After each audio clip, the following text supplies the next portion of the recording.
Okay, I think I finally sorted my mic problems.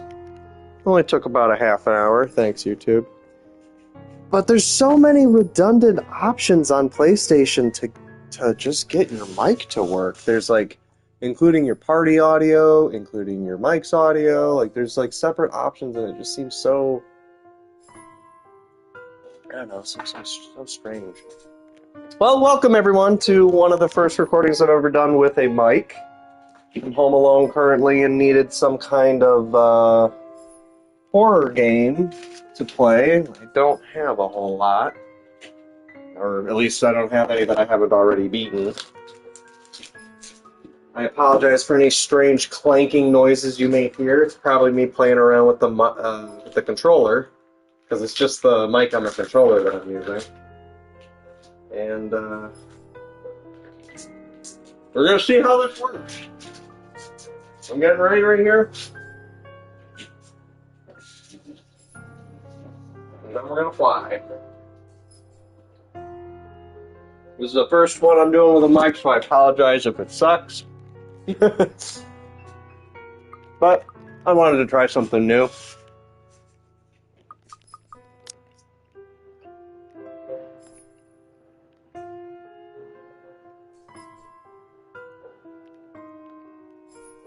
So, I think we're just gonna turn that down just a little bit. Because I know it's pretty loud on the YouTube. Okay. That should be fine. Some extras. Okay.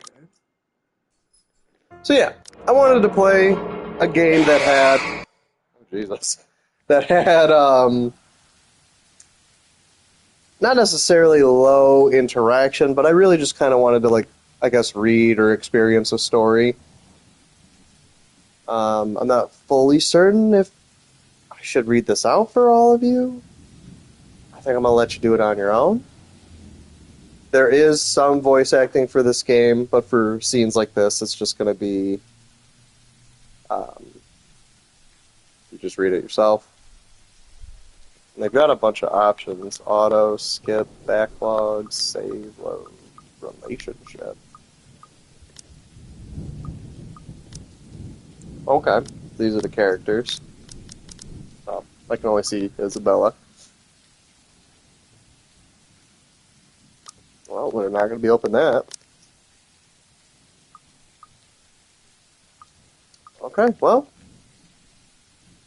I already like the artwork quite a bit. It looks pretty nice.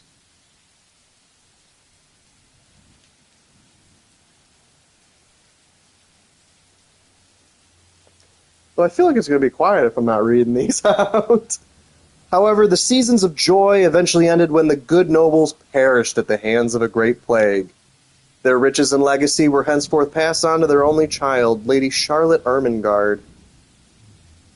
The mansion has stood since the 1620s, a witness to a very long history of joy and pain. After Lady Charlotte committed suicide, the great house was eventually left uninhabited. I guess trigger warnings for any of you that need those. I don't really know what to expect. I know there's some gore, but I really don't know much. I went into this a little blind. I just saw the reviews were good, and it sounded up my alley. I like paranormal and supernatural stuff, so this is perfect. And that is when it began, I guess. Surrounding villagers spoke of seeing and hearing unearthly things, of cries and howls that filled the nights, and hearsay of a mysterious woman roaming the hollowed halls aimlessly. Is there a way to get rid of this little thing in the bottom? Oh, nice.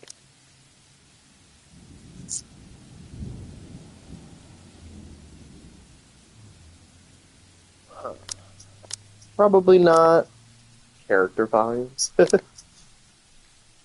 Yeah. Okay. Oh.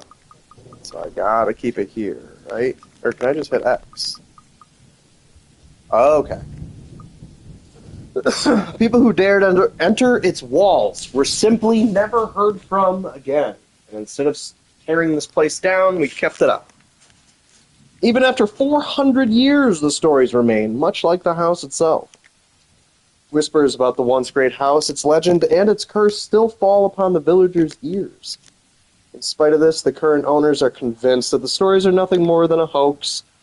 With little regard for the truth, they had Briar Realty Corporation place the property back on sale. Oh, yeah, that's good. Like Pandora's box, the secrets that lie inside await to be discovered by brave souls. No matter what happens, take care not to be consumed by the curse. Good luck.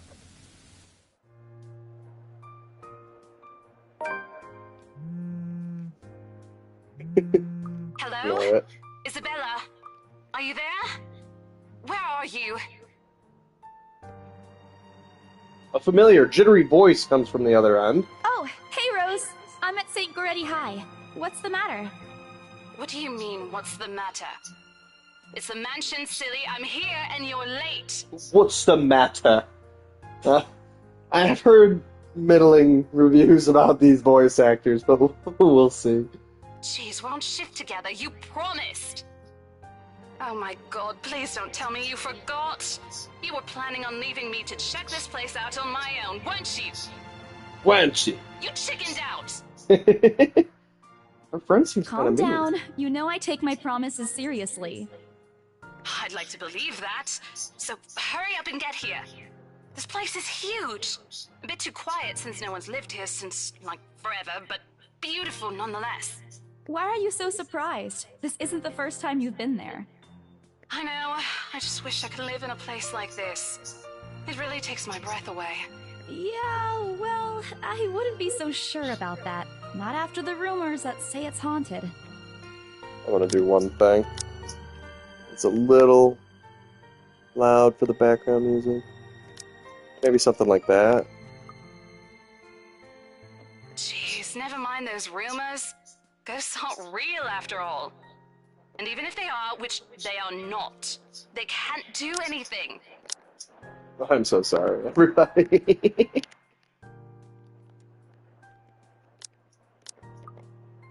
Just trying to get it all perfect. They're nothing but spirits. You don't know that! They might be listening or watching right now, and they might not be happy with you enough to curse you. No offense, sweetie, but that's a bit of a stretch. Believe it or not, it's better to be careful. Right. You know, not every property we sell will end up with a dead body stuffed in a sofa. Rough? What? Not every property we sell will end up with a dead body stuffed in the sofa? How do you just say things so casually like that? And I think that mansion is where we'll likely find another one. I can feel it. Y'all seem like you should get a new job. That was one time, Isabella. Loosen up. We only found the dead body the one time. Like, what? Wait, just get here ASAP, please. I'm getting bored being here on my own. Fine, fine. Let me just finish up here. I'll be right there soon. I have heard this is quite a long game, too, so I don't know if we'll See you. Bye. finish a whole storyline in this broadcast, but I have heard it's got replayability to discover different storylines and branching trees, as they call them. So we'll see. If it's interesting, maybe I'll play again. Maybe I'll see if I can get other stories, but we've only just begun. She hangs up before I can respond. Rose, still charming as ever. Who was that? Becca. Not sure how I feel about the character artwork. It's a little almost AI. Who Oh, knows? that? It's just Rose. Rose? The one you said who trained you for your job back when you started? It moves. It's a little more alive than most visual novels. You're working together again? Just for this property. We've been scoping out that big mansion down Anselm Village after the renovations. Today's sort of its grand opening to the public. The RC wants to give it one last check before we let potential buyers tour it this afternoon. Oh, wait, mansion? That big spooky one you've been telling everyone about? Didn't you keep saying how it just gave you the creeps? You actually went there? And you're going back? Well, I did promise Rose I wouldn't ditch her. And besides, a job is a job. Gotta do what you gotta do to make a living. As soon as those words leave my mouth, Becca lets out a soft chuckle. What's so funny? Nothing. It's just that I didn't expect you to say that. Coming from you, it sounds so out of character. I mean, no offense, but you've been freaking out about the place being creepy ever since you got assigned to it. Cursed rumors and all. I honestly thought you'd back out. Not all the time. I could really use a huge amount of cash right now, and this is just the fastest way to get it. Plus, listen to this. Briar Realty wants it sold as soon as possible, and the agent who lands the deal is going to get a huge bonus. They never give bonuses like that.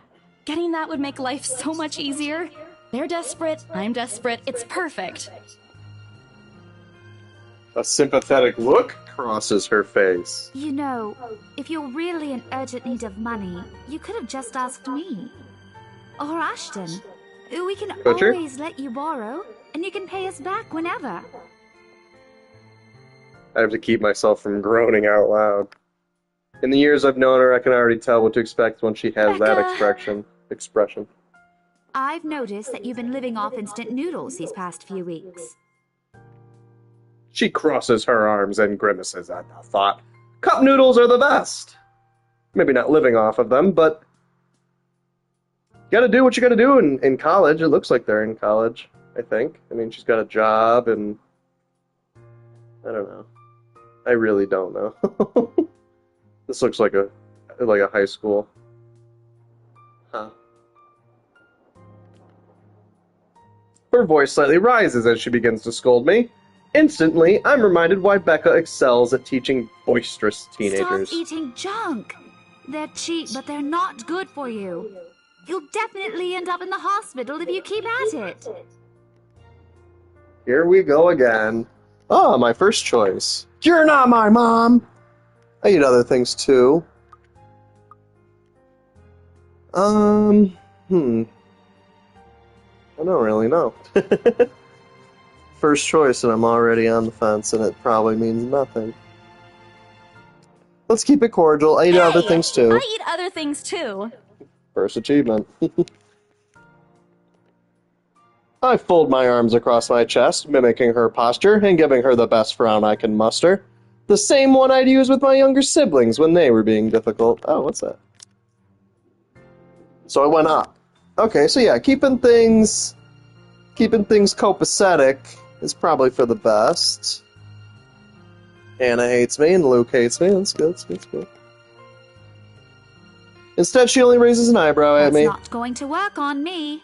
And I saw it when you were cleaning your flat last week. The instant noodle cups outnumber everything else. You're just exaggerating. Did you even see what's in my cupboard yet? More cup ramen. I'm not just living on instant noodles alone. I've got canned beans, peas, tuna, ham, and even hamburgers in there. Why are hamburgers in the cupboard? Becca's wrinkling her nose by the time I get to the end of the very small list. She even went a little green on the last one. Well, yeah, why are your hamburgers in the cupboard? I would have laughed a little at that if I didn't know it'd only lead to more reprimands from her. Aren't those the same ones you won from the grocer's raffle more than a year ago? That's gross. Oh, I sincerely hope you're checking the date stamps on those things before eating them. I don't want a repeat of last year. In any case, those are still not exactly healthier choices, Belle. Well, maybe she doesn't want to borrow money just so she can go to the grocery, Becca. She shakes her head, possibly laughing at some funny distant memory. When she looks up, I immediately brace myself. More words from her. Sometimes it's just better to let Becca talk out until she's... Let her talk until she's out of things to say. But when she turns her attention back to me, there's only warmth in her smile. She obviously cares. What am I going to do with you? She says this more to herself than me, her voice shifting to something kinder, even motherly.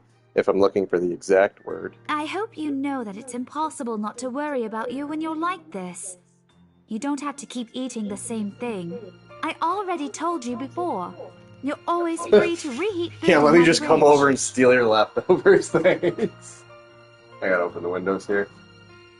It's too hot. Okay. Thanks, Becca. I really appreciate it, but you don't need to keep babying me. You've been taking care of me since after I moved here. You have to take a break sometime.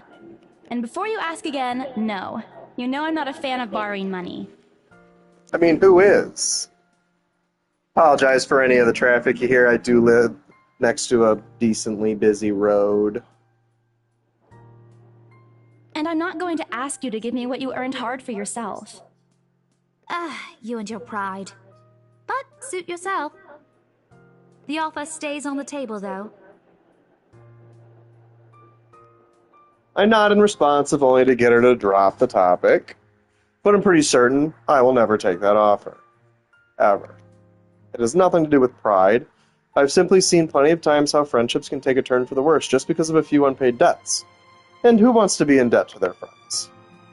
I don't want something like that to happen between me and Becca. We may argue about a lot of small petty things, but she already feels like a real sister to me. I don't want to lose that friendship over something so trivial as money, or debts, or stealing leftovers.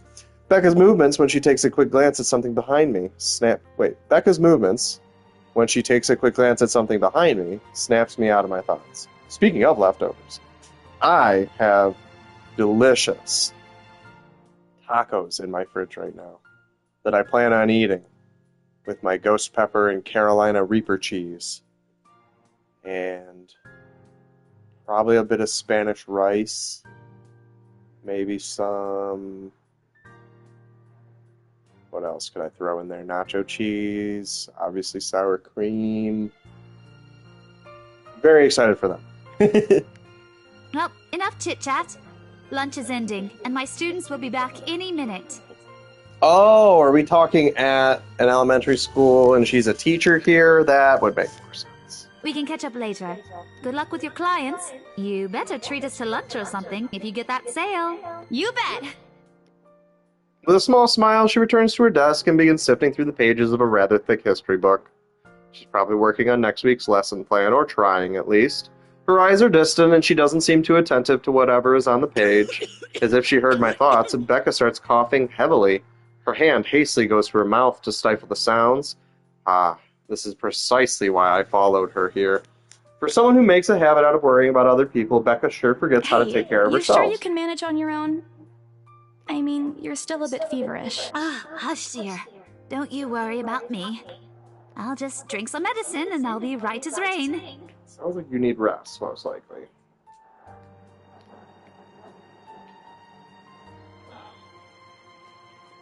I level her with a flat look.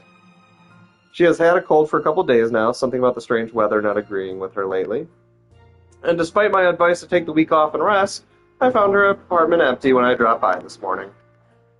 She even left the medicine her doctor prescribed. Look who's being You stubborn shouldn't even now. be working right now. Seriously, you big baby. I'll be fine. For now, just go to work and stop making that Rose girl wait for you. I'll call you if I still feel bad, and you can come pick me up if it makes you feel any better. Oh, really? I can come pick you up? Great, thanks. She offers me a reassuring smile, and I can only sigh. Why do I even bother? There's no stopping her once she's decided on something. Defeated, I reach inside my bag to pull out the same bottle of medicine she left earlier. She looks at it warily when I place it in front of her. Unfortunately for her, this is one thing I'm not letting her have her Alright, way. but don't forget what the doctor said. Drink this on time. I'll see you later, okay? There's an amused gleam in her eyes when she shifts them back to me. Look who's playing the mother hen now. Rebecca! Okay. I won't tease anymore. I'll make sure to drink it, Mom. Before I can retort, she casts another look at the clock. I take that as a sign to finally end the conversation and my short visit. With a small wave, I leave her alone to her classroom and her thoughts. October 21st, Friday. Okay. What is that, Zarbucks? Sleepy sheepin. Alright, I hail a passing taxi to take me to the property as soon as I leave the school grounds. The mansion is some ways out in the countryside, but I don't have trouble giving the driver directions. Apparently everyone in Luxborn City knows of it, including every bit of rumor surrounding the place. In fact, just the mention of its name is enough for locals to give you a cautious sidelong glance. I learned that the hard way the first time I commuted here, and it only boosted my belief that there's something more to this house. Even the news of it being renovated and placed back up on the market has caused quite the stir. Thankfully, it died down a few weeks later. The place would have become a lot harder to sell otherwise. I avert my eyes from the window once the buildings shrink in the distance. We get a glimpse of the countryside soon, although a quick glance at my watch tells me we're still a few minutes away from our destination. They should have switched the panel in the background to an image of like trees and like a winding road or something. Might as well get some work done. Rose did ask me to review the mansion's documents. I already looked them over last night, but you never know when things may go wrong. Life has ways of messing up like that. Life has ways of messing things up like that. Halfway through reading the papers, my phone rings again. I pick it up without looking, neatly tucking it between my ear and shoulder. It's probably just Rose again anyway. Rose? Oh, it's that guy that... No, it's Luke that hates us. Guess again. Right? Yeah, Luke hates us. Ashton's pretty middle of the... That voice.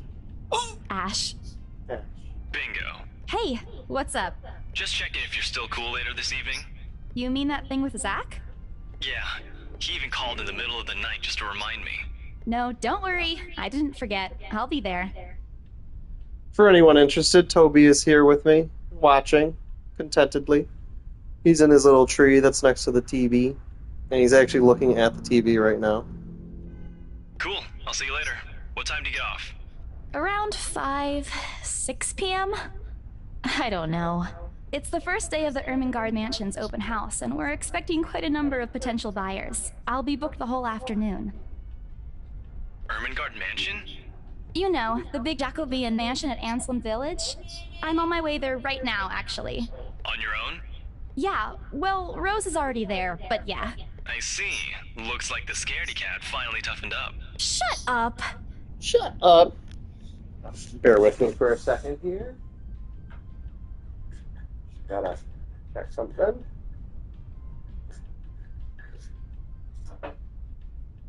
Don't mind me.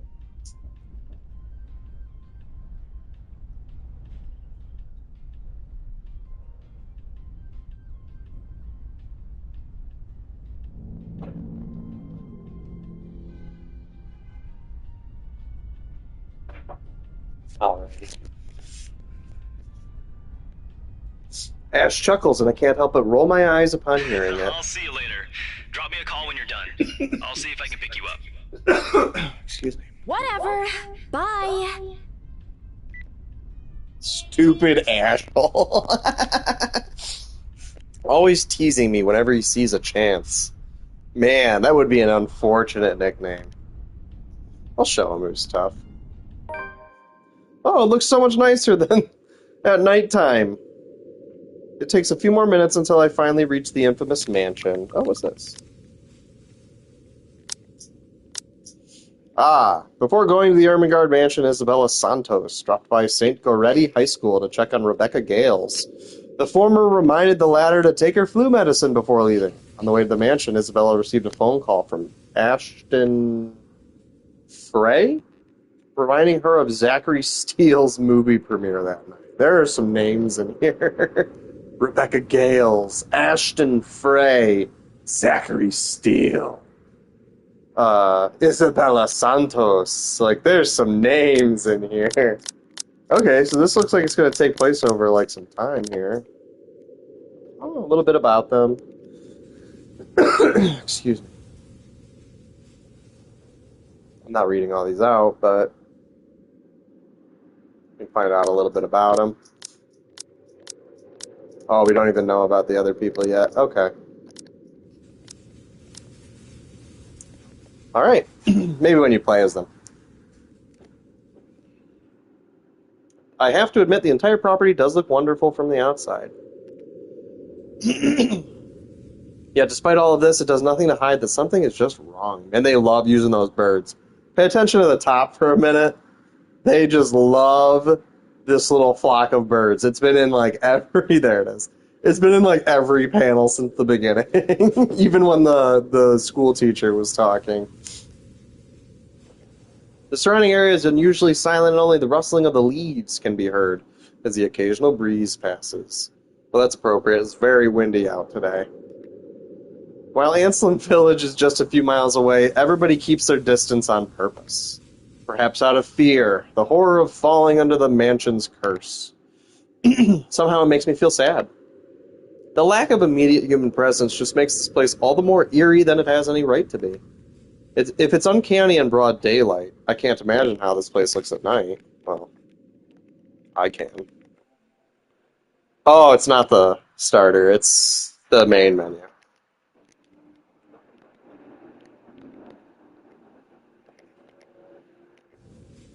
Sorry about that. I was trying to... don't even... The mic audio cut out and everything. It was just all wrong. Hopefully it's still working right now. Looks like it is. Are you planning to go inside that place, Missy? The voice nearly makes me jump out of my skin. Without completely taking my eyes off the house, I give the driver a confused nod. A beat passes while I wait for him to say more, but his only answer is a non-committal hum. Belatedly, it occurs to me that he must have been waiting for my payment. I mentally slap myself for spacing out and promptly hand him the fare with an apologetic look. I expected him to leave as soon as I've paid, but there's a hesitant expression on him, as if something hasn't been said yet. Is there something wrong? Look, Missy, I'm sure you've heard what the people are telling everyone about that place. Nobody likes to be disturbed when they're at peace, and I'm pretty sure whatever they say is in their house doesn't want to either. I admit they did a good job fixing it up, but there must have been a reason why even distant relatives of the family who used to own the house never lived in there despite inheriting it. No wonder they wanted to get rid of it. Maybe they just didn't like it? You never know. He drives off after, but what he said has left a foreboding feeling in my gut. I breathe out a heavy sigh as I approach Ermengarde Mansion. After hearing enough of the rumors, I should have expected the conversation to take that turn. But I'm already here. Backing out is completely out of the question. It's not like I have a choice. Anyway. Oh. Hold on for 1 second. I am getting a phone call. Hello?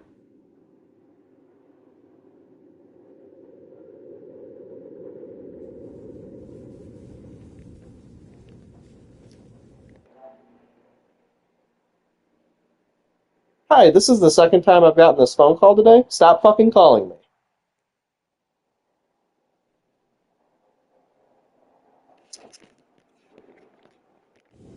I apologize about that. I've been getting a lot of spam calls lately. Nothing important. If I want to get that bonus and commission one way or another, I've got to sell this property. The door is ajar when I get to it. However, while my own copy of the keys dangle uselessly... I'm going to reread that one. The door is ajar when I get to it. However, while my own copy of the keys dangle uselessly in my hand, Rose must have left it open when she arrived. That's weird. We may be the only people here this early, but I've never known her as someone this careless. October 21st. Why would we do this right around Christmas? Christmas. Halloween, I don't know. Entering what greets me inside leaves me gaping. That is an awkward sentence. How about leaves me in awe? That would have been a much better sentence. Oh, I love the stained glass as the two people at the top of the stairs. That's classy. I'm assuming the other two are probably like parents or something. What a gorgeous entranceway to your house. I don't like that the chandelier is moving. They've cleaned every corner, waxed the floor, dusted the antiques, searched every nook, cranny, and crevice, and made it spick and span, all for the sake of making the mansion more enticing to the modern-day lords and ladies. No matter how hard they try, the mansion still looks as soulless as ever, as though it's going to eat you alive. If you ask me, they should have just listened to what other people have been telling them and leave this place alone, or, tear it down. Some things in this world are better left alone, never to be disturbed ever again. Rose? I call out. Rose, I'm here. Where are you? My voice echoes softly through the hallways. Oh, who am I kidding? In a place this big, I don't think she'll hear me no matter how deafening the silence is. She could be all the way on the other side of the property for all I know. Quickly, I reach for my phone and dial her number. But The number you have dialed has not been recognized. Please check and try again. uh-oh. What do you mean it's not been recognized? We were just talking a while ago. It's not like she was eaten by the house, right? Or maybe the ghost did hear us talking and spirited her away, right? Right? Right? No. Isabella, don't be ridiculous. She probably just wandered deeper into the house and lost signal or something. I dial it again, hoping the call will connect. The number you have dialed has not been recognized. No avail. Oh boy. I've got a bad feeling about this. Rose? If you can hear me, please come out. Come on, Rose. This isn't funny. You know this place gives me the creeps. There's an echo. That couldn't be my mic audio, right? I think it's actually a sound effect because of the house. That's a nice little touch. No answer. This isn't going to work. It's too big. She could be anywhere. I need to start looking. I take a deep breath before venturing deeper into the mansion. Taking a couple of steps forward, I notice something move above the grand staircase. What the hell? Rose? Rose, is that you? Not funny. I'm leaving you if you don't come out. Not coming out, huh? Fine, I'm going. That's a lie. She's my friend. I can't leave until I know she's all right. I try to call her again. Come on, give me something, please, Lord. Hello? Yes, finally. Hello?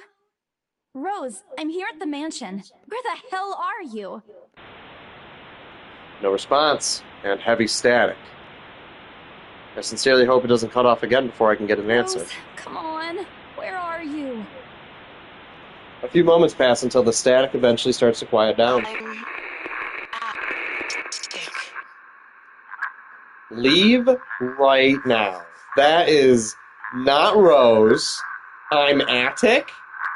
Yeah, that's the house talking to you at best. Get out of here. What? The attic? Why? They've got pretty good use of like the sound effects, like with the static going on. I don't know. I'm appreciating it so far. Got cut off. Do I really need to go up to the attic? How deep inside the mansion the attic is. There's barely any signal there. No wonder I can't contact her. Why is she here? I feel like we're going to go to the attic and find her phone, but not her. That'd be like a very classic horror move. Maybe find like evidence of like a struggle or something. Who knows? Out of all places, she just has to make me go fetch her in the creepiest room of this place. Is there no basement? Is she doing this to get back at me for being late? Whatever, I'll just go. The sooner I meet up with her, the sooner I'll feel better about being here. I carefully make my way up the staircase. My legs wobble as I mentally curse the fact that I've chosen real estate instead of picking a career that doesn't involve strange abandoned houses or houses with people stuffed into couches. Upon reaching the top, the grand hallway greets me. Oh, it's gorgeous. There's those birds in the background. It branches out to the two major wings of the mansion, the east and west wing. It's actually really pretty. I'm appreciating this art style a lot. There are two attics here, one on each side. East wing attic and west wing attic. That's insane. The east one has been converted to a storage room of sorts, and somehow I find it least likely for Rose to wander there by herself. Besides, she never did like going into stuffy storage rooms. So I head towards the west wing first, where a simple wooden door at the end of the hall opens to a small room. Inside is another set of steps leading to the second attic. Unlike the grand staircase, though, the stairs to the attic are steep and narrow, made of old stones and covered with a thick coating of dust that kicks up into the air with every step. Thank God it's still daytime. If it wasn't for the light streaming through the door behind me, I might easily stumble and fall. With how old the place is, there are no light fixtures to illuminate the cramped passage up. Why they didn't bother to add one here when they renovated escapes me. Sheesh. They did it with the rest of the house. A small bedroom welcomes me at the end. Who in their right mind would sleep up here? You'd be cooked alive. It's a tiny little room with zero ventilation. It looks exactly as it did since the last time I've been here, full of dust, worn out, and faded by time. What a miserable little room. Odd, I thought they cleaned everything. Did the crew miss this room? Cleanliness is the least of my concerns right now. The more pressing matter is Rose. She's not here. Was I dreaming when I talked to her a while ago? Did I mishear her? No, it couldn't have been a dream. After all, the creepy ambience of this estate is doing such a remarkable job of making sure I stay alert and awake. And I'm sure she said she's here. Is this a prank? Or maybe that phone call was Rose's last message to me before the curse got her. Shut up, brain, you're not helping. Don't make this scarier than it already is. But if she's not here, then where is she?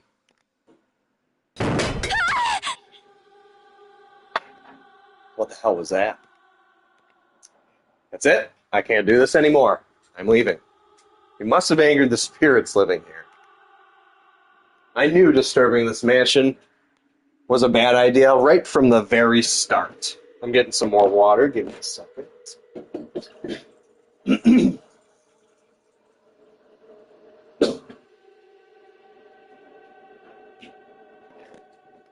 Right. Nobody listened. Be fucking realistic, they said. They think I'm cuckoo because I believe in curses and ghosts and all that. Me and my outlandish backwater country beliefs. I've always strived to be a model employee, but not this time, no. I'm turning back for the sake of my sanity. Briar Realty can find another agent who's more fucking realistic to tour people around this haunted house.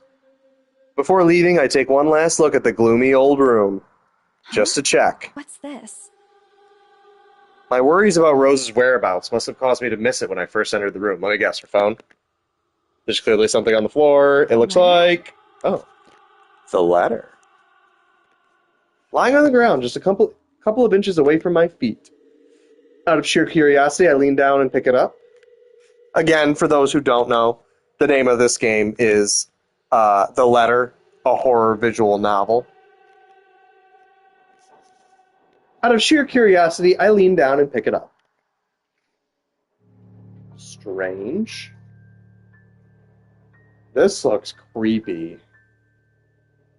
Like, just the view under the bed there.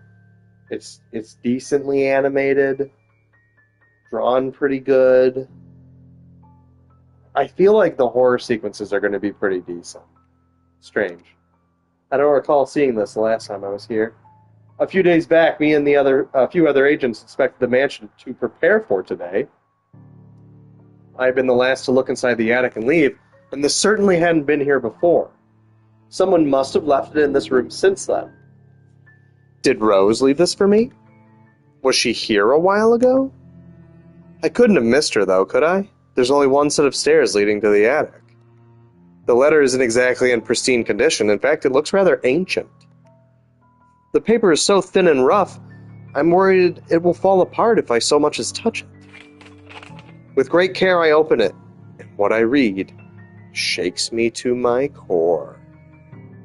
And you hear the music getting creepier and a little more sinister. Let's turn it up just a little bit. I don't want it to overmask everything. Let's get those a little higher too, just for fun. What? What? Oh my Find god. the letter. Help me, help me, help me, help me, help me. Nothing but the words help me fills the page, all of it seemingly written with a crimson shaded pen. Yeah. That don't look like ink. Yeah, or blood. I gulp. The same phrase just goes on and on until... Send this to 5 people or else. I'm sure plenty of you have received chain letters back in the day. Send this to, 10 people, or bad stuff will happen to you, or even the good ones. Send this on to 10 people and, God will bless you, or whatever. But a sinister one like this, that's an interesting concept. I like that. I would be very unhappy to receive this in real life. A physical letter saying this. Send this to 5 people or else. Wait, real quick. 1, 2, 3, 4, 5, 6, 7. Okay. Or else what? Or else what? As quickly as I can, I scan the back of the paper and peek into the envelope to make sure I'm not missing out on a second page. But there's nothing. No. Oh, please, no. I like the little character art they have for the, what are those called? Man, I can't remember it. When they have the little pictures next to names like that. Like Stardew Valley does it too. I don't know, it's fun. It's more than just a name, You get to see, their reaction. I like her face right now. It's funny. My hands tremble as dread creeps over me. The room is suddenly getting colder. I need to get out of here. Folding the paper in half, the sight that greets me next has me frozen on the spot. Rough. Rough. A pair of blood-soaked feet enters my field of vision, covered in gaping wounds with skin eaten away to reveal flesh, bone, and all manner of things one isn't meant to see. It's too much. All of it is too much. I want to cry, call for help, but the words catch in my throat. Even my feet won't move, completely paralyzed out of terror. Close eyes and pray. Lord, please help me. I'm brave. I'm brave. I'm not afraid. I ain't afraid of no ghosts. I need to face it. Whatever these feet belong to, I need to face it. And if I'm going to die, if they're going to kill me, at least I'll know what they look like. And I'll have stared it directly in the face.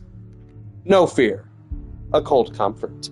So with a deep breath, I summon every ounce of courage I have left in me and shift my gaze upwards. Oh Lord, have mercy. I might have made a mistake. That is excellent. Wow, that is excellent. That's giving, Grudge vibes. And, what's that one, Junji Ito? It's, the one about the hair. Please don't hurt me.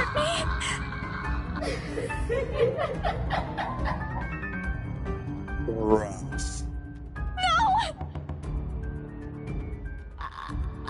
Without thinking, I scramble towards the door. Oh shit, is that what the room actually looks like, or...? I struggle to open it, but it won't budge. Go away! Please, Lord! Make it go away! I'm assuming this girl is very Catholic. She's brought it up multiple times. Roman Catholic, okay. Why now? Why won't it open now? My heart sinks as reality dawns in. I'm locked in. Locked in with that thing. Let me out! Let me out! Lord, please, let me out! I'm loving the, her janky, moving around. It slowly approaches me as I wrench the doorknob violently back and forth. They should have had her getting closer. Oh. Oh, shit. I did not know that was going to be in this. Grasp the nettle. Okay. Can't stop, won't stop. Yes. The door finally swings open. Oh, what's up, Olivia? Thanks for stopping in. It's a horror visual novel this time. The door finally swings open, and I couldn't have been happier. Wasting no time, I leap out the door and don't look back. My feet pound against the floor in rhythm with the loud, fast beating of my heart. By the time I run past the hallway and find myself atop the grand staircase, my chest feels so tight like it's going to burst. But that's nothing compared to the feeling of hope the sight of the exit gives me. Racing down the stairs, a breathy laugh escapes me, and my shoe slips, and I find myself falling, until my back hits the ground and pain racks my body. Oh God. My head grows fuzzy and my vision dims as I fight to stay conscious. No. Go away.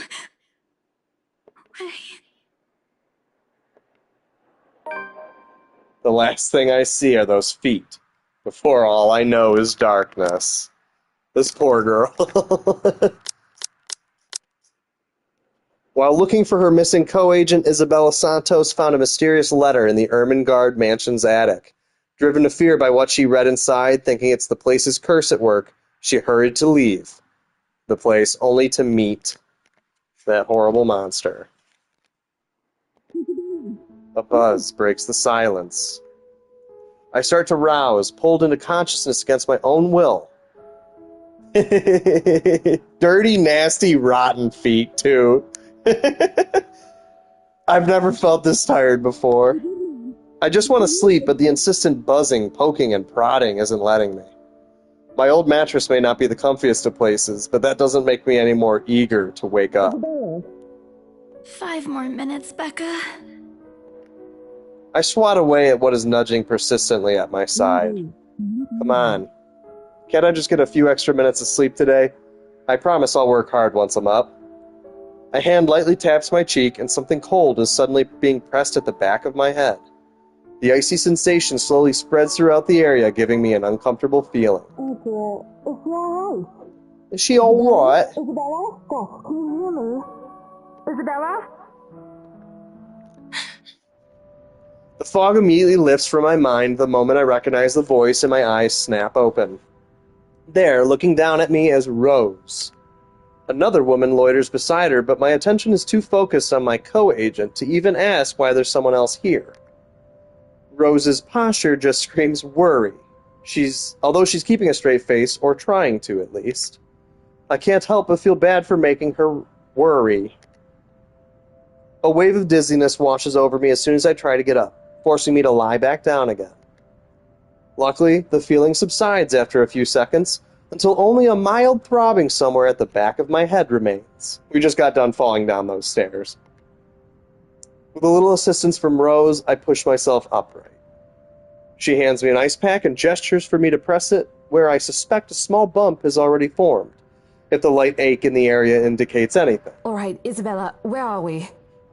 The Ermengarde mansion. Why? Ow, my head.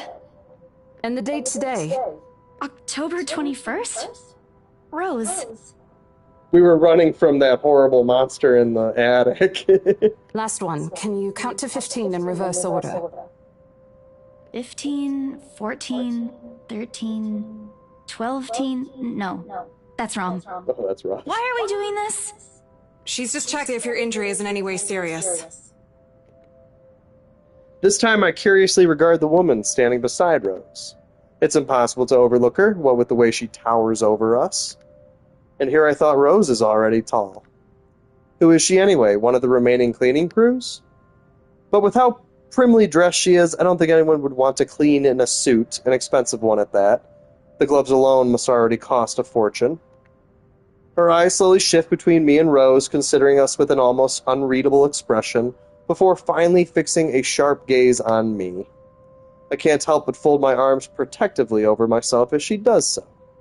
She may be far from a cleaning crew, but she certainly looks like our supervisor during evaluation. Just do it, please. I eye them both warily, but recite everything she just asked. Rose releases a breath of relief once I'm done. You scared me for a moment there. I was about to call for an ambulance. Are you all right? Exasperation soon replaces the dull ache. The memory's a little fuzzy, but the attic? And... There was someone, Rose. In the attic. You're more like something. Someone? You mean a client? Oh, that's unlikely. It's probably just one of the cleaning crews. The boss sent a few of them back this morning for some last minute... No, not any of those. I'm not actually sure. Do you still have the letter? Wait, didn't I call you? You said you were in the attic when you answered. That's why I went there in the first place. Both Rose and the lady look at me like I've just grown another head. Did I say something weird? Rose quickly casts an apologetic smile at the woman before the awkward silence stretches on any further. It's her saleswoman smile. The same one she taught me back when I was still her trainee. Oh, are you trying to sell this place to this woman, I'm assuming? I should show this to troublesome clients, or just to avoid trouble in general, she advised. It's also the same one she gives me when I've done something particularly absurd that may cause us to lose a potential sale. So yeah, this is a client. Her eyes are serious when she turns back to me.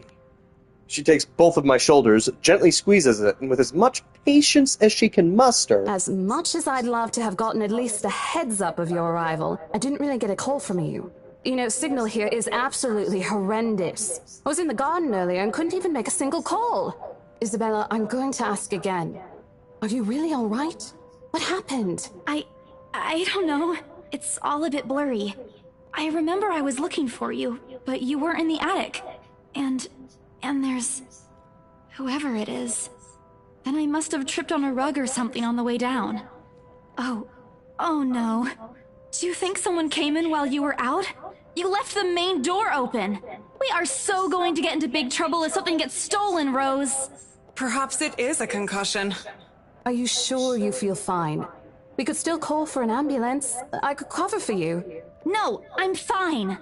I'm okay, Rose. I can work. Wait. Hold your horses, Rose. I can't just miss an important sale because of a minor bump in the head. An extremely minor bump.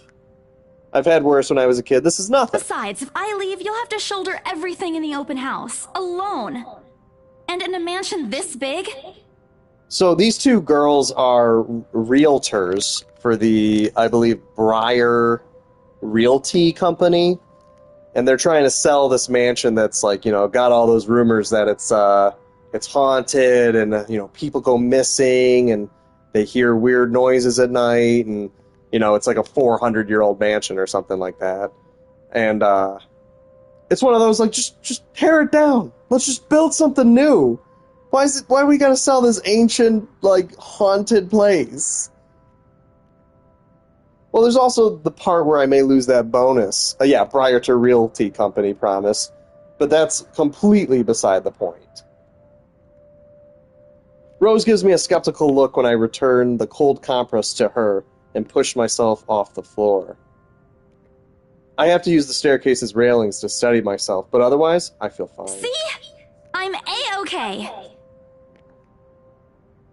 The two of them exchange a worried glance, and Rose assumes a contemplative look. I bite my lower lip in anticipation if she says no. Right, you in. A smile threatens to slip out from me. If I see that you aren't feeling well, I'm taking you personally to the nearest clinic to have you checked. Clear? Clear as day, ma'am. Thanks, Rose. You insisted. But remember what I said. First sign of you looking not okay, and we're off. No questions asked.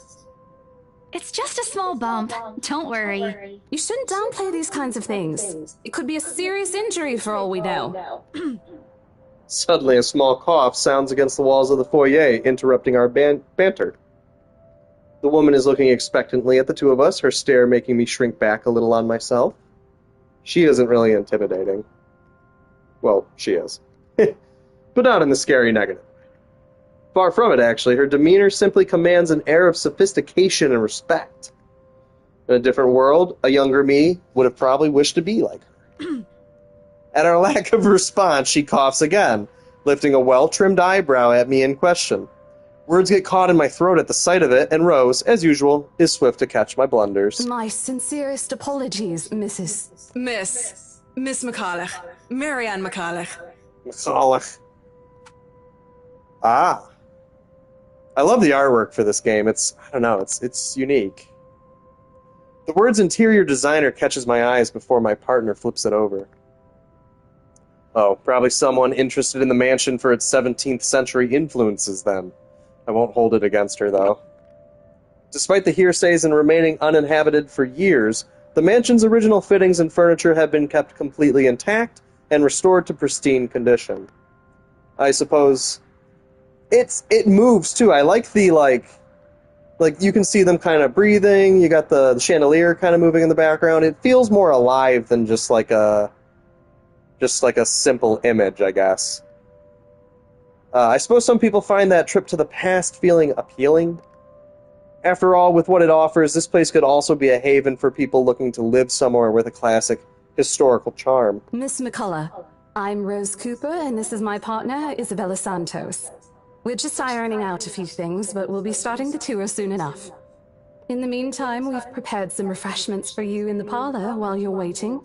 If you could please... Thanks. There's no need for it, though. I just dropped by for a quick survey of the place. They have, like, the light from the stained glass window kind of, like, coming and going, too. Like, I don't know. It all feels more alive. I appreciate it more than just, like, if this was a still image. That's what a lot of the visual novels will do some days, too. I thought I should check the estate before I meet with the homeowners. Rose's confusion is impossible to miss when she glances at me, and I return it with an equally perplexed look. And against my better judgment, I blurt out the first question that comes to mind. I'm sorry. Homeowners? I should have kept my mouth shut. A flash of irritation crosses her face, but it instantly disappears under a mask of professional detachment. Yes. Hannah Wright? I was hired by her to handle the interior design for their newly bought home. This is the Ermengarde mansion, right? It is, but... She pauses, possibly trying to find the right words to fix the awkward situation without offending someone. Oh. So this is a choices matter game, too? I've only had, like, 2 or 3 so far. But, there's multiple different endings. There's, like, a bunch of different ways, like, the story can go. And I've heard you can't, like, beat it all in one, basically, or you can't, like, necessarily get the true ending in one. So it might be like a replay the game a few times or something, if it, you know, is motivating enough to replay, I guess. Rose nudges me with her elbow. I guess we should check with the supervisor? Those few moments have given me enough time to clear my head of nervousness or confusion clouding it.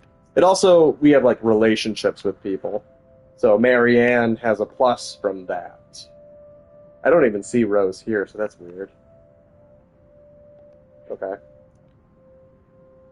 Those few moments... Yeah, okay. It is, ma'am, but we weren't aware the mansion has already been sold. What do you mean? I almost flinch when she turns her gaze on me, but I stand my ground. Besides, it isn't like I haven't dealt with awkward situations like this before. I may screw up at times, but that doesn't mean I haven't learned a thing or two in the 5 years I've worked in the realty business. The mansion is indeed for sale, ma'am. Today's the open house, in fact. However, we haven't heard anything from the higher-ups that a deal has already been closed for this particular property. If you'd like, my co-agent and me can check with them right now. She nods, seemingly in deep thought after I've finished. She appears to be a reasonable person anyway. Given the proper explanation, she'd surely understand. I thought something looked odd when I arrived here. Excuse me, I think I need to make a call to my secretary. Thank you for your assistance, Miss Santos. With a slight wave of her hand, she leaves us. That seems to be the end of it. Both Rose and I breathe a sigh of relief. Disaster averted. I also don't miss the thumbs up she gives me for doing a good job, and can't help but swell with pride. Still, I've already prepared myself to dial the number to our Luxporn office and check, even if she didn't ask for it. I will be very frustrated if for some reason something has already been decided without my or Rose's knowledge. That's a whole new level of unfair. We've been working hard on this. They're also trying to sell this place because, like, if they manage to, they get this, like, big old commission, and, like, they're both desperate for money, and it's like, well, of course they are. They're trying to sell a haunted place. Of course they're desperate for money. Who else would sell this haunted place? Moments later, Miss McCullough returns, looking a little frustrated, but with an apology clear in her face. I feel a little sorry for her having to go through all this trouble. There seems to have been a little misunderstanding with my client. If you'll allow it, I'd like to stay and wait for them here. I was informed they'll be dropping by for the open house today. I figured it'd be a waste to just leave after that long drive. I might as well meet him here. She called her Hannah, so Hannah's on this list of relationships, so I'm assuming we'll meet her. And that probably means Rose will be leaving. Certainly. You could stay at the parlor in the meantime, ma'am. I'm sure it won't be long before our guests arrive. And, Isabella, I left a few documents in my car. You know where I keep those. Can you please get it for me? I mean, it's a beautiful house, but the second I hear, oh yeah, this house has 300 years of ghost stories and whatnot, I'm out. Rose takes a glance at her wristwatch before tossing me a set of keys. We've still got a few minutes to double-check those papers. Okay, got it. The two of them disappear behind the parlor's door. Yeah, we got a new journal entry. There we go. Rose Cooper, along with the woman who introduced herself as Marion McCullough, found Isabella Santos lying unconscious in the mansion's foyer before the open house's start. Unable to recall what happened prior, Isabella insisted on working despite her co-agent's worries about her well-being. Their departure brings with it a stillness to keep me company, neither welcoming nor comforting. Alone, like this, it's impossible not to think of what really happened. I wish the memory isn't as elusive as it normally is. Then again, Rose already said she didn't receive a call from me. Was it just paranoia? A temporary lapse after having heard all those tales about this place? Why wouldn't you just look at your phone and see if you have any outgoing calls? Or why didn't Rose check her phone for any missed calls or anything? Maybe there just aren't any? Maybe they're just skipping over that? Probably. I want to think of it as such. Better to think of it as such so I can work in peace. Except a small part of my mind begs to differ. And if I'm going to be completely honest, I still remember those feet. I want nothing more than to leave this place as soon as possible. I don't know what's in this house, and I don't want to know. The keys Rose have just handed me dig into my palm, its jagged edges creating shallow ridges on my skin from how hard I'm clutching it. It's a reminder of what I still need to do and why I've taken this job in the first place. I need money! Hugging my blazer closer to my body, I exit the house to get the documents. Just a few more hours, Isabella. Sell the house, get that money. Oh, Jesus. A flock of people have already gathered in this mansion's front yard by the time we officially open the doors. I doubt they're actual buyers. They're probably just people who are like, ooh, we heard ghost stories and are just coming for that aspect. That's what I would do personally as someone who loves horror, as someone who's actually gone to like haunted locations, I guess. I would totally, this place is having an open house, I'm there. I'm not sure whether I should feel baffled or underdressed standing in their presence. Men and women of wealth and status, all dressed to the nines in fancy suits and lovely dresses of varying colors, compose the medium-sized crowd. Their necks, arms, and fingers are adorned with silver and gold, glinting in the afternoon sun. Some even have ridiculously fancy feathered hats on their heads. I really hope there aren't any magpies living nearby like in the stories. Those birds will have a field day in this. I have no idea what that reference is. I really hope there aren't magpies living nearby. Okay. They are murmuring among themselves, looking at the estate's facade appraisingly, with some arguing about whose mansion has the superior architecture. but most of it stops as Rose calls for their attention. They don't look too pleased at being ordered around, but what can they do about it? Ladies and gentlemen, I'm Rose Cooper, and this is my partner, Isabella Santos. We'll be taking a tour of the mansion in 2 groups. Please make sure you filled up our sign-in forms before joining a specific group. Those who want to look around the first floor, please follow my partner. I'll be guiding the ones who wish to see the ground floor. Hearing this, a few wander to me. They are mostly old ladies who seem daunted at the idea of climbing stairs. Miss McCullough also joins our group, but what really catches my eye is the elegantly dressed pair she approaches. So that's Hannah on the left, and I'm guessing that's Luke on the right. We already hate him. We don't even know who he is, but we hate him. We hate Hannah, too, apparently. It's so nice to finally meet you! When Chief Inspector Lee mentioned that a famous interior designer is in town, I knew I had to get you. Your confidence in my skills is very flattering, ma'am. I'm sure you won't disappoint, Marianne. Well, that was creepy. Oh, you know each other? What up, Dogwin? Not at all, ma'am. You mentioned something about a Marianne on our way here, darling? Oh, yes, I think I did. Ah, they must be the client she was talking about. Yeah, I finally got my mic sorted out so I can actually talk. I might have seen their faces somewhere before, some magazine or the television. I can't quite remember. The main character, since you can't see her right now, that's her right there. Isabella.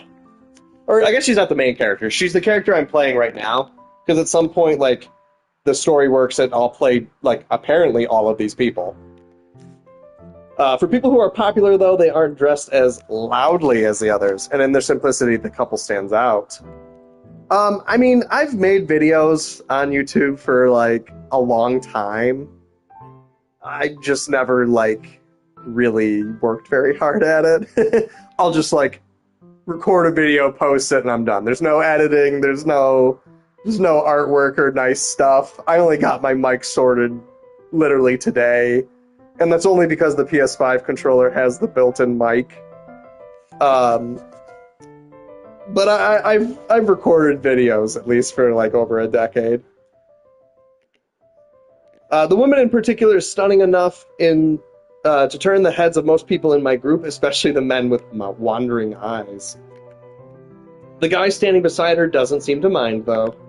And if I'm going to be a bit bolder with my assumptions, I'd say he's basking in the attention. Both of them, in fact. I'd think they are brother and sister if it wasn't for their public display of affection. Well, that's kind of weird. Yep, become another subscriber, Dogwin. The matching rings on their fingers just cement the fact that they are indeed a couple. That's a nice ring, actually. Thank you, I appreciate it. Whatever. Couple or not, what's important is we get this deal closed before the current owners can even think of canceling the listing. So yeah, the main characters of this are trying to sell this haunted mansion so they can make that bank. And this is the, what is it called? Open house. I just hope one of the people in my or Rose's group is brave and generous enough to buy this mansion. And so, with papers in hand, I lead the way. Isabella's great. She's the best so far. When they aren't whispering among them, they also have like these full breakdowns of like the characters. I think they only unlock once you've actually played them. But this is Maria's. 26, estate agent. She's Filipino, Roman Catholic. They have a full breakdown of all these characters, even their likes. I think it's kind of cool. When they aren't whispering among themselves or going ooh and ah over one thing or another, they ask questions. From how the restoration process went to the history of the place, I answered them all. More than happy to talk about the art pieces and architecture, mostly. However, I'm careful not to mention anything about the fact that it's a ghost haunted house, and they probably already knew that coming in here. Not a good material for sales talk, even if the entire population of Luxborn already knows about it. Some of the furnishings here are actually the 17th century originals. all of which have undergone a painstaking restoration process just to return its original beauty. It's also like a moving background most of the time. Like they've got like the characters usually are like breathing and moving. The chandelier's like swaying with the breeze. They showed when I was upstairs, like the windows are all open there. It's pretty cool. Even the glass thing. Colorful ones. Stained glass? I don't know, but you get the idea, I hope. Especially that one, ma'am. It is said to be a gift commissioned by the fiancé of Lady Charlotte Ermengarde. The mansion's current owners have specifically requested that the restoration crew take great care in handling it. It's better than like most visual novels that just have an image, and it's just like, I don't know. This at least feels more alive. I've said it a few times already, but yeah, it's more interesting to look at the very least. It's a priceless work of art and the most distinctive feature of the mansion. By the time I've stopped talking, her attention is already elsewhere. Isn't this place wonderful, darling? Darling. I told you it's not a total waste of your time. So Luke's just an ass. I've already taken this up. I don't know. Isn't it a bit too small? We might have to break a wall down to have more room. Well, I didn't really want to play like a game right now. I didn't want to like learn new controls and everything. I'm kind of being lazy right now. I wanted to just do a story. Like if you guys have ever seen like the what's it called? Like Until Dawn or anything. Like they have gameplay, but it's mostly just like a story, and that's what I want. I literally just wanted to like watch a story right now. He does, 100%. Well, I think it is just right. Don't you think so, Marianne? It is splendid, Mom. But isn't it a little too early to make plans when no deal has been signed yet? And the voice actors aren't that bad. Like, I've definitely heard worse. Never mind that. It isn't going to be a problem. We've got a wonderful legal team to handle everything. Start taking notes, though. I think I've got a few things I want changed before we move in. And I mean, most visual novels don't even have voice acting. I mean, I was like contemplating, like, just to show you. I've got like a couple games. Oh, sorry. Forgot my voice goes away when I do that. But exactly, AI voice is awkward. And there's this other horror game. It was part of the what was it called? Little Hope.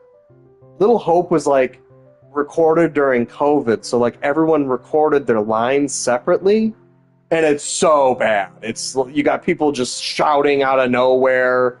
You got people angry for no reason or like saying things angrily. It's just, I don't know. They at least recorded this. You can tell like they're almost like talking to each other, so it feels smoother. The rest of their conversation gets lost in the chatter of our companions.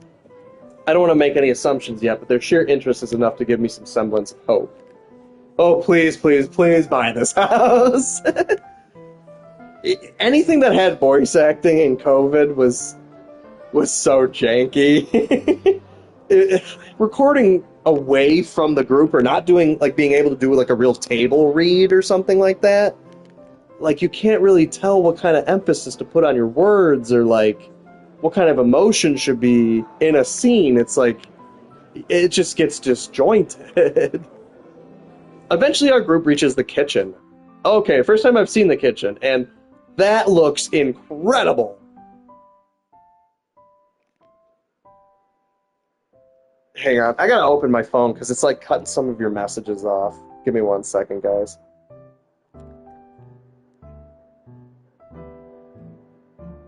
I'm like able to read like maybe like half the actual text sometimes.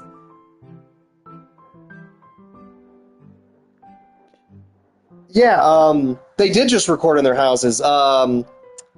If you've ever seen BoJack Horseman, actually, one of the characters, the pink cat, her name is Princess Carolyn. She actually recorded the entire of her recordings for that role alone, in her own house, away from everybody. But she nails it. some people can. They know what kind of inflection to do and something like that. I love BoJack Horseman. It's probably one of my favorite shows of all time. But, some people are capable of it. Like, you can't tell that her character's alone in her house talking to herself 99 or 100% of the time. But, I mean, she nails it. Much like the rest of the house, a great deal of effort has been put into retaining the room's classical appeal. Well, yeah, no, she's really famous too, Princess Carolyn's actress. I'm trying to remember who it is. I might just look it up real quick here. Amy Sedaris. But I've heard that's like her thing. Like, Amy Sedaris specifically doesn't do table reads, and she doesn't do booth recordings. She will only record all her stuff separately and then send it in. And I guess some people can do that, but the people who work with her, if you're in a scene with her, I imagine it's got to be harder for you, because she's capable of it, sure. But how about the people in the scenes with her? Do they maybe they listen to her recordings so they can kind of respond in tune or something? Because I imagine it's got to be hard for the people that are in scenes with her. The open hearth at the end of the room in particular looks amazing, like the ones I've only seen in fairy tale books. And mad props to the cleaning crew, definitely. Seriously, after overhearing hundreds of their complaints about the soot and tar staining the bricks, and how much of a pain in the arse cleaning this will be, they still managed to pull this off. They've got this pseudo-European / American vibe in this game. So it's some characters, yeah, you've heard the VAs talking with, they're oh yeah, no, 100%, that knife is gone. That cleaver, yeah, 2 probably. There's a couple knives that are going to be missing. Arse. Or make it look presentable, at least. The highlight of the room, however, is what's underneath this hatch here. Is it like a wine cellar? Don't say anything yet. An underground wine cellar. I called it. This is the first time the guy in gray speaks up, Mr. Luke Wright. My memory supplies from the forms they signed earlier. We need to be formal in this house, of course. I mean, do you see how everyone's dressed? This man has pocket squares. His sudden attentiveness catches me off guard. Since the start of the tour, only his wife has actually shown any form of genuine interest in the place. But this time, something lights up in his eyes at the mention of the Undercroft. What a name! That's apparently his profile. He's just always gonna have that hand on the chin. It's so good. What's so interesting about a basement? I really don't understand rich people. Well, yeah, rich people are weird. Right now, he just gives me the impression of a child who has seen what he absolutely wants for Christmas. I've always found it cute whenever I see children act that way, my younger siblings especially. Yeah, I mean, anyone interested in the Undercroft, just the name itself is creepy enough. Or on a grown man. Extra creepy. I mean, I don't know. He's got that Draco Malfoy look 100%. It's almost funny. Yes, sir. It could house around 7,000 to 11,000 bottles of wine. What? Oh, they've just got a warehouse in the basement. Truly. And the room. How was Not the Draco Malfoy look. The bricks that were used to build the cellar have been carefully picked for the purpose of maintaining and preserving a constant temperature and humidity in the room. Just casually 13,000 bottles down there. Who's gonna... Why? You would never go through that in your whole life. God, I hope not. It's a good place to keep your private collection in, if you have one, sir. Yeah, just spam that emote of just the hand on the chin, basically. It keeps the corks in good condition. The dreams of an alcohol. That's beyond alcoholism. That's like hoarding, basically. Oh, love. Love. Didn't you say before that you wanted to make your own personal vineyard? Perhaps you could start one here. You know we're going to need space for that, darling. Darling. It's that accent. And this isn't big enough? Yeah, 13,000 bottles of wine. He's a real alcoholic. If you've ever seen Trailer Park Boys, that's like, what's his name? That's Mr. Leahy right there. Darling. If it's space you're worried about, sir, the Ermengarde mansion sits on a 46-acre lot. There's plenty of room for it. We were told that the original owners had a horse stable built here before, too. There's a the hand on the chin again. There's a contemplative expression on Mr. Wright's face. But he doesn't say anything further. His wife, however, seems really pleased that he has started to show interest, if only a little. I smile to myself. I'm gonna sell this house!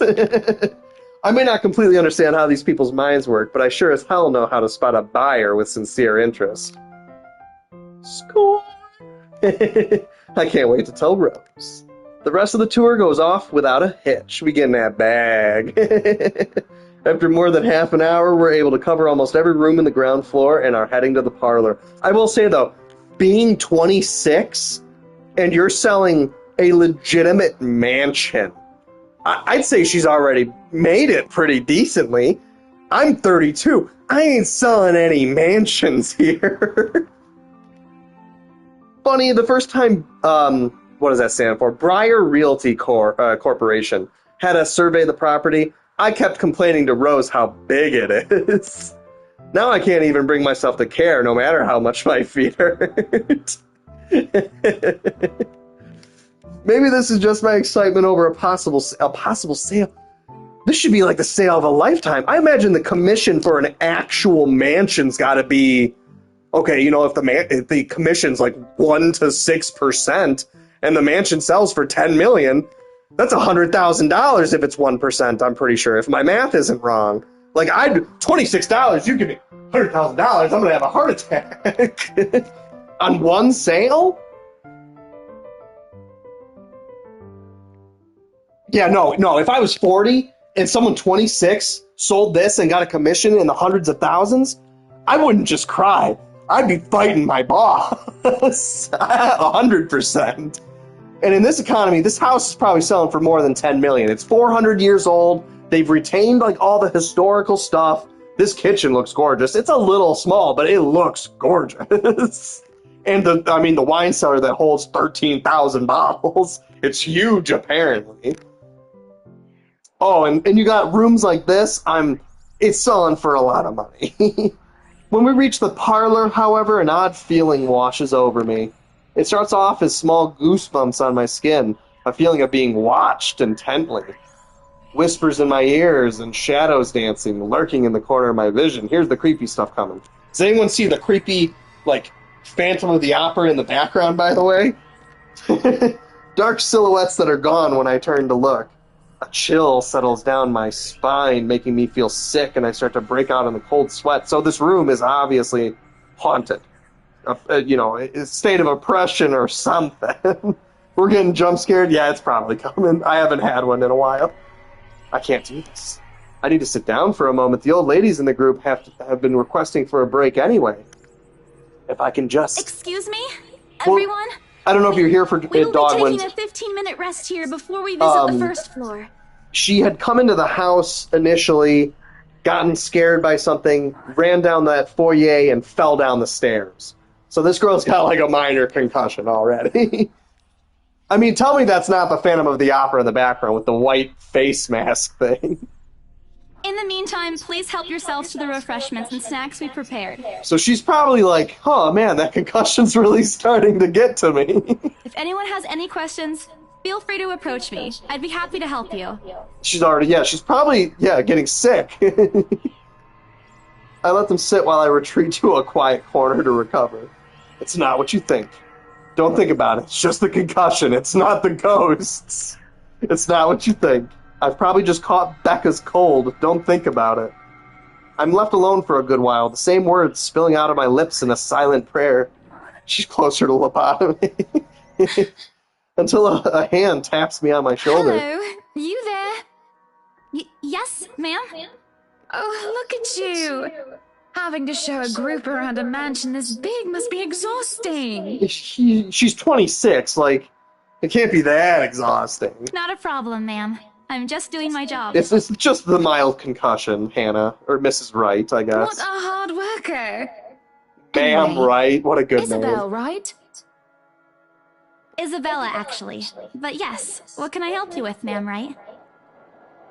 And just so you guys know, there's some, like, bad things that I know happen. Like, there will be gore later, if that does bother you at all. I just want to make sure, like, yeah, get that out of the way. Please, just Hana. Call me Hana. Hana. I just wanted to ask, how soon are we able to move in? Yeah, no, this they've already cussed a few times, but I do know the content matter of this will get a little darker, like gorier, basically. My brain completely stops. The sick feeling plaguing me is suddenly gone, replaced by utter bewilderment. She already wants to move in. Is this a joke? She looks at me expectantly as I struggle to come up with an answer. Wait, ma'am, you see... And it's also a Choices Matter game, so I think there's like... I think there's going to We haven't even be... negotiated a price yet, ma'am. We haven't Oh, even wait, hang finished on. touring the rest of the mansion. Yes, Choices Matter, so there's like... different branching paths the game can take, and I think any of these characters can die, also. Kind of like Until Dawn or like Detroit Become Human. Like your choices, I guess, can literally take out storylines, basically. A sale would be great and all, but... Choose every option that... The funniest storyline, in my opinion, for Until Dawn is the Everybody Dies ending. Because it's just a bunch of teenagers go on this vacation to the woods, and the news is just, well, they all vanished. We don't know what happened, and like the story, it's almost like speedrun tactics, because the story's just over in half the amount of time, basically. And you can do it in Detroit Become Human too. Like you can end certain characters' storylines as early as like their second or third scenes, and then you've taken like literally a third of the game out. Like whatever the runtime of Detroit Become Human actually is, if you get the good ending, if you will, if that's like 15 hours, if you take out Clara at the beginning of the storyline, it takes off like a good 5 hours easily. For a moment, with her tight smile, she looks as if she has tasted a particularly sour lemon. Please, sweetie, don't insult me. Money is not a problem. And, just between you and me, this place is better off with us than with some old lady who probably just filled it up with Speedrunner's cats. loving this tip. Well, it's kind of the weird thing about these Choices Matter games. If you have deaths really early on, it's like, oh, our game is, 5 hours long. Oh, wait, there's 5 characters, each one's an hour long, and you killed the character in their first scene? Okay, well, it's over.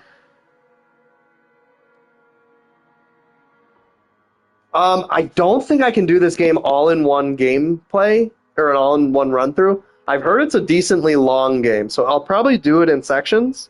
But everything gets posted and will be available. I mean, I just posted 3 different mic tests on the YouTube page. I don't know how to remove them right now. I'm gonna fiddle with it after I'm done playing here today. But every single PS5 broadcast that I do is just automatically uploaded. Yeah, I'm sure you saw them. Mainly just because it's easier for me to just have it as an auto upload than to do it myself.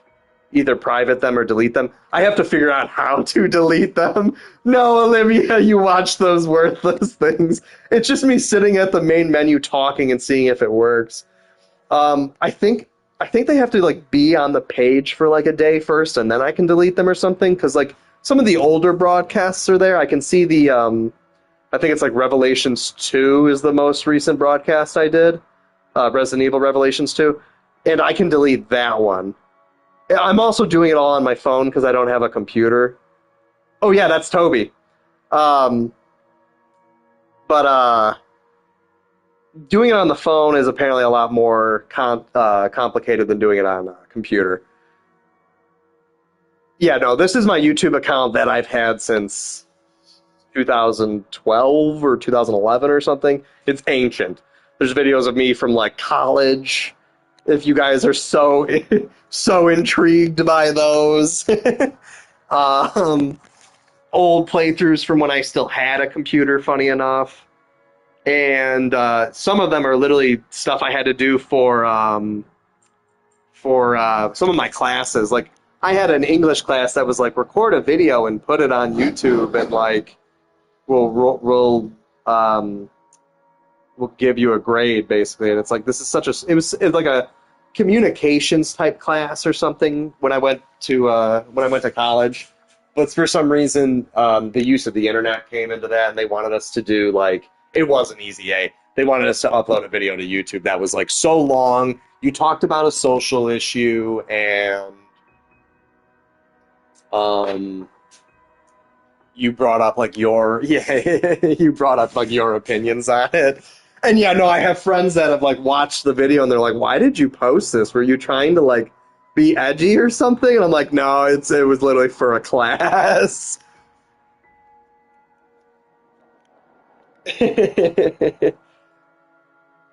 There's also another one. I don't think there's anything wrong with having cats here, Ma'am Hana. I'm sure there's more than enough space here if you want pets. 1 million cats in this place at least. But yeah, I recently changed a couple of my my cover photo for YouTube. So now it's like my profile picture is my cat Toby, and the cover photo. Anytime I do a broadcast, if I'm not like recording yet or something, I'm pretty sure it's just a picture of Toby. Oh yeah, no, in a house like this, my cats would have one of the wings to themselves. There's an east and west wing here. This is the cat wing. 7,000 cats. I have I have multiple maids to deal with all of the cats, obviously. And I would build like you know how some houses have those like cat tunnels all along the ceilings and stuff like that? It would be the most elaborate, like, cat jungle gym, basically. Perhaps I'm still not feeling well, but really, what's wrong with cats? Cats are fantastic. Ooh, yeah, each cat has their own private butler. They ring, like, a personal bell and get served, like, caviar cat food, basically. More importantly, why is she talking about moving in already? Here's my cat's own walk-in closet, 13,000 capacity wine milk cabinet. Yeah, exactly. And obviously, Fancy Feast. They'll be mostly stocked with Fancy Feast. Well, I'm more of a dog person. Boo! But you see, this is going to be a gift to my darling. It's Darling. going to be our anniversary soon. A whole room just filled with literally fresh catnip plants would probably be like. And what are those other ones? Wheatgrass. Catnip and wheatgrass. My cat would never leave that room. And it would be so wonderful if you can secure its purchase for us. Why, I can even offer something extra if you help us out with the paperwork. Wait, no, the sheer fact that she's a dog person already tells you that she's probably a villain. Like a cat jungle gym? Olivia? We actually have a process for this, ma'am. I don't really think that would be necessary. That is so cool. I would love to work at some place that had like animals. Like, I actually have a zoology degree. Funny enough, I would love to work in like something like not necessarily a zoo or aquarium, but like maybe like a conservation area, like just protected land, or like a natural park or something like that, or literally anything to do with animals. I'd work in the Everglades and like watch over alligators if I had to. Or appropriate? And just what are you two lovely ladies talking about here? Leaving me and our lovely interior designer to talk here by ourselves.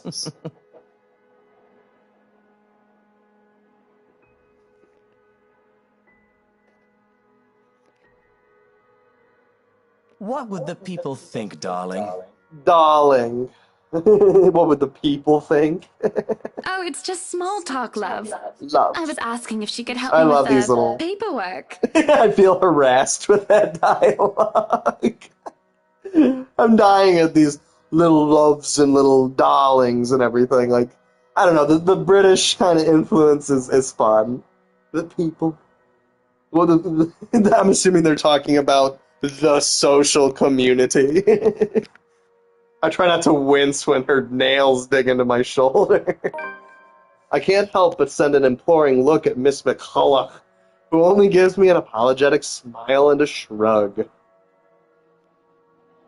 Yeah, I can give you a fact sheet and a form to fill out. No, it's like, have either of you ever seen Bee and Puppy Cat? I absolutely adore that show. I watch it. I've watched it a lot. The main characters all basically live and work in a cat cafe. If you haven't seen the show, it's amazing. Amazing music, amazing artwork. It's funny, and cats.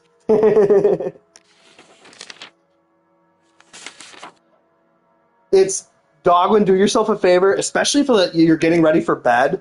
It's one of the best shows to fall asleep to, because the music's like really like, it's like lo-fi kind of like chill, and it's really colorful, and the colors are really like not bright and in your face, but like kind of muted, but also unique. Like it's such a good show, and falling asleep to it is like, it's like rain sounds basically. Oh man, Rose is gonna be angry at me for letting her do that. I think she just took all the paperwork so that they could basically just buy the house. She's like bullying her right now. Wonderful. Ma'am, Hannah. And Marianne, I'd really love to talk to you about those changes. You took some notes earlier, yes? I did, Mom. But I really hope that this time... Excellent. Hopefully you can help us out too, Isabel. Isabella. Isabella. Right. It's a lovely name, Isabel. Get my name right. It's Isabella. Oh, that's awkward. Yes, that's great. We'll be more than happy to put in a good word to your superiors. I hate this too, woman. and... What's this? D-list horror prop? Pass the letter to Hannah, Luke, and Marianne. So the letter, we found it in the attic right before the spooky stuff started happening. And when we got the letter, it just says, help me, help me, help me, help me, help me. Written in red, ink or blood. And it says, pass this letter on to 5 people or else. So I don't know if we were just compelled to do that, or did we pass over the documents and we accidentally had that in the documents, or maybe not. So that curse just got passed to all 3 of them very casually. A look of confusion and disgust appears on her face, turning to her husband. He merely shrugs in reply. Of course, he doesn't care. He's probably the one who did it. That's, an interesting work of art. Not to my taste, though. I'm sorry. Rich people. Oh, I mean, Miss McCullough on the right is just an interior designer, so she's not as bad, I hope. But yeah, rip the other people. Darling. Buttercup. What is a complete overstatement for this garbage? It looks like a cheap prop from a D-list horror film. I'm loving this guy. Shush, love. Love. Let the girl do what she pleases with, what do they call this? Poor interior designer. Oh, forget about it. At the very least, it's not as... She's about to die because of rich one art people. exhibit I was forced to attend last month. You should have seen it, Marianne. Even you would have been appalled. I love the sprite work at the bottom left as well. Like, we've got the artwork for them there, but then we've also got the artwork for the speaker. But I'm sure you'll know what to do with all walls once we get started. I highly doubt it is as bad as you say, Mom. Nevertheless, you can be assured that my team will only pick whatever suits your tastes. Nothing of this chain letter sort, of course. It has to always work with a palette. I'm quite sure chain letters these days don't come in this form. I would react a little bit more negatively to this letter. It looks like it's written in blood. It's very... Like, if you were the buyer of this place, like, for that to be in the documents, I'd be a little more concerned than just... I'm quite sure chain letters don't come in this form. It's my turn to be puzzled. Yeah, I would have left immediately, exactly. Or at the very least, like, what kind of sick joke is this? What do they mean? Rose and I double-checked everything. Yeah, how did you slip this paper in there? Are the papers I handed not enough? You don't recognize that they got your chain letter? I don't want to mess this up. But with the way Ma'am Hannah is leading the conversation... Can you just say Miss Hannah leading the conversation? I'm afraid that's exactly what will happen if I do interrupt her. That's good to hear. See, darling, isn't she an absolute delight to work with? I can't wait to see how this place will look when she's done with it. Oh, you don't have to tell me that, Buttercup. Buttercup. He's creepy. Yeah, these two are the potential buyers for this place, but they're kind of bullying Isabella right now. They're basically like, yeah, give us the document, we'll sign, and we can move in, like, tomorrow, right? And, like, they haven't even, like, started bidding.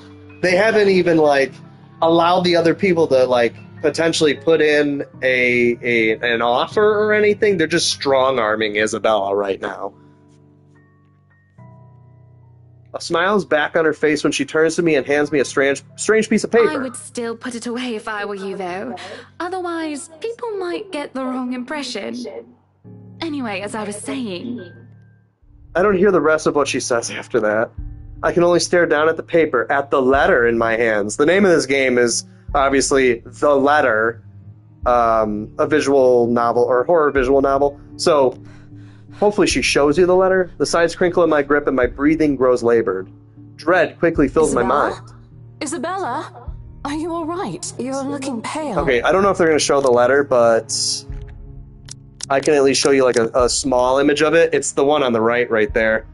But help me. At the very bottom, it does say pass this on to 5 people, though. I didn't even notice when Rose's group joined us in the parlor. I want nothing more than to say that, no, I'm not all right. I want to leave this place. It looks like the sun's getting, like, darker, too. Like, it looks like it's getting later in the day as well. I remember everything as clear as day. This letter and that woman in the attic. Oh, so when it says story updated, it's actually telling us that there's, like, more...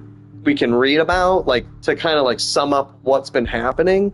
So, like, it starts out, I met my friend on my way to the mansion, basically, and she told me not to do it. I arrived at the mansion alone and got the creepy letter, and then I fell down the stairs, and they had to put ice on my head. That's what that one is. And so we just got these ones. Today marked the open house of the infamous Ermengarde Mansion, open to the public for the first time in years. Luxborn's most esteemed and prominent personalities gathered to catch a glimpse of the 17th century property, including Luxborn's most well-known couple, Luke and Hannah Wright. And I'm assuming... no. Okay, I think that's the one we just got then. Yeah, I don't see anything else. It's real. The letter... I'm sorry, I didn't know. Careless, I've been so careless. How do I even tell them that without looking like I've gone mad? Show the letter to Rose. Okay, this is an important decision. If we show the letter to Rose, she gets hers. If we don't show it, she's gonna think we're just crazy pants. This is actually... you want me to show, but she gets cursed. She might die because of that. I want the downfall. You do want the worst ending. You guys want me to show it? I'll do it.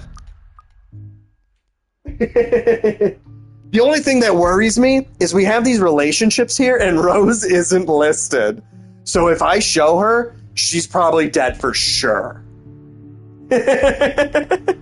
Choose what you like. No, I want it to be fun, and I actually have you guys to like help me with the decision.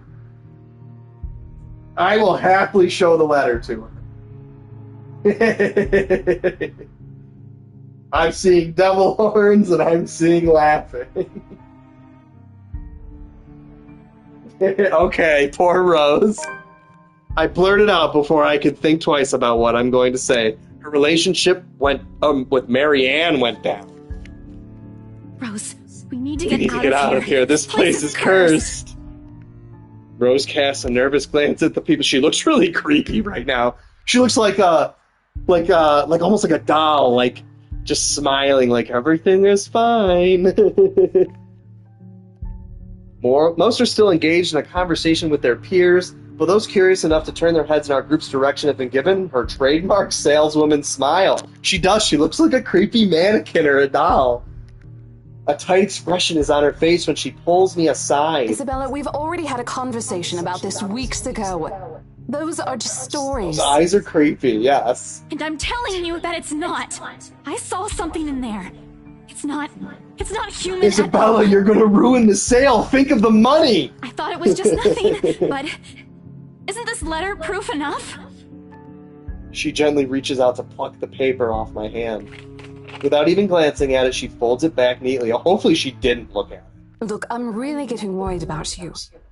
I Think know of you the want to see this bag. open house through, but your condition is more important. Give me a few minutes to wrap things up here, and I'll drive you I'll drive you to the nearest hospital. hospital. She's worried my concussion is starting to, like, get to my brain. She's a good friend. No! You don't understand! There isn't a condition, Rose. No concussion at all. I'm fine. No concussion at all. I'm dying. But this place isn't, and you're being stubborn about it. She's thinking about the money, Isabella. Clearly, money over self-livelihood, right? Before Rose could open her mouth for a retort, Draco Malfoy's hand lands on both her shoulders, pulling the two of us at a distance closer. Now, ladies, what seems to be the problem here? He's giving me creeper vibes. Nothing, sir. I just had to clarify a few things with my colleague. Isabella Mental Hospital speedrun. Oh no. Well, it certainly seems intense. A smile fits the two of you better, in my opinion. Get out of here, creeper. Especially darling little Lily. Darling little Lily. Never call me darling. Never call me little. And never ever call me Lily ever again. Ever. He needs to go. I'm a right hater. I do not like this man. He gives my shoulder. Nope. Nope. We're throwing him out. We're throwing the whole man out. He gives my shoulder a gentle squeeze, while an inscrutable smile spreads across his face. Nuh-uh. Throw the whole man out. It's Isabella, sir. 100%. My name is not Lily. My name is not Little Lily. My name is not Love. Take him out the window. Yup, right out the window into the trash when you can kill him. He's first to go. We're getting rid of Draco Malfoy here. Of course. But my point still stands. And with two beautiful ladies here... You're married. Sure. You're married. Your wife is probably in this room. And I'm sure little Lily Yep, here yep. will certainly Kill him. appreciate it if you remove your pretty Get him, hands Hannah. from her, darling. Thank you. Get him. Little Lily. Even Miss Hannah's like, or not Miss Hannah, the interior designer's like, get your hand off this woman, you're married. Hannah 8. The pressure on my shoulder lifts as soon as those words leave his wife's lips, while the scowl on her face is like a splash of cold water on me. No, the women in this scene, 14 out of 10, easily. I'm loving it. It is also impossible to miss the displeased frown on Miss McCullough's face. You know, she, what is her name? Marianne and Hannah. they're already two of my favorite. Isabella's also just fantastic. She's gonna use his money, get this house, divorce him, and then keep the house. That's the smart thing. Get rid of Draco, just keep his money. The realization that we might lose this sale because of my outburst instantly dawns on me. Think about the bag. Kill Wright, marry Hannah. And I'm a dog fan. Kill Wright ×2. Rose will be beyond pissed. I think I need to step out for a while. I'll be back. I need some air. I think we just need to leave the haunted mansion. Bowing my head, I mutter a quick apology and gather my stuff to make a quick exit. It doesn't matter if this place is haunted or not. I've caused trouble, and Rose can be quite unforgiving of behavior like this when it comes to money. You're forgetting the other half of that sentence. Oh yeah, no, that was a good choice. I agree. Giving the letter was the good choice. I'm almost at the door when she catches up. Isabella, wait! The apprehension must have been quite obvious on my face. Hang on. Because her expression instantly shifts to something gentler, eyes softer. A fond smile spreads across her face. The green Isabella. Think of the green. I'm dead. Even Rose's hair is green. Hey, I'm not angry. I just don't want to lose this money. I know. I'm sorry I ruined this for you. Isabella, stop. You're the best. Come on, you didn't ruin anything. It's not like we haven't ran I into want any more problems drama. before. I'm in total agreement.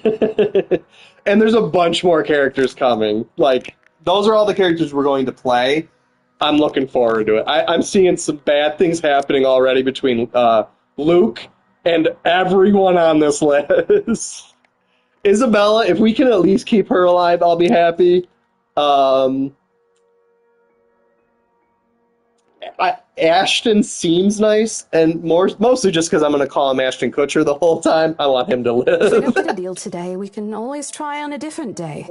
We can always get the bag the next day. And look. She hesitates, completely trailing off, before shifting her gaze down to her hands. A small gesture to stall. Luke is either the first one to die. Hopefully, he's got plot armor, because terrible characters with plot armor are the best. Her fingers are fiddling with a piece of folded paper. Don't read it! It's that stupid letter! My hands stiffen when she gives it back, but I take it nevertheless. More as an automatic response than any desire to have it back. I'll throw it away if I can. It'll just end up in, like, something else. Like, oh, let me just, open this door, and it's just sitting on the floor in front of the door or something like that. But I have this nagging feeling that one way or another, it'll find its way back to me regardless of what I do. I don't think she read it. It doesn't seem like she did. But Rose is also not a playable character in this. She doesn't have a relationship gauge, at least. It'll come back like William Afton. Well, that's the thing. Yeah, even if you set that thing on fire, it's coming back. Rose, this is... You have to let them know about... I know you want us to get this sale so badly. And we've made a lot of plans on how to go about this. I mean, who wouldn't? This is the first time I've been assigned to a property like this. I've sold plenty of houses before, but nothing like what we have here. It's a beautiful house. I'd love to get one of my own if I ever win the lottery. Again, they are splitting this commission, so say the house sells for $10 million, which I think is a low ball. They split a $100,000 commission, $50,000, that's still good money. Let's say the mansion's $50 million, $500,000, $250,000 as a 26-year-old? I would... Oh my god, that money would be gone so fast at 26. Immediately gone. The amount of things I would have bought at 26 with $250K. But I think... Look, here's the thing, Isabella. Early retirement. To do this, I mean, if you're smart, good investments, $250K could last you a long time. And the way you are now, Me at 26, that would have been gone. Your dog went 100%. I'd lose all that money on dumb purchases. I'd had it, what's it called, in-home theater. I'd have every console. I'd have a computer that probably cost as much as like a small car. And then my house wouldn't need to be too crazy. Like, I don't think I'd want a mansion. That'd be too big. I'd rather, like, a nice sized house, 1 or 2 stories. It's got to have a basement. And then I would have a really good, what's it called?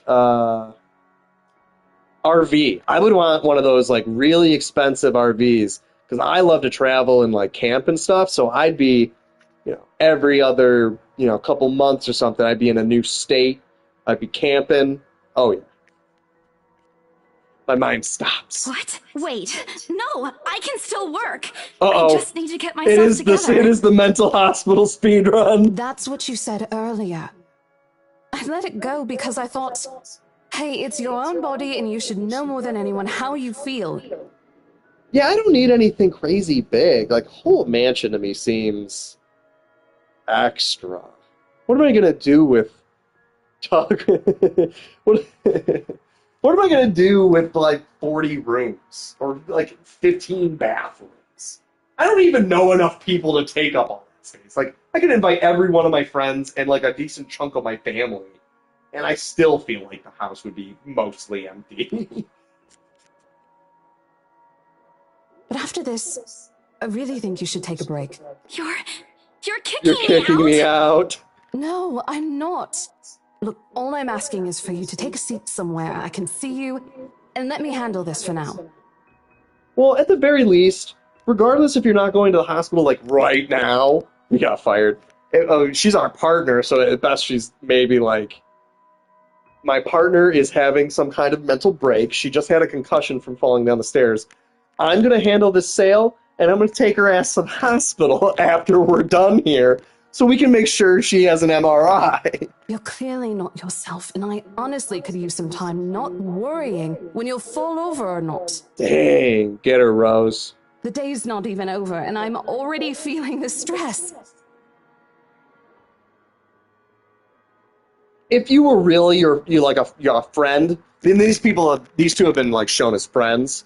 You'd be like, no, my friend's not acting right. She just put this weird, creepy chain letter in our potential buyer's documents. Like, she's off. Maybe the concussion is acting up, or she's having a brain bleed or something. I'm taking her to the hospital. It changed her personality. Please, humor me just this once. She's worried about you. She clasped her hands together in front of her, eyes pleading for understanding. And I do understand.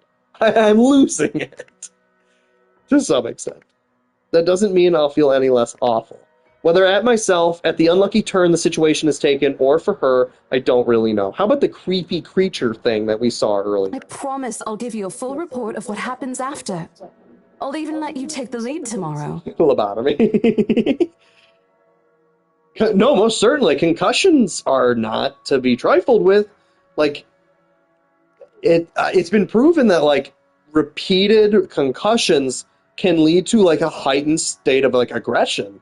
Like, I wonder if it affects, like, a certain part of your brain more, like, than others. Like, there's a part of your brain that's dedicated to, like, aggression. I think it's, it might be the amygdala, but I can't remember right now. But, you know, that spot in your brain gets super swelled because of all the impacts. Like, it could most certainly, like, make you angrier, maybe, like, an increase in testosterone or something. Like, and it's, I don't know if you guys have ever interacted with people with memory problems, but, like, a lot of people with memory problems also show heightened states of, like aggression and, like, it's because you don't know what's going on around you. Like, you're kind of, like, more aggressive, more likely to lash out. Give me 1 second, guys. I'll be right back.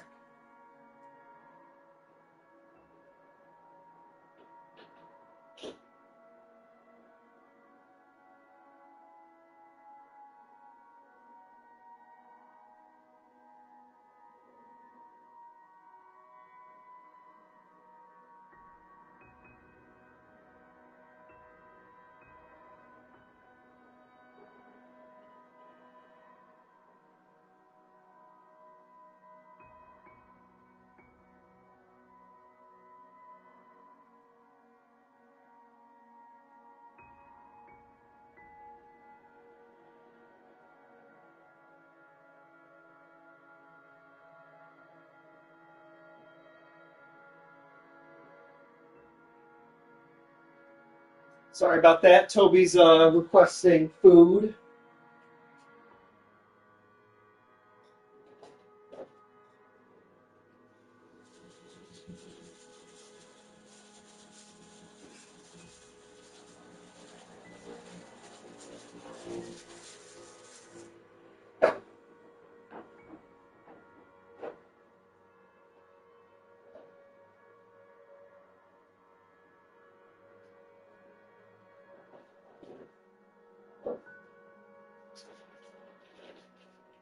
Oh yeah, he's getting his food. The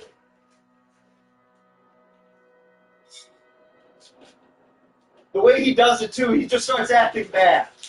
It's very telltale.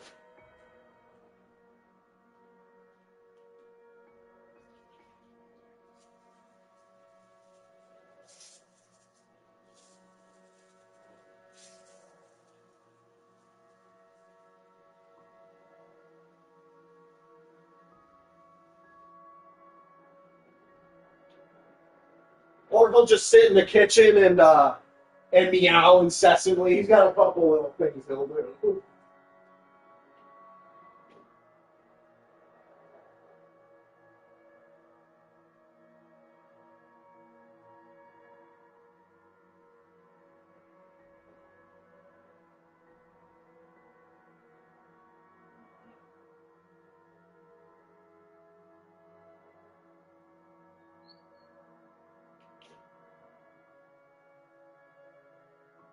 And he's got kind of a weird, like, feeding schedule.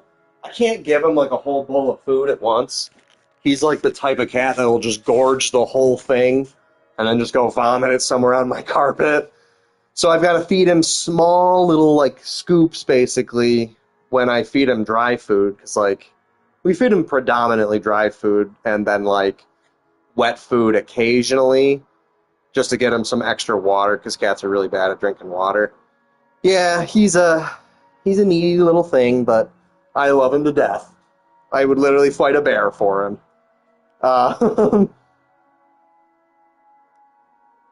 But he's older. I mean, older cats are kind of like that too. It's just like, I'm excited. I'm just gonna hork up all this food really quick. Fine. Okay. I'll step aside for now. Alright, I'm back. You're upset. Yeah, Hungry Toby is also bad behaved Toby. We had a water fountain for him. We've had 2 water fountains for him. But they just grow mold to a degree that you really can't keep up with it. And so, like, right now, we've just got him a water dish again. It's steel, so it doesn't grow mold. Like I'm looking into buying a stainless steel version of one of those water filter or water fountain things, but no matter what, there's always still plastic. Like the little what do you call it? The little motor that makes the water actually go. No matter what, is still always got plastic pieces in it. And the water goes through it, and just that's where the mold starts, spreads, and you can't ever get rid of it really in there unless you're like doing routine like vinegar washes and stuff like that, and that's just a lot of work for someone who works all the time. So it's just one of those things that I'll just get the simple dish for now and feed him wet food occasionally because he loves it. He is mad about wet food. Like, the second he hears the can open, he's meowing, he's walking in circles, he's rubbing against me, he's rubbing against his food dish, he just goes nuts. He loves wet food. A little, yeah, obviously. If it's any consolation, I won't tell the boss about today. You know how he is. Please don't. I don't want a repeat of the lecture I got during my first assignment. Yeah, he's healthy and as long as he's acting like himself. Yeah, no, Rose is our best friend. He called me a noob. And I don't even know what that means. At the memory, both burst into helpless giggles, earning us strange looks from the guests milling about the door. About being noobs. Talking and laughing like this, it's easy to forget any mishaps that happened and the mild concussion that I have. Little things you learn to appreciate, I guess. So, are we good? Oh, bosses. Oh, 100%. Anyone who would call someone a noob. Oh, yeah. It's better for me to step out of this one for now. I won't be able to help you anyways if I keep getting distracted like this. Maybe I'll just take a walk outside or something while I wait for you to wrap things up. Please, just stay put. I insist. I'm not an invalid, Rose. You clearly have not seen how you looked earlier. Oh, unconscious at the bottom of the stairs? Is that how I looked earlier? It's not that bad. Color hasn't even returned to your cheeks yet. Just stay here, all right? Don't even think of going anywhere. Let me finish what I'm doing here, and then I'll take you back to Luxembourg myself to have that minor bump checked. What a good friend. At least wait for me to call someone who will fetch you, okay? Phones don't work here. We already established that. She's gone before I can voice a word of complaint. Left with nothing else to do, I find myself drifting back to the foyer. A few visitors linger in the area. Some merely enjoying the afternoon sunlight streaming through the stained glass windows. Oh yeah, immediately gets told to stay here, immediately leaves the location. Others can be seen admiring the priceless antiques decorating the room. I'd be afraid someone might steal something in this open house. I'm surprised they don't have some kind of security or something also, but maybe that's just me. One group of elderlies, gathered some ways across from me, is occupied in a friendly banter about which one would cost more to buy. A little argument here, an occasional laughter and teasing there. I smile to myself. The conversation reminds me of what I've been missing these past few months. Then cry when I get lost. God, that's real. Rose is probably right. I do need a break. Thank you so much for stopping in, Olivia. I really appreciate it. It was a lot of fun. I'm going to be streaming pretty much for the next couple hours here. I don't have anything really going on today. It's my day off. And it'll all end up on the channel no matter what. But go have a good dinner. I need to make dinner probably soon here, so there might be a break maybe in a little bit. I'm going to make some tacos. But I'm going to be playing at least for a little bit longer here. I want to get at least to like maybe a next chapter or another character at the very least. Finish Isabella's like chunk out. Maybe this afternoon's hangout. Speaking of, I should call Ashton Kutcher. It's a few hours early from what I've told him, but he did ask for a call once I'm done. Besides, I don't have a ride back. He offered, so I might as well take it. Oh yeah, make a quesadilla. That sounds good. Or bribe him into giving. I will say, not arranging a ride back from the haunted mansion that you're trying to sell, risky and bold maneuver. I'm gonna say, you know, ballsy at the very least. I'd be walking home, but that's just me. Not that I'll ever accept the latter, personal convictions and all. Honestly, if there's something I find admirable in him, despite his tendency to annoy the hell out of me, it's that. Well, whatever way works, a free ride is still a free ride. You got kicked for a minute? That's weird. Just you've been watching this too much. Too much Ashton Kutcher. There's Rose's offer too, but despite what she says, I know she'll be busy for the rest of the afternoon, especially without me assisting. I panicked. By the way, I love that your profile picture is Big G. Seeing that face pop up is too funny every time. It's that little clip, it's so good. Go outside. Bothering Rose for a favor as small as this is the last thing I want to do right now. A couple of minutes and a few prayers asking for a decent signal later, the call finally connects, and... Shit! What? Shit, how loud is this thing even? A sharp ringing fills the entire hall, disrupting the pleasant quiet that has settled. Soon enough, heads begin to turn in search of the source, mine included. My eyes dart around a small crowd before zeroing in on a lone figure crouched behind the same group of old people checking out the decors moments ago. He is facing away from me, fumbling with something in his hands. Was he creeping on us this whole time? But I don't need to see his face to know whose back it is. Oh, I recognize that dumb parka anywhere. Without bothering to end the call, I marched toward him. After what happened, I'm really not in the mood to deal with this. Ash from Deluxe City. Bad guys, watch out. Can't beat me. Looking for trouble? Better not lie. Is that his ringtone? Pretty fly for an Asian guy. Sup, I'm Ash from Deluxe City. Oh my god, that's incredible. Can't beat me. Looking for trouble? Better not lie. I'm a cool dude. Pretty fly for an Asian guy. That is awesome. What a ringtone. Can't beat me. Looking for trouble? Of all the times to... I'm a cool dude. Ashton Frey! I'm a cool dude. Ashton Frey. Ashton Kutcher, Miss Isabella. I'm saving this later. What happens next is something I'll surely regret later for having not recorded. What was that? Oh, that was too funny, that little...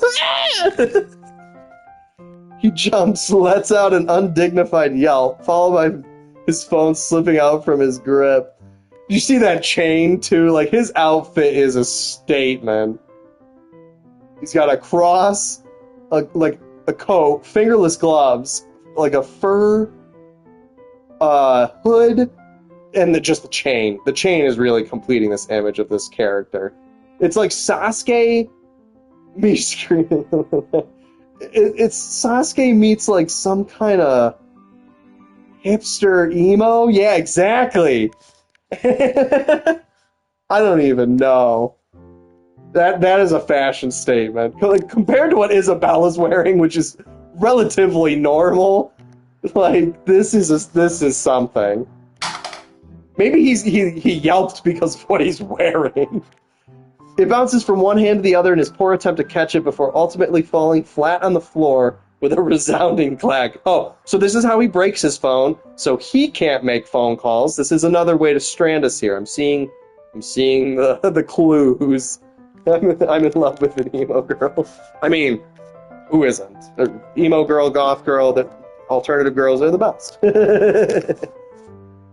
I kind of feel sorry for the phone. My girlfriend is kind of in that group.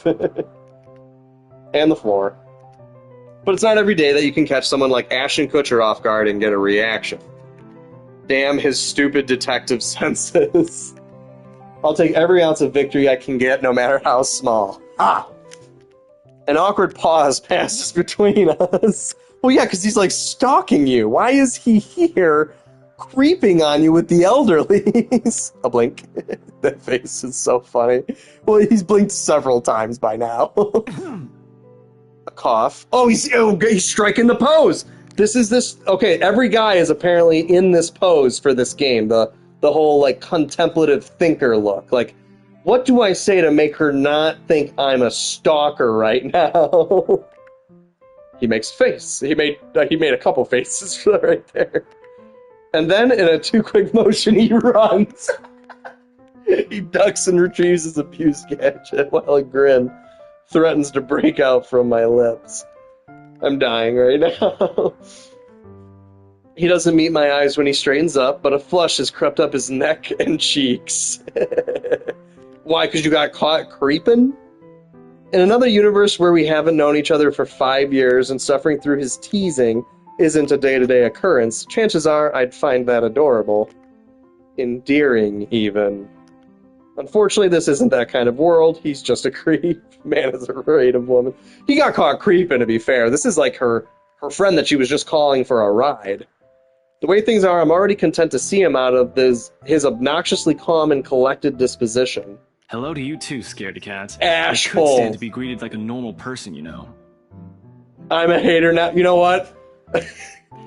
Okay, now him and... we can throw him and Draco Malfoy out. Asshole. The fact that the game captioned his name is too good. Normal person. You're not a normal person. Asshole. What? And miss that look on your face? No way. Oh man, I should have taken a picture. I recorded it, Isabella, no problem. I am so honored you find this funny. Is that how you treat your guests? I think I need to talk to your supervisor. Don't worry, Rose already fired me. I'm going to the mental institute after this. Talk to yourself. You aren't even a guest here. What are you doing here in the first place? If I were him, and this was like a real open house, I'd be finding that food table, because they always got a food table, and like, Isabella's not going to kick you out. She's your friend. Like, yeah, you're not going to buy the mansion, but like, you're not going to kick me out. I'm going to eat this food. I'm going to talk to some bougie rich people and make fun of them with you later. For a moment, he looks like a cat that swallowed the canary. I would not be buying anything. I'm here for the food. Yeah, 100%. Suddenly checking every nook and cranny in his phone for any damage or scratches seems to be a more interesting activity than explaining why he's creeping on me right now. Ash. I could be looking to buy a house. Get out of here. A mansion? Yeah, why not? Did you see the view outside? It doesn't look haunted to me at all. The chandelier is moving above your head. Oh yeah, I mean, if you're selling a mansion, you gotta expect that the food that you're gonna... Hang on, you already made your quesadilla. Well, welcome back. This is Ash Hole. This is her friend Ashton Kutcher. We just got introduced to him. He is like creeping on her. She went to call him for a ride, and he was already here, hiding behind like some of the other guests. But I guess it's all in good play. He's an emo. Yeah, we've established he's Sasuke with the worst taste in clothing. Ashton, I am not in the mood. What are you doing here? Again, eating fancy food. He chances a glimpse at some point behind me. The parlor? Curious, I follow his gaze, but before I can figure out what has caught his attention, he places a hand on my shoulder and turns me back to face him. I just finished working on something, so I dropped by. His name being Ashhole it's killing me too much. I still don't see how his work has anything to do with why he's here. At my confused look, he drops the hand resting on my arm, like he's touched something particularly hot, and casually rubs the back of his neck. And I said I'll see if I can pick you up. I agree, Dogwin. The shoulder touches. Free time. I was gonna say something, but I'm like, he's known her for 5 years. Like, okay, whatever. But I don't know. It's weird to me. Like, again, he's creeping on here. Maybe they know each other. They like each other. I don't know. If he expresses like romantic feelings at some point, like, it'll be understandable. We'll see. I said I'll see if I can come pick you up, and maybe he wanted to surprise her, like, hey, I'm already here. You want to get lunch or dinner or something? Like, that would be cute. It was a little... Maybe he got caught off guard and he didn't have a chance to, like, pop out yet or something. I don't know. I'm trying not... Exactly. It's fun to hate. I'm trying to, like, get the reason. So, here I am. Figured you'd still be busy, and so I roamed around for a while. Waited for her to finish up and then probably surprise her. Oh, you should have mentioned that sooner. I was about to throw you out. You should still throw him out, Isabella. Throw me? Hey, I was given a pamphlet. I think that makes me a legitimate client. We have mandatory sign-in sheets for clients, Ash. I didn't see your name on it. That chandelier's going down at some point. I was thinking the same thing. Someone's gonna either get snagged by it, or it's just gonna spook us. And you can't just roam around because it says open house. Normal people actually follow an etiquette here. Right, okay. Oh, they dropped the ash hole, now it's just ash. No, wait. I wasn't really going to throw you out. Rose said... Never mind. I was just about to leave anyway. Honestly, we're protecting Isabella above everything else right now. She's the only character I legitimately have cared about. Wait, what? Now? Something must have shown in my face because he pauses and gives me not the thinker stare. Sometimes I forget how easy reading people is for Ash. Given how hard... Hang on. Given how he often looks as if everything around him is a chore. I avoid his eyes, hoping he'll drop the subject and won't ask any more questions. The last thing I want is to tell him what happened, especially the part about the creepy letter. In fact, he's the last person on Earth I'll ever think about telling it to, if I can help it. Oh, we're showing him the letter. Sure, he's a dependable guy. God knows how many times he's helped me, even without me asking for it. But stuff like ghosts and the supernatural? He'll never believe those, even if he hears it from a friend. Except maybe if it's Becca. Why? Are they related? Show him. On a good day, the most harmless thing he'll do is give you an explanation why things have no chance of ever being real. At worst, he's insufferable. He'll poke fun at you every single chance he'll get. So a good friend. Let him try to riz his way out of death. Ashhole. I love this nickname. It's fantastic. What did I ever do to him? He never does that to Becca or Zach. It's because he likes you. I can already imagine how things will go down the moment I spill a word of what I saw. Nope, over my dead body. Before it catches his attention, I shove the letter deep in my bag. What's wrong? What's wrong? Real zero riz. Nothing. Let's just go. Doesn't look like a nothing to me. I mean, I have a mild concussion, but it's nothing serious. We still have Zach's movie tonight, remember? It's still early. And didn't you say your shift will end around 5 or 6? What about... Hey, Isabella, wait up! It's a gorgeous place, though. Every time I've seen this panel, it's gorgeous. I'm assuming at night it's going to look horrific. A rush of air greets me as soon as the main doors open. Not the usual autumn draft, but it's still a welcome change from the stifling atmosphere inside the mansion. The artwork in it's pretty good. It was like, some people said it had like kind of an AI feel to it, and like, it does sometimes, but if that helped this guy save some money to get this out, like, I mean, that's sometimes what you gotta do. Ash's footsteps are quick behind me, the soles of his shoes thumping hard against the polished concrete in an awkward cadence as he rushes to catch up. Though, you're going to see above those birds right there, those birds have been reused in so many different panels. Not just this one, they were like used at the beginning. There was a window outside, we saw the birds, like those birds. I want that to be like the thumbnail, honestly. I just don't know how to do that stuff on my phone. He calls out once, twice. The mansion still looms in the background. Whispers calling me back, shadows beckoning. Help me. Oh shit.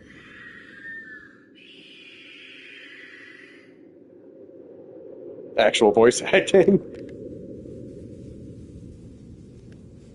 I don't look back. Yeah, just leave. Don't go back ever. Oh, this should be the end. This should be the end. We made it. We're home. We're safe. We spend the ride back to Luxborn City in a relatively quiet manner with only the radio's disjointed hum in the background to fill the silence. Occasionally, Ashhole will reach out to fiddle with it until the signal settles or it's on a respectable volume. But otherwise, he doesn't say anything. Neither do I. However, there's those birds again. However, if the furtive glances he's been sending my way are signs, I know there are things he's been itching to ask since we left the mansion. This does feel like Isabella's chapter end. I keep my eyes trained on the passing scenery outside, the birds that go by every 5 seconds, in the small hope that my disinterest will dissuade him. Here. Look how edgy he looks. Look how edgy he looks in that panel. I can't do it. All of a sudden, he tosses something at me from a small compartment on his side. It hits me cleanly on the chin before I can make a move to catch it. The small package makes a soft landing on my lap instead. Sorry. So edgy.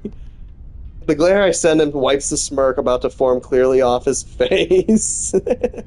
He clears his throat, focusing his eyes on the road again. I swear he did that on purpose. Ignoring him, I flip the half-forgotten package on my lap. I won't say no to free food, but why are you giving away cereal bars? Not gonna lie, that thing doesn't look bad. I'd eat that. And he probably knows you haven't eaten all day. Edgy, just like Toby. I mean, it's funny. Toby is a sweet cat. He acts, very good most of the time. If he's hungry, he'll misbehave a little bit. But there's this weird occurrence that happens when too many people, like when we have people over, basically. So if me and my girlfriend are here, he's fine. He's normal. He'll act normal. If my friend is here, when it's all three of us, it's like there's like this capacity. And he starts acting bad. He'll start doing things he never does, knocking things over, knocking things off tables. And it's just like, oh, there's three people here now. Mom and Dad are paying attention to, friend, and they're not paying attention to me. So I've got to act bad now.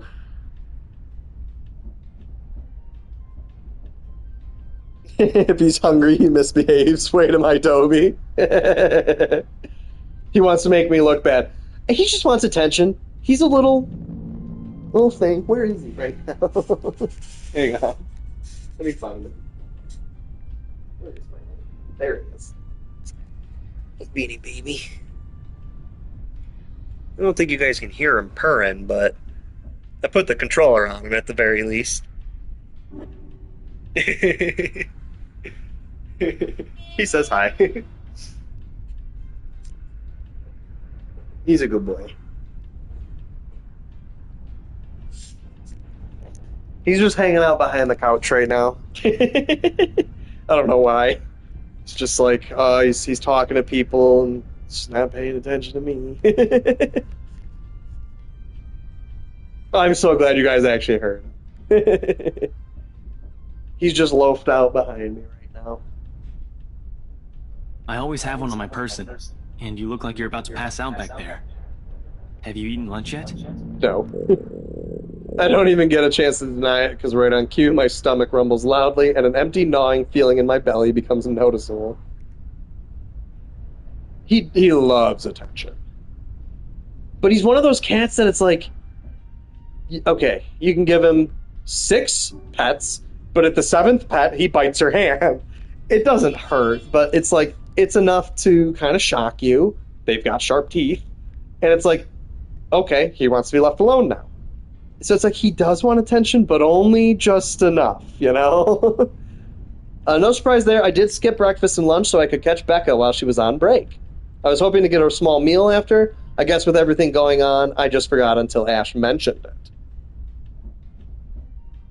That's funny. I know a lot of dogs that don't like little kids. Because when my nephews were growing up, their dogs avoided them like the plague.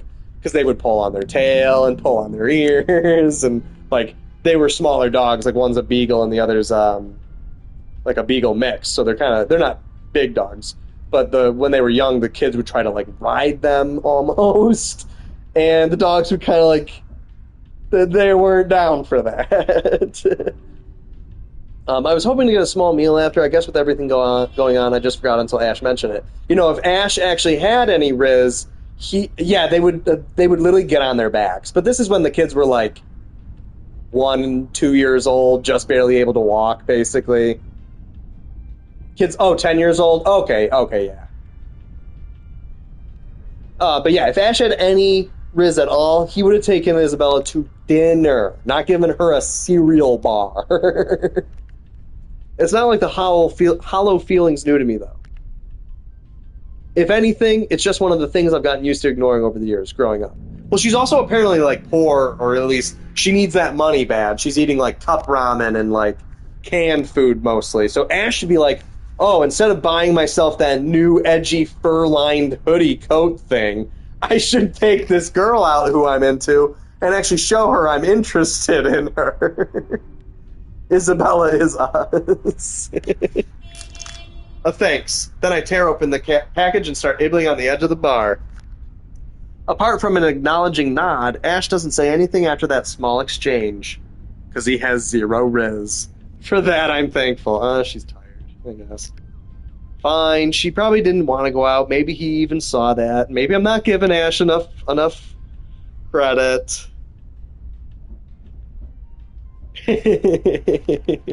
After getting an earful from both from both Becca and Rose, it's nice to be able to just sit down with someone who's not going to nag at you. Okay, he's not nagging, but he could have played the game a little better. He could have like taken her out, like, let me treat you to a meal instead of just the cereal bar. But maybe he knows she wouldn't be down for that. He might know her more than us. I'm still hating. I just hate all the guys in this, I guess. How'd the open house go? How'd the open house go? Oh, he's asking the nice questions. The usual. We got a bigger crowd than normal because of the property's fame, but really, no different from the typical open house. At least offer. Yeah, at least offer. That would have been the smart thing to do. Real hating. On second thought, it actually looks like a fancy party more than an open house. I've never felt so underdressed. Exactly. In my Even life. if she's going to say no, the offer would have been nice. And if he is interested in this girl, you know, easy first date. Ash, maybe not be the edgy guy. Don't be this. What's it called? Tsundere, where you're like, oh, I gotta show affection by being aloof and like not interested, basically. Easy first date, 100%. You could even take her to her favorite restaurant. It doesn't need to be fancy. You just be like, hey, you know, I know you love that insert restaurant. You want to do it? My treat. I know you had a hard day. Easy date. Weren't you there? I wasn't really listening. I wasn't really listening. I was stalking. I should have asked someone to kick you out. No, you won't. Even if it's McDonald's. Yeah, 100%. And what makes you so sure? One, ever since you got assigned to this property, you've been freaking out about it. Rebecca's words, not mine. She's been complaining to me about how you talked your ears off, by the way. Two, despite your initial qualms about the place, you still took the job. Which brings us to three.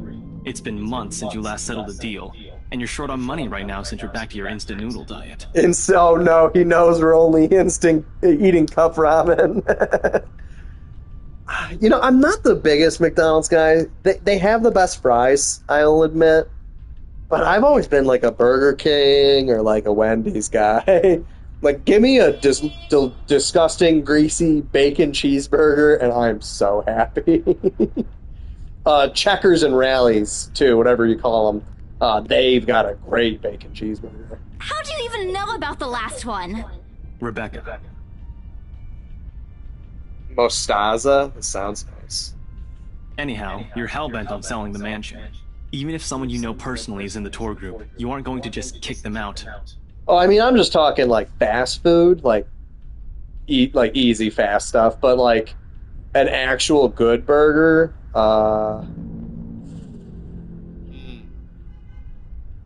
There aren't like a lot of good burger places around here, honestly. There's a lot of good diners, if you like diner food, breakfast and what have you. Like, I find myself at diners all the time, and there's big boys everywhere. Every single person who went on your open house is still a prospective client to you. Even me. He's not entirely wrong, but he doesn't have $10 million for that mansion. Oh man, I walked right into that one, didn't I? I hate you.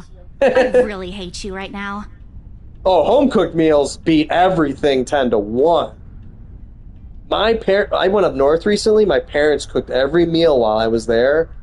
Oh my god, I haven't eaten that much in a long time. They had, particularly it was the second night, we had steaks, we had corn on the cob, we had potatoes, I think it was, what was it? Just like little sliced fried, like, not fried, but, little pan-seared, like, potato wedges, basically. But, oh my god, it's just a delicious meal. I ate too much steak and just, like, 4 corn on the cob. That's got to be one of my favorite things in the world. I love corn on the cob. Yeah, home-cooked meals beat everything to 10-1. His answer is a small laugh, the kind that screams, I'm right, I told you so. Why aren't these two dating? I hate it when he does that. I'll have you know that there's already someone who's extremely interested in this property. So even if you expressed any sort of interest in it, I don't think they'd be willing to let you have it. Too bad. They were already signing the papers. Provided I didn't botch it with the rights. Ma'am Hannah. God, just call her Mrs. Wright or Miss Hannah. Something. Not Ma'am Hannah. Just kiss already. Go to dinner. Ma'am Hannah in particular didn't look too pleased with what I did. I owe Rose a big apology. I hope she likes free donuts. Who doesn't? You don't seem too happy about it. I am happy. Doesn't this look like a happy face to you? Really? And here I was thinking you found another one stuffed in the sofa. That is so dark. At the beginning of this game, the two girls, Rose and Isabella, were talking about, hey, hopefully we don't find another body in this house that we're selling. And it's like, they just casually talked about it. There should be like a point of trauma. And like for him to make a casual joke about it too, like something ain't wrong, something ain't right with these kids is all I'm saying. What? Like what? That is like, oh, hope I don't trigger your PTSD by talking about the body you found in a sofa. Ashhole is the right nickname for this guy. Or is it the wardrobe this time? Just talking about finding bodies. Like, what? That shouldn't be a common occurrence. That should be traumatic. He meant it as a joke, but how close it is to the truth made my blood run cold and my own heartbeat. So you had... This is a... He meant it as a joke, but he just triggered your trauma is what the second part of this sentence is saying. Trigger warning about your trauma. Like, I can't... Okay, at least, like, there's a reaction, I guess. All at once, the letter in my bag feels a whole lot heavier, burdened by my own guilt and apprehension. Yeah, well, things happened. Stuff the right couple might not be pleased about. Way to gloss over it, Isabella. Don't reprimand your friend. No need to make a fuss about it. It's normal in the business. That's horrific. I want to talk to a realtor now. I want to hear that that is not normal in the business. You made them angry? Not angry. Just... stuff happened. I accidentally cursed them. He got kicked from Pokemon.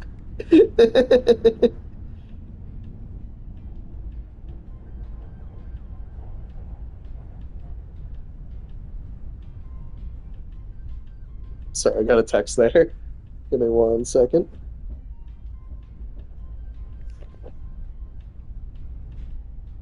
I didn't realize.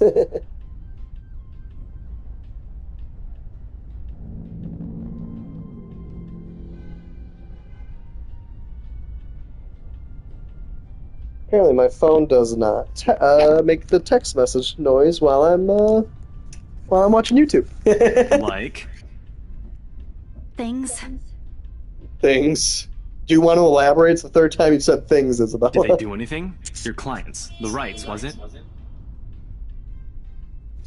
Yeah, he's like what's it called? The Elite Four. he's the boss.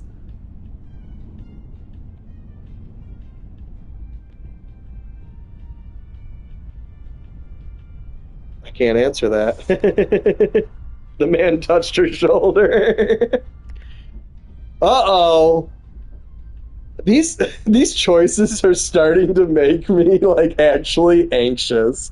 Like, I'll be playing for, what was that, like 20, 30 minutes? And no choices. And then they kind of almost, like, they almost come out of nowhere. And it's almost like, oh, shoot. Change the subject or lie to him. Lying is never right.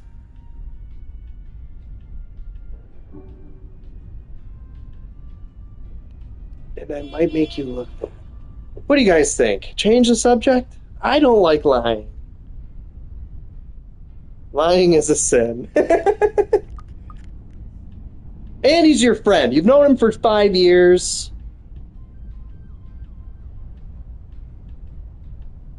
I just hope... I don't know. We're gonna change the subject.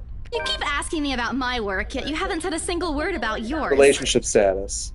That was good. That was positive. Okay.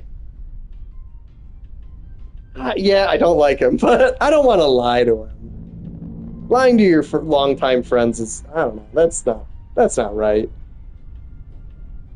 That's not fair. Both That's you not fair. and Zach have literally disappeared off the face of the earth. We're risen. Yeah, this is Isabella increasing that Ashton Kutcher relationship meter. An over-exaggeration, but changing the subject to something else is still better than outright lying to him. Besides, it never works with him. Oh, so if we had lied to him, maybe he would have sussed out the truth. Uh-oh. Uh-oh. Oh, well. What can you do, guys? I'm not sure if it's because I'm just bad at it or because he's just really... He can read us. Yeah, so lying to him might have been the way to tell him the truth, kind of. I don't know. I'm not sure if it's because I'm just bad at it or because he's just really very good at his job. He doesn't answer immediately, only momentarily shifting a glance over me and returning it back to the road when he has to make a sharp turn. Outside, the sun has already started its descent, casting a vibrant orange glow on the tall buildings. That's why I didn't want to lie to him. Shoot. Ah, it's a good call, Dogland. We killed him. We got Ashton Kutcher killed. Zarbugs Coffee, yeah. And Briar Realty Corporation, that's where we work, too. I wonder how long before we reach the venue for Zach's film. Checking the street signs outside, it appears Ash has taken the longer route. Oof, odd, but he's probably trying to avoid the rush hour Didn't we just traffic. talk a week ago over chat? That's different. Linking your awful memes in the group chat box every morning isn't exactly a conversation. I disagree. That is how some of me and my friends exclusively have conversations. There are no words exchanged, only moving images. Please feel free to eat, guys. Excuse me, I don't hear you calling them awful while you're laughing at all of them. Exactly. I just found out recently when people text me, I'm on Android, I can highlight their texts, go to my pictures, and my pictures have this function that they'll crop a picture based on the subject and send it as an emoji reaction to their texts. So it's like, you know how you can hold a text message and send like a heart or like a thumbs up or something like that? I can send my pictures as reaction emojis to those. I did not know, it's Samsung, but I didn't know Android could do that, so I was spamming them to my friends yesterday. I was taking screenshots of their texts and sending them as reaction emojis. It was so goofy, and I was able to do it with Toby with a whole bunch of them. So it's like I have I have a bunch of Toby picture emojis that are just his face. And I love them. They're amazing. Shut up! And you aren't answering my question. That earns him a soft punch to his arm. Just kiss already. I did laugh at them, but I'm not going to give him the satisfaction of knowing that I find all of them funny. It'll only make his head bigger, stupid asshole. All right. Lay off on the abuse. Remember that case I mentioned before? We've been trying to pin the bastard down, but it required more work than we anticipated. The guy's slippery like that. We got some good lead months ago. He recounts what he's been doing in the time we haven't seen each other. His usual work, the occasional small investigation, and the big case. Okay, so iPhone has it too. I wonder if my girlfriend just doesn't know how to do it. Because she was blown away. She was like, how do you do that? His usual work, the occasional small investigation, and the big case he's been stuck working on. Stuff he couldn't mention in the brief time we catch each other online. Although most of it are the trimmed-down version, only things he can tell, he has always been careful about that. Even in the way he spins his answers to my questions, just enough to satisfy my curiosity, but not enough to paint the whole picture. At one point, his voice takes on a strained tone when he mentions something about the big case, but I don't dwell on it much. That's normal, right? I mean, who wouldn't be frustrated if you couldn't bring someone to justice because they kept slipping out of your fingers? I'm having a little hard time taking these kids seriously. This girl's 26 and she's selling a multi-million-dollar mansion. We've got Asshole selling, or not selling, but doing something at the big case that he can't talk about. And, like, I don't know. Maybe they're super successful young kids, like prodigies, like maybe, for sure. I'm sure they exist, but it's a little harder to believe, I guess. If I were in his shoes, I'd definitely lose my mind. His stories never cease to be entertaining, regardless. Maybe it's just the way he looks. If he dresses like that, the big case, it sounds like he's a lawyer. If he dresses that emo look as a lawyer at his job, there's no way I'll take it seriously. Isabella looks fine for her job. Like, maybe she'd look a little more professional in a pantsuit or something, but she's comfortable and, she still looks professional. Asshole, if he's wearing that getup at work, nuh-uh. If I were the judge, I'd be like, sir, come back in a suit and tie, or at least khakis and like a polo. You're not in my courtroom. He's a community lawyer. He's the lawyer you don't want to get. He's the free one you get. Or, I don't know. I'd at least be like, can I get someone else, please? I'd at least, like, this might sound bad, but I'd at least like a lawyer who's at least my age, maybe. Not 7 years younger than me. If things weren't the way they were back home, maybe I would have considered taking on the same job as him. Like, I guess I'd just feel more embarrassed if my free lawyer, was also, like, 8 years younger than me. Well, nope, not really. Mama would never allow that. Mama. The idea is still there. Along with countless others, I've let go. Time passes quickly between us in this manner. Before I know it, we're already at the movie house. The theater?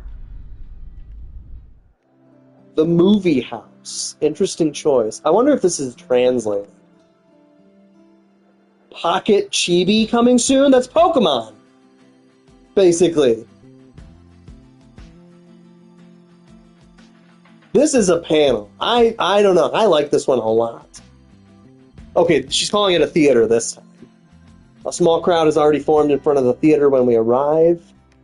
The Lift Fest, short for Luxborn Independent Film and Theater Festival, attracts a bigger crowd annually, and this year's no different. Yeah, Pocket Chibi, that's straight up Pokemon, basically.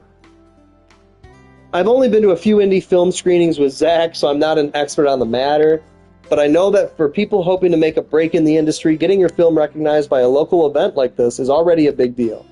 Especially for a newcomer like Zach, he hasn't even won an award, but just getting a confirmation letter that the festival committee wants to include his movie in this year's lineup already put a grin on his face for weeks. Speaking of the guy, he's impossible to miss. At 6 feet, he appears to loom over most of the moviegoers, and with his large build and heavy voice, there's no surprise when people give him a wide berth as they pass by. It's often easy to mistake him for someone intimidating at first glance. Sounds good, Olivia. I do gotta make dinner at some point, so, like, I don't know if I'm gonna be changing characters soon, but we're gonna see. I did, back when I didn't know any better. Ash did too, I heard, once early in their friendship. Oh, there's Zach! What's up, Zach? Hey, you guys! Long time no see!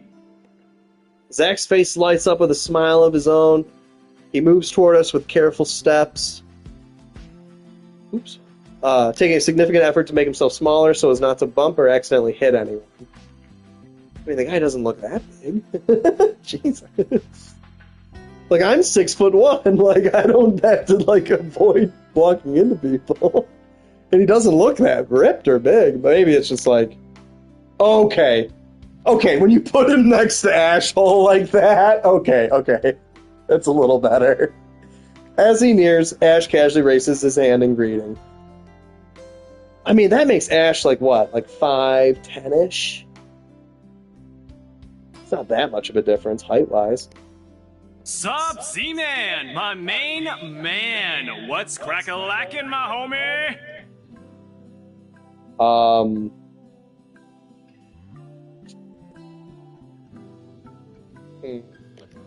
The awkwardness that descends within the immediate vicinity of our small group is palpable enough.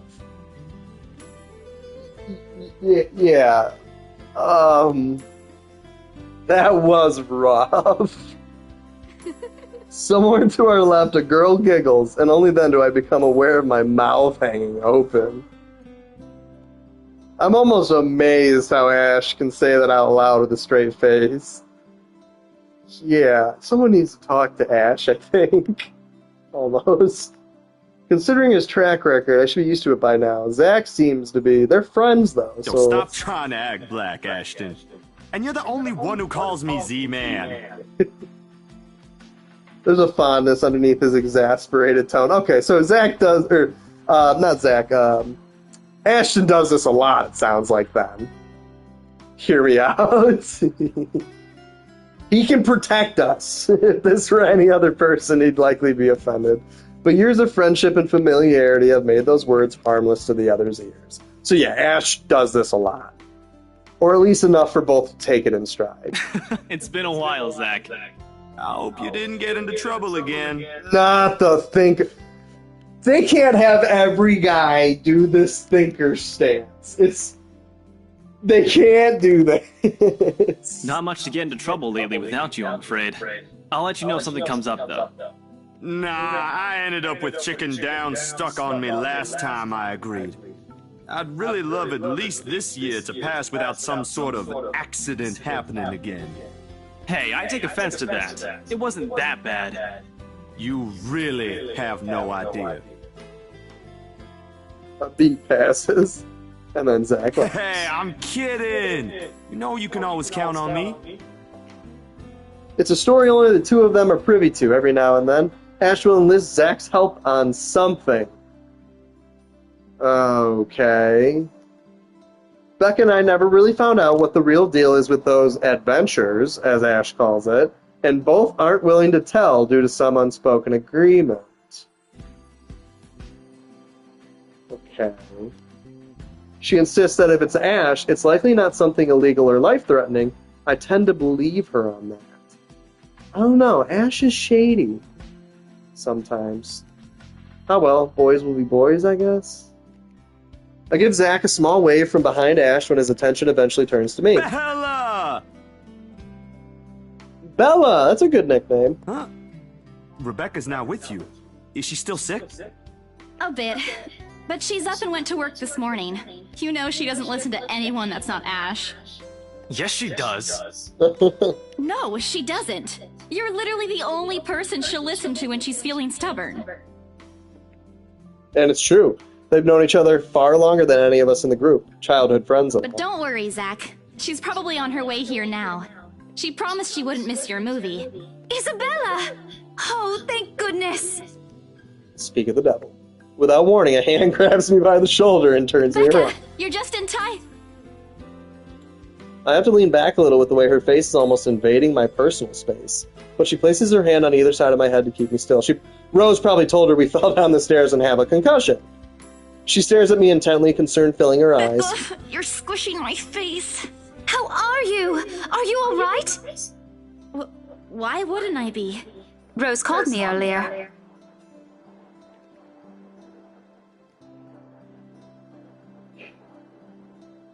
Yeah, we got pink and green. Cosmo and Wanda ain't slick. Becca, I love you.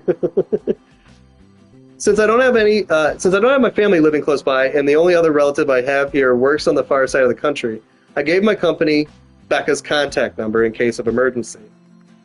I should have known Rose would call her. I push Becca's hands away from my face. Although she lets go, her eyebrows remain drawn together. Oh, no, everything's good. Rose covered for me at work today. That's not what I'm talking about. Isabella wish you could sell the mansion. How's your head? Beside me, Ash snickers. I bite back the urge to elbow him in place of trying to avoid Becca's hand as she tries to reach out for the said area. I do my best to dodge her, all at once moving to hide behind Zack.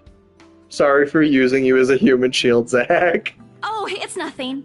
I just slipped off a few steps on my way down. Blacked out for a few seconds and had a minor bump, but it's just that.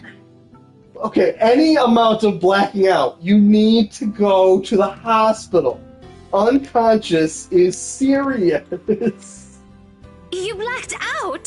Thank you, Becca. Rush off? We should not be seeing a movie right now. Come on, at least let me check it. It's extremely minor. You wouldn't even know it's there. Isabella, this isn't a laughing matter. She sounds like your mom right there. She did look pale when I saw her. Isabella Santos. Wow. Thanks a lot, Ashton, you traitor. I'll get you back for this. Just you wait. What? I'm just saying it as it is. If you mentioned this earlier, we wouldn't be having this conversation right now. I'm sorry. Saw her? Yeah, they arrived together. Bella looked fine to me then. I don't know. Something crosses Becca's face, but it's gone before I can figure out what it is. Isabella does strike me as a little like, oh no, it's fine. This is fine as the house is burning down around her. Oh, that's good. At least she didn't have to travel alone, right?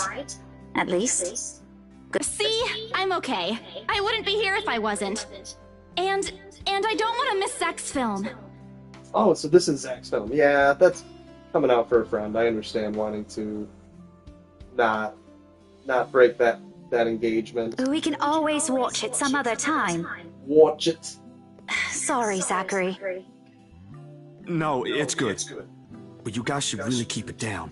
We're starting to attract some attention. The house is not on and the house's furniture is floating around. 100%. It's the premiere. The premiere's different. Right, Zack? You can't miss the premiere of your movie. I shoot him a pleading look. Zack's a sensible guy. He'll understand. Please understand. Not really. But Rebecca has a point. In the end, I think it's your call. Uh-oh. Don't do this to me. Oh, for heaven's sake. Please, Becca. I really don't want to miss it. You're not missing it. Oh, we're just moving it on a different day so we can have That's also normal, right? They're just trying to fit color aesthetics, I guess. But yeah, pinkish purple eyes. Maybe contacts? I'll just say contacts. Look, you guys. It sounds like a decision's coming. Ash's loud sigh unexpectedly cuts through the conversation. He's pinching the bridge of his nose as he speaks, something he usually does when he's getting impatient. If she says she's okay, then there's nothing we can do about it. It's not like we can stop her either. Besides, she's still acting like the same old Isabella to me, if she can still run around like that. That thinker going on. They should just all do it at this point. Just every frame is just them with their hands on their chin. Why are you taking her side? I'm not. But if she wants to watch Zack's movie with us, I'm not going to stop her. She's probably the one looking forward to it the most. Oh, 100%. Ash is just whatever makes Isabella like me more. Ash, that's... You, of all people, should know... Tell you what, if I notice something amiss with her, I'll take her to the nearest hospital myself. Is that good enough for you? I already know the answer before Becca voices it out. When at last she releases a deep breath and nods, albeit with great reluctance, I immediately tackle her into a hug. Thanks, Becca. It's always I guess we're not having a decision. It seemed like they were building up to one. Did you say something? Me? Nothing. Don't mind me. If you say so. Okay, guys, showtime's close, so I think I'm gonna get us some snacks. My treat. And then let's head inside. Anyone here has a smaller bill? You saved yourself. I think I do. Hold on. What's this? Uh-oh, the letter. It's already in Ash's hands before I can even react. Why, Ash? No! Behind him, Becca and Zack are both giving the piece of paper an intrigued look. No! Give it back! It's too late. It's just a paper. I don't care! Give it! Looks ancient, too. Why do you keep this around? Not Ash. I try to reach for it, but he holds it above my head. I've never been particularly sensitive about my height, but right now I really wish I had the advantage over him. Don't open it! Don't open it. Okay, he hasn't looked yet. What's the big deal? It's not like it's a love letter. Oh, I don't no. see any reason to... Oh no, don't trail off. That means he's opening it. Hold on a second. This is, isn't it? Oh no. Even if it is, it's not for you. Okay, now I'm curious. I'm telling you, it's nothing like that. It's... The rest of my words are lost when he unfolds the paper. Oh no, I can't breathe. Oh no. I love these still images. They're always drawn just really nicely. Oh man.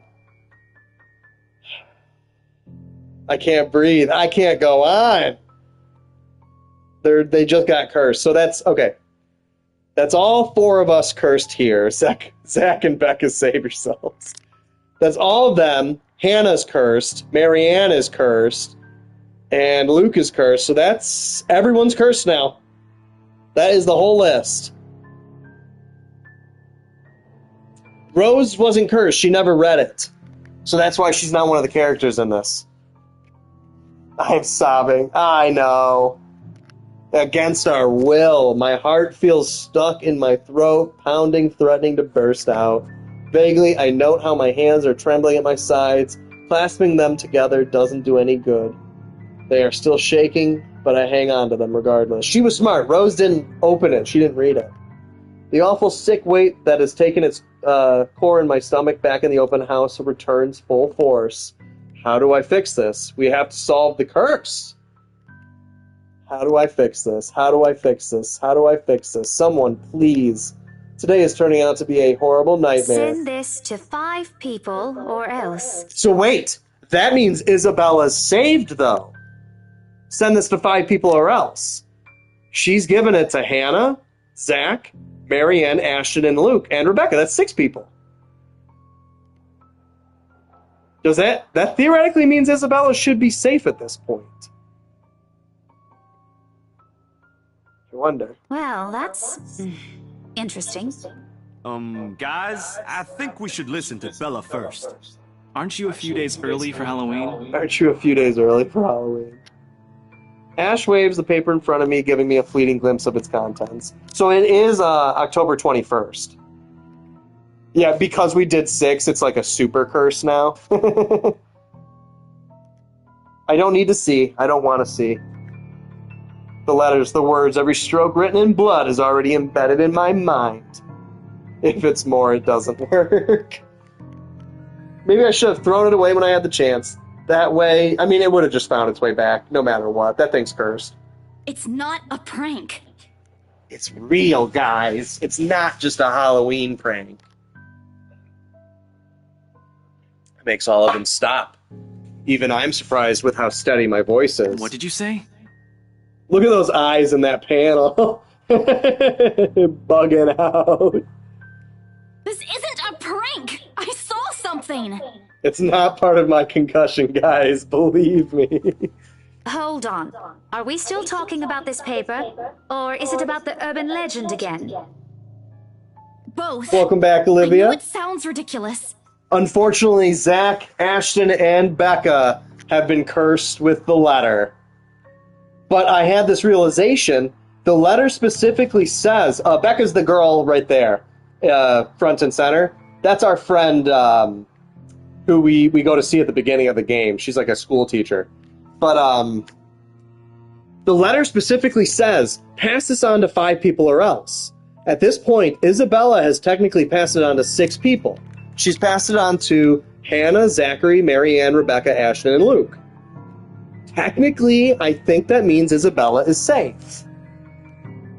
But, I mean, just theory, you know. You're saying this is a primitive version of a chain letter, and now that we've seen it, we're now cursed. I mean, it's written in blood, homie. You've got to be kidding me. See? This is why I didn't want to tell you guys. Isabella could be safe. We still getting that back. Isabella, aren't you taking this a bit too far? A bit too far. It's not a joke! Will you guys listen to me first? I saw something in the house earlier. It stood right in front of me. That's literally when you came in, Olivia. When that monster was there. The last thing I remember seeing is feet. If I hadn't gotten away, that thing might have... Right. And in broad daylight, Isabella. Even someone gullible would find the logic in that screwed up. There's also no way in hell that this supernatural shit is true. Whoa, Ash. But it's real! What do you think I saw? A hallucination? A delusion? Didn't you say you fell down some stairs? So maybe Rebecca's right. I do have a concussion. It happened after, when I was trying to get away. I almost got stuck in the same room with that thing. The art in the bottom left is like creeping me out every now. We're all in danger. I thought you were my friends. Why don't you believe me? Yeah, so far, the only male character I have enjoyed is Zach. Ash, not a fan, really. Luke, oh my god. I want to throw him out a window. I think that's it. Yeah, that's all of them. We are, and you know that. But this thing and that thing has got nothing to do with the other. When Rose called earlier, I thought she's just exaggerating. But based on what I'm seeing right now, maybe it's better if we really postpone this for now. Don't bother. She looks creepy in the bottom left. Without another word, I snatch the letter out of Ash's hand and stuff it back in my bag with more force than necessary. I'm tired. I got cursed, saw a ghost, probably lost a sale, got kicked out of the open house I'm supposed to be hosting. My own friends don't believe me, and all of them think I'm crazy. To top it all off, there's a dull ache at the back of my head from my concussion, begging for a little attention that I can't afford to give it right now, even though I should really go to a hospital. Honestly, there's only so much a person can take within a single day. I just want to go home, curl up in my bed, and never think about today. But I'm going to go to the hospital first. But before I can take a single step away from the group, they take me to the hospital. Guys! Zach rarely ever raises his voice, even when there's a point he wants to drive home, and hearing him take on that tone completely throws me off. Even Ash and Becca. Whatever harsh words yet to come out from that argument immediately die on our tongues. Why don't we all calm down first? I'm sure Isabella has her reasons too. No need to be hard on her. No, Zach, your friend should probably go to the hospital.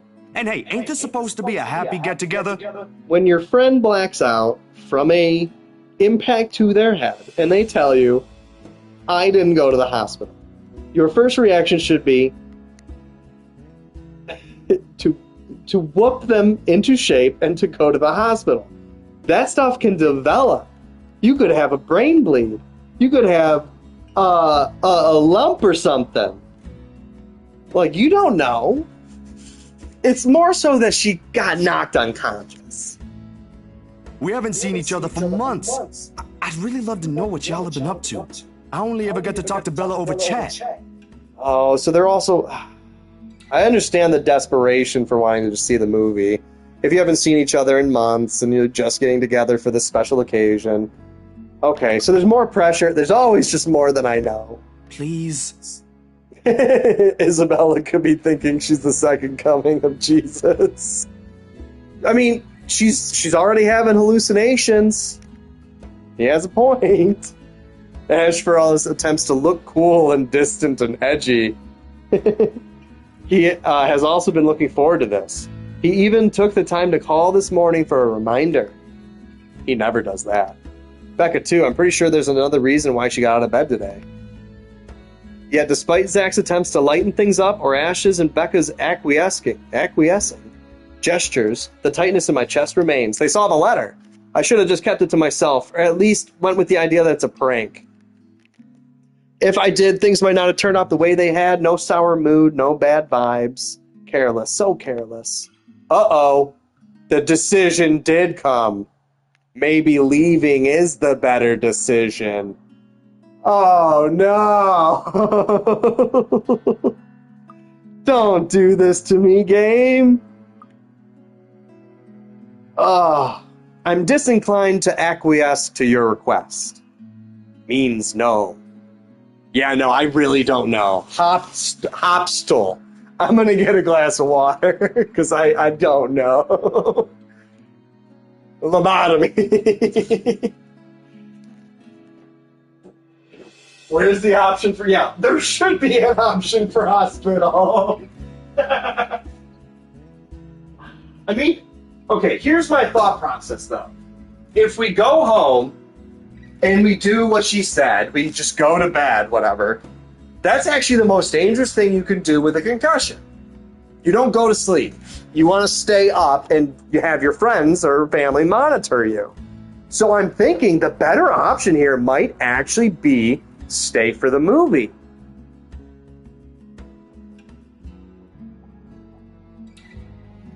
Rather than be alone and get some rest, I'm going to say, I feel okay right now.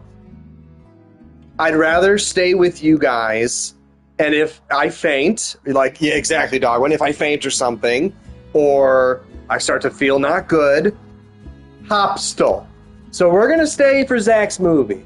I'm sorry to I'm sorry to be a downer, but I'm okay for now. Let's watch this movie and let's have a good time. I think is the way we're going to go. And what did that do? Plus with Zach and plus with Ashton, but Becca is not happy. Okay, well that means there's no way you can make everyone happy. Making Becca happy might make Zach happy as well, because he doesn't really care, but it might make Ashton unhappy. So no matter what, I don't think there's a way to make everyone happy. I know, Dogwin. I still think it's the better option. Any other day, I'd excuse myself and go straight home, but this is something special he worked hard to bring to life. I should know better. The YouTube emojis, funny enough, they come up as words in the screen on my game screen. So like I have to actually look at my phone to see what they are. Zach just seems happy to chill, but he's probably more happy, like he wants his friends to see what he's created. No doubt.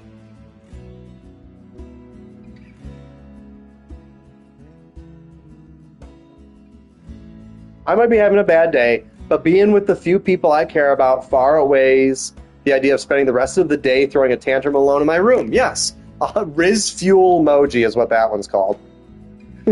Oh, you wrote it out. You got me so good right there.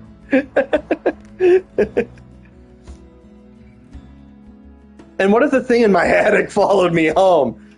Yeah, we're having a sleepover tonight, guys, actually. I'm not going to bed alone. Rose, Becca, we're having a sleepover. Ashton, Zach, I don't care what you do. I don't want to be left with my thoughts either. I still can see it when I close my eyes. That's horrible. Those feet. And maybe if I stay, let our heads cool down first before telling them what happened, they'll listen to me. There's nothing you can't solve with a calm head. One step at a time, Isabella. That's what Mama used to tell me. Ash is not invited to the sleepover. You know what? I feel like Zach would be a good guy. Zach could come. Besides, I don't have the heart to ditch Zach. A smile is back on my face when I look back at them. If we keep arguing here, we're going to miss the first few minutes. Legitimately, let's go watch this movie. That's the Isabella I know. Thank you, Zach. Oh, good. I thought for sure you were going to cry. Whoa. Oh, this time I really do send an elbow straight to his stomach. I didn't know what happened. I thought he was just about to puke or something. Literally, his face turned green. Stupid Ash. Being vertically challenged has its perks, too. Easier to punch people in the stomach. What was that for? Stop calling me a crybaby! Bro turned into a lizard. I thought he was going to puke. Oh, don't cry. Ash, I love it. Keep changing his name to that. Stop it! Okay, scaredy cat then. He is an asshole. That too. If you repeat that, I swear I'll... Let's just go. Thank you, Becca. Let's get a move on. Without another word, Becca goes inside. She doesn't even stop to wait for us when I call after her. Ash and I exchange looks at that. Same question, likely swimming inside our minds. I love the unserious nature of the game, Olivia. Like, literally calling him Ashhole in the captions is too funny. Did something happen in school after I left? Is she having a bad day too? I mean, she's like kind of sick. She was like coughing when we saw her. I'll try asking her about it later, I guess. So, she probably just wants you to you get guys rest. go catch up with her. I'll go get us the food, I promise. Yeah, get some popcorn. But you'll miss it. Didn't you say watching a movie without food ain't fun? And it ain't like I haven't seen it. I made it, remember? What if she likes Ash? That's a good call, Dogwin. Or that. What if she likes Isabella? Or that. I think, oh, you might be onto something there. You might be onto something there. I'll be in there soon. A friendly tap on my shoulder and he's gone. Okay, Zach did a tap. It's alright. It's alright. We're good with it. If Ash touches me right now, I'm throwing him into the street. A few moviegoers are still milling about. Some are still waiting in line for tickets, but otherwise, most of the crowd are already inside. No, it was a good point, Dogman. That's very, very likely, especially with a relationship system. Like, perhaps increasing Ashton's relationship means Rebecca's is going to go down, essentially, because she likes you or something like that. There's nothing much for us to do here now. Not a word of protest comes from me when Ash gestures for the two of us to head inside. And then? What is that face? Are you sure it wasn't one of the cleaning crews? Oh, he's spooked. Absolutely sure. They shouldn't be talking about that stuff while watching his movie. Yeah, exactly. Somehow halfway through the movie, the conversation steered towards what happened in the mansion. We can wait till after his movie, guys. To be fair, Zach was the one who brought it up again. Oh, well, I can't do anything. I mean, he's the one who got distracted because he's like, I already seen this movie. Like, I want to talk about this creepy stuff in his own movie's premiere. Now, the film's just serving as background noise while we're speaking in hushed tones, careful not to disturb anyone inside the small hall. Well, except for Ash. I just hope we don't end up arguing about it again. We'd all get kicked out for sure. Though, with how loud Ash's voice is, we'll probably get thrown out anyway before any argument happens. Only Becca still remains engrossed in the movie, completely ignoring us. What a good friend. She's been quiet the whole evening, speaking only when referred to. Oh, maybe she's upset. If I didn't know any better, I think we did something to offend her.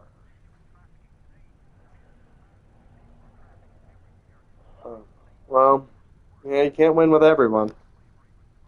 No, I think Dogwin's right. I think either she likes Isabella or she likes Ashton. Something like that. And then I ran. You heard what happened after. I got a concussion falling down the stairs. I still think it's something else. It was standing right in front of me, Ash. I saw its dirty, nasty feet. He's one of the smartest people I know, but geez, he should learn to listen. Plus, didn't he say he doesn't believe in these things? Why is he in this conversation again? I heard what you said, but it's a small room. There are a lot of things someone else could have done there without your knowledge. If I could see it up close, maybe I can... I am not going back there. Ash is like, let's go see the ghost, guys. Of course he is. Let's split up, gang. He's giving me Fred vibes. The last thing she saw was its dirty feet before she blacked out. I think that's literally when you joined the stream, Olivia. Ain't that a problem if you're hosting an open house? Rose does the first floor tour. I ain't sure ghosts can be restricted to one room, Bella. There are no ghosts, Zach. Stop putting useless ideas in her head. Yeah, but I was thinking, maybe all the house needs is a blessing. Wasn't it left uninhabited going for back years? after escaping, 100%. Zach's onto something. A blessing in a 400-year-old house might be a pretty good idea. Or 300-year-old house. No, they said 17th century. That's 1600s. This is an old house.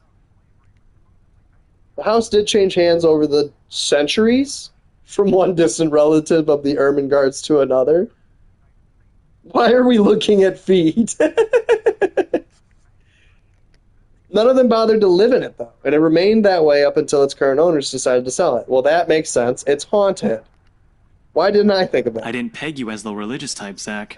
Nothing like that, Ash. Who knows, though? It might bring something positive to the place.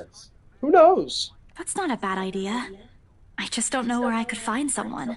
Whether you guys believe in ghosts or whatnot, like, there could be some kind of negative energy or something to the house, and a blessing, whether or not you truly tie it even to a religion, just like a spiritual cleansing of the house, like, it could at least bring peace of mind to those that live there, or, those that feel oppressed by spirits.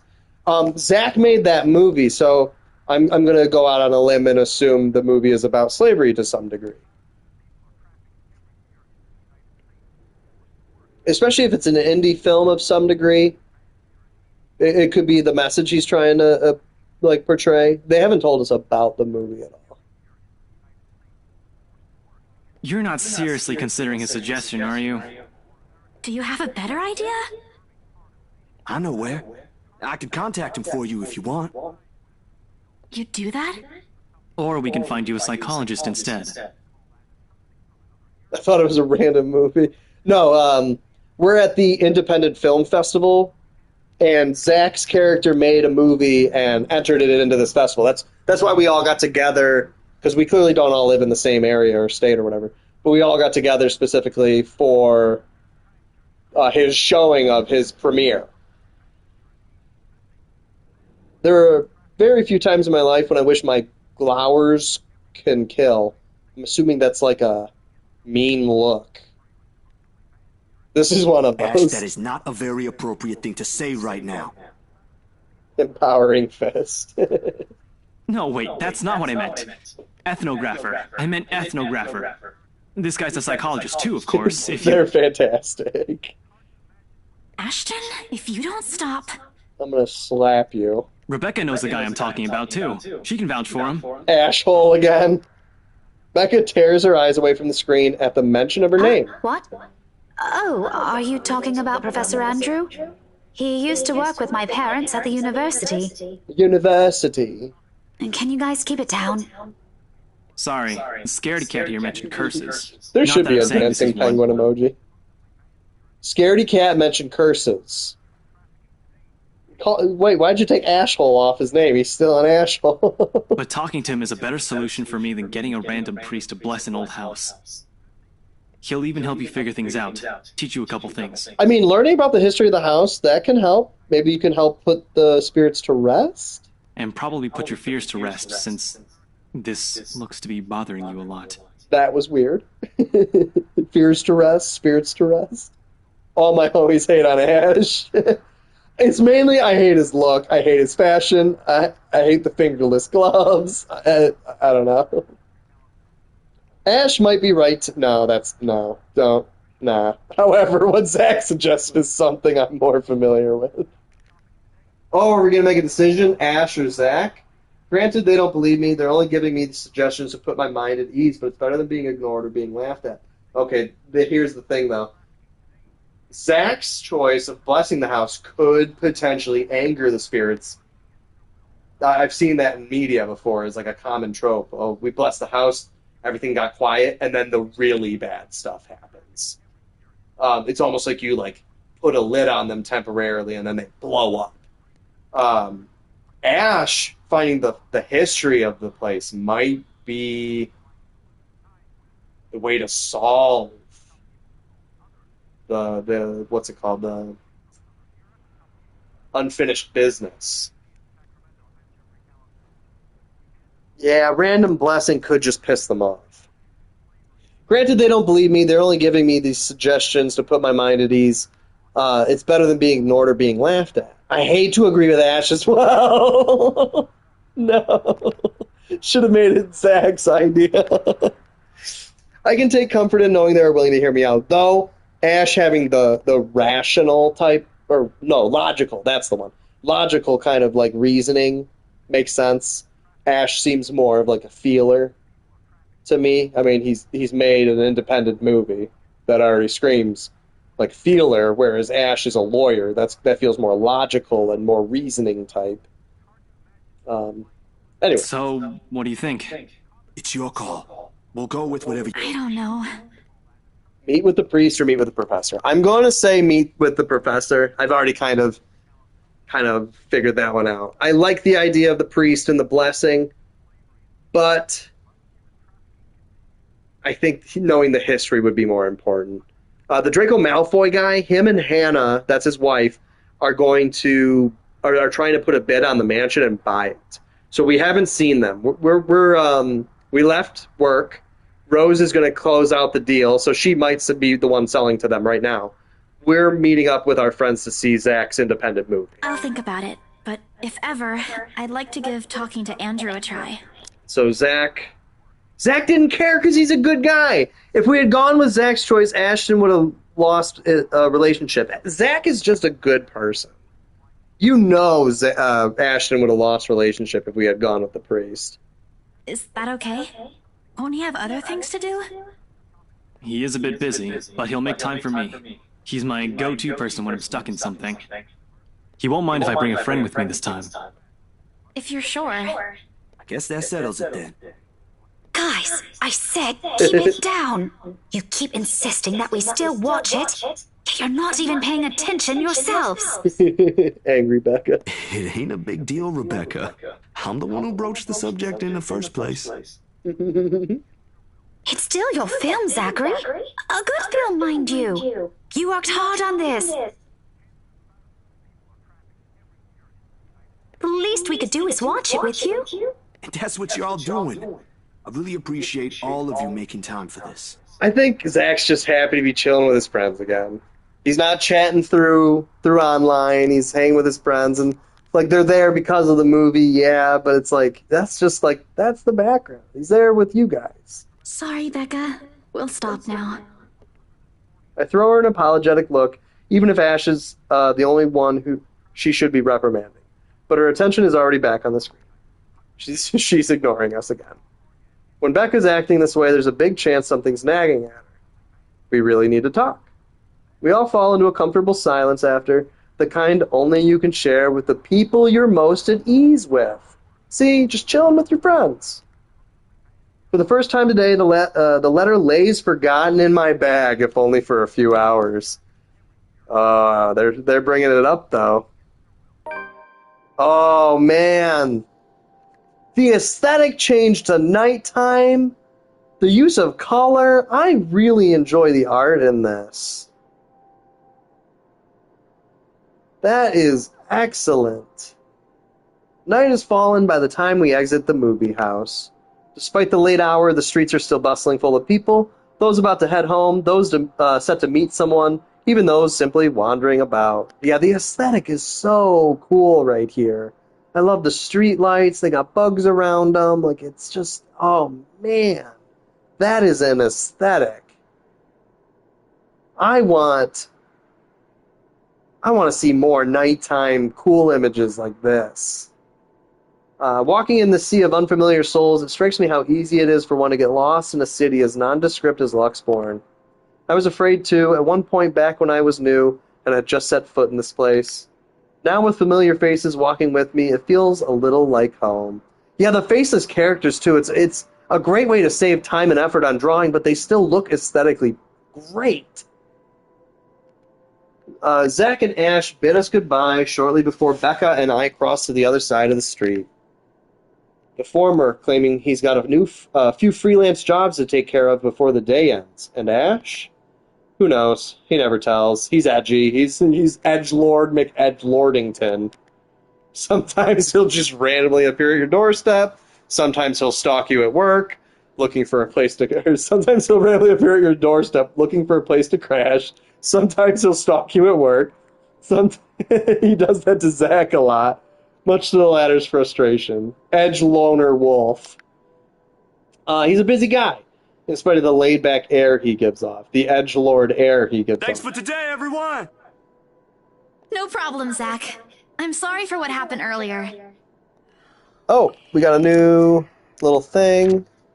I just like to see how they sum them up. Luxborn Independent Film and Theater Festival celebrated its 9th year discovering new creative talents in the film industry. Included in the few showcases this year was Zachary Steele's, that's his name, what a name, Blue Foncé, Dark Times of the Black British.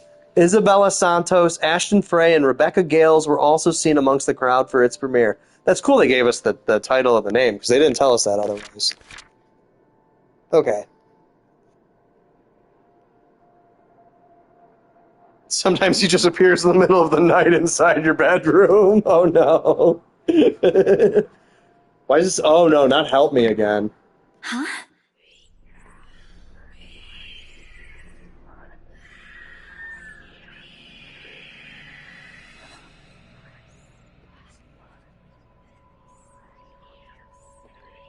Uh-oh, sensation. Cold, sickening, drowning. My chest tightening, breathing becoming labored. I can taste blood in my mouth? The edge of my vision blurs? Uh-oh, concussion's coming. In the distance, amid the countless nameless people going about their lives. Oh, I am also excited for Halloween. Nameless people going about their lives, a voice reaches out to me. Voice acting the ghost is... I hate it. Pleading even as I clench my eyes tight and clasp my hands over my eyes. Yeah, everyone just smiling at you while you hear horrible things. Yeah, she's definitely about to faint. Blacking out, whispering and whispering and whispering, calling out, help me.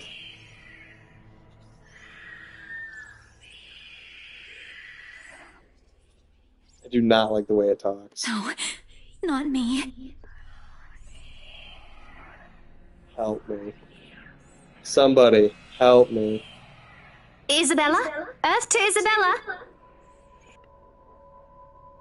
At her voice, the whole world suddenly snaps into place, the murmur's gone. Why did we taste blood in our mouth? I feel like that's a bad sign. Go to the hospital. Fainting, lobotomy, or blood? When I open my eyes, Becca raises an eyebrow at me in question. Weren't you listening? Are you coming with me? Oh, yeah. Just... okay. Sorry, I spaced out. Face turquoise, covering eyes. You always do that. I follow her without complaint, but not before sneaking a glance to the far end of the street. Where the voice came from, where another set of eyes might be staring at me.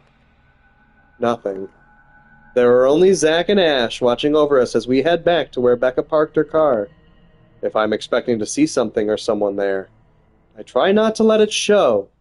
Try not to think of the tiny pinpricks of fear crawling at the pit of my stomach. See you guys some other time. Zach, I hope we do see you again. Yeah, see ya. Another glance, and with a final wave, we go off on our ways. I don't know what I saw or what I heard. I don't know what to know.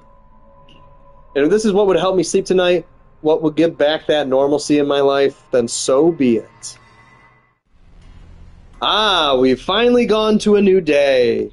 The darkness closes around me, grasping, pulling, engulfing me. The ground caves in, and without warning, I'm falling. Yeah, they say the taste of pennies is really normal and good for you. So this is our room. Yeah, this kind of looks like a college room, honestly. You got the mini fridge, the TV on the mini fridge, the mess, posters as decoration.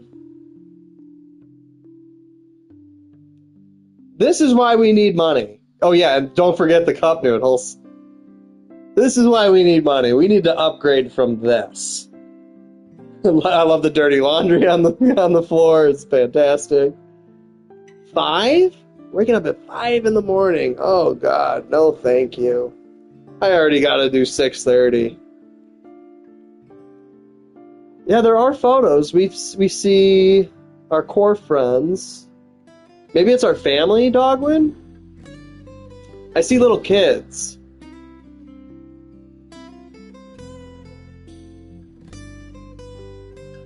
Oh, what an aesthetic.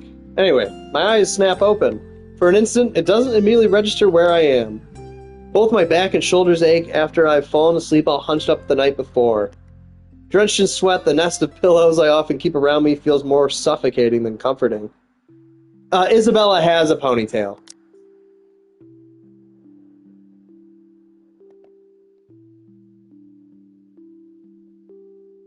I do love the cat bat. That is a great pillow. I let my eyes adjust to the bright morning light streaming through my window and allow my breathing to slow down before untangling myself from the pile. I just realized there are 6 cup ramen visible. Oh my god, no, there's more in the garbage.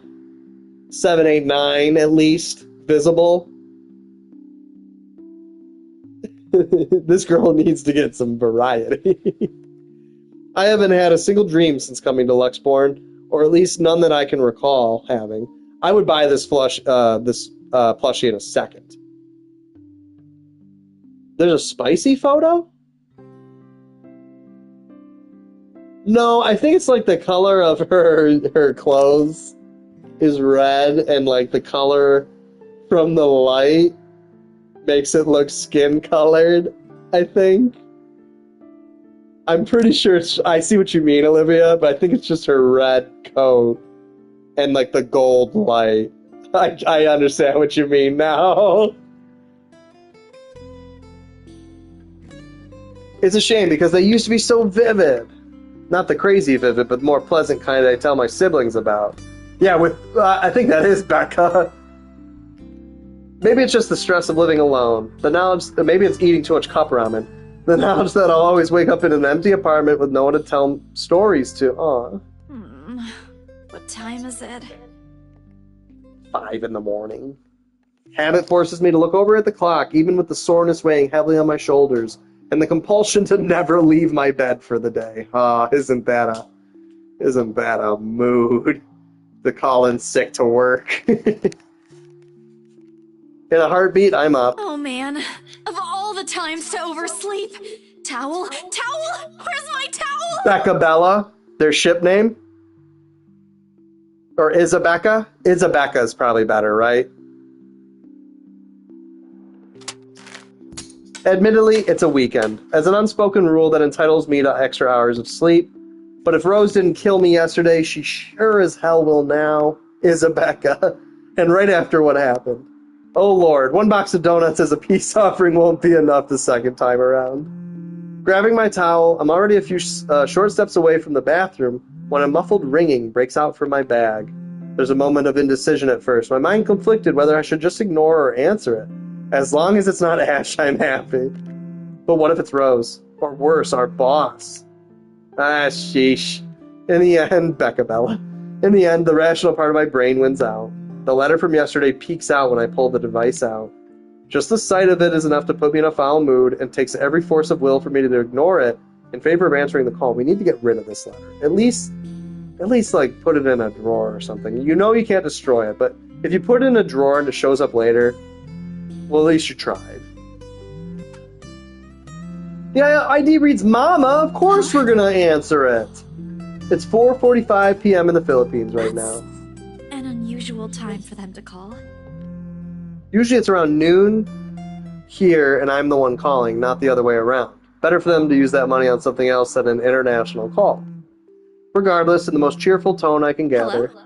Hello? Grace? How are you? Mama! I'm doing okay. How are you guys over there? We're good. EJ won a storytelling contest at school the other week. Brought home a medal. I thought you should know. So yeah, that picture to the left of Isabella and Becca in the center of the photos, that's gotta be our family, probably back in the Philippines.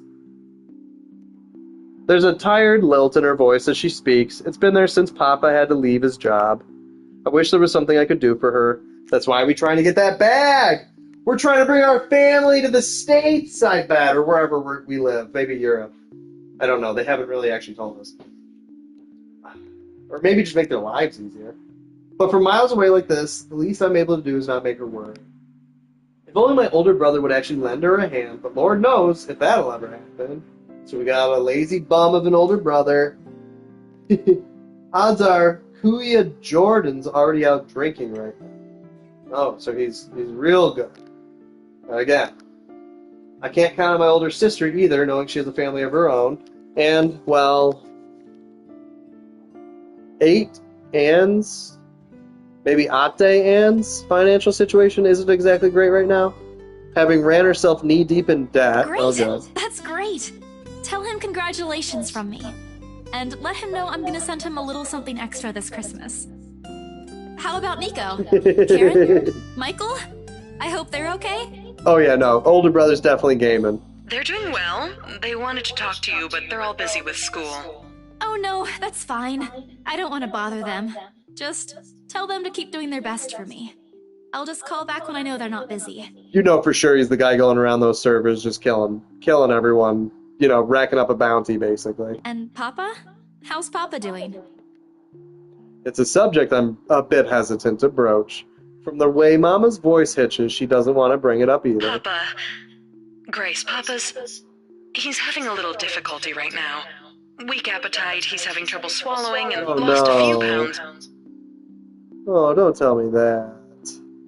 But the doctor said we should keep encouraging him. It just means his body's accepting his new treatment well. Oh, no. That sounds like cancer treatment.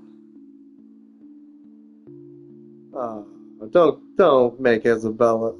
She's trying to get money for her papa. We gotta protect Isabella at all costs. Sick father, poor family, they all live overseas. Deadbeat siblings. Isabella's supporting the family. We gotta sell this mansion. We gotta get this bag. Whatever it takes. Whatever it takes, we gotta save Papa. We gotta save our family.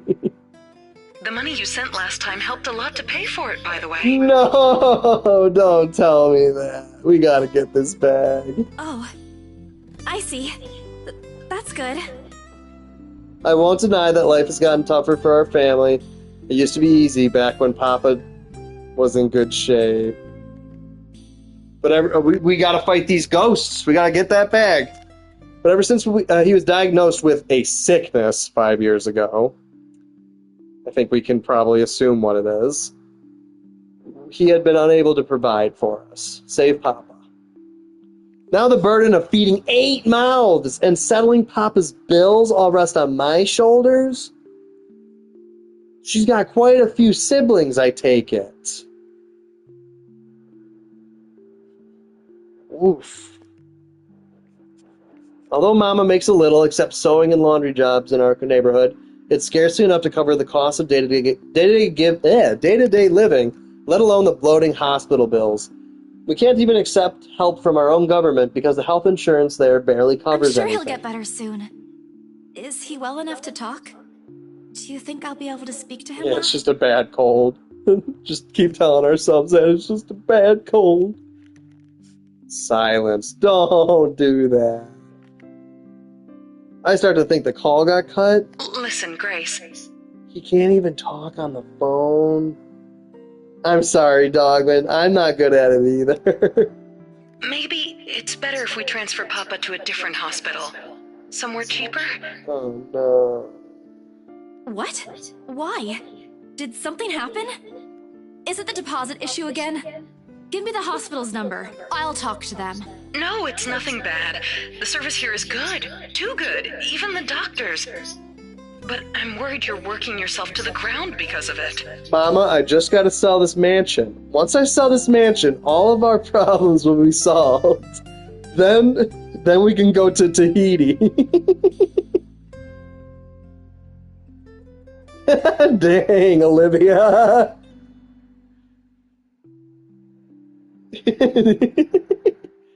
No, I got trust in Mama. We don't call her Mama for nothing. Mama, we've been through this before. I want the best for Papa. And don't worry about the bills or the medicine, or me for that matter. I'm 26. I can live on cup ramen for a while. I can handle myself. Everything's going well here. In fact, we're about to close a large sale. We gotta sell this house. We gotta get the rights to buy this house. Hopefully. If not, then I'll find another way. I'll sell my kidney. She doesn't need to know that. Sorry, Mama. You taught me not to lie. Yeah, look at what I'm doing. I'll have money to send over soon to cover the rest of Papa's treatment. And there's more than enough for Karen, Nico, Michael, and EJ's school tuition, too. Rough. All those siblings and just all that weight on poor Isabella. So that's why she's 26 and working her butt off and apparently trusted in selling mansions. So, Rose, I'm sorry for the slip and fall, but we gotta split this commission. My family needs it. I don't know what your situation is right now, but I need this. Thank you so much, dear. I appreciate it. We all do. But I just wish you'd come home to us soon. Isabella. Well, this is just Isabella's chapter. I've heard this is a pretty decently long game. Kailan Ka-Ui? When are you coming home? EJ the youngest used to be the only person asking me that. How do you respond to a question you don't have an answer to? What a horrible. 5 years later. So I've been here since I was 21, and I still can't give them a straight one when I'm coming home. So we haven't seen family in years. Oh no, we haven't seen family in years. Papa's sick, and we're sending money home. I'm not gonna handle this well. I'm not gonna handle this well. The music's cutting me too. A smile. Though Mama can't see it, I fight to keep my lips from quivering, my voice from shaking. She's got enough on her plate as it is. No need to weigh her down with unnecessary Promise concerns. me you'll be there to welcome me when I do, okay? This is horrible. Of course. I'm Stay sorry, Grace. strong. I'm I trying. need to take this for a while. I'm not good with this kind of stuff. There's a small commotion on the other end, the sound of gates opening, the voice of a child, EJ, talking excitedly about his day at school, the tapping of feet on the floorboards as he runs. I'm missing my siblings like best years, too. It's been years since I went home, but I can still picture the whole scene in my mind. How tall is he now? Are the neighborhood kids bullying him now that I'm not around? Did Mama rearrange the furniture in the living room? What are they having for dinner? Like, yeah, what does my home look like? It's been 5 years since you've been home. I miss them.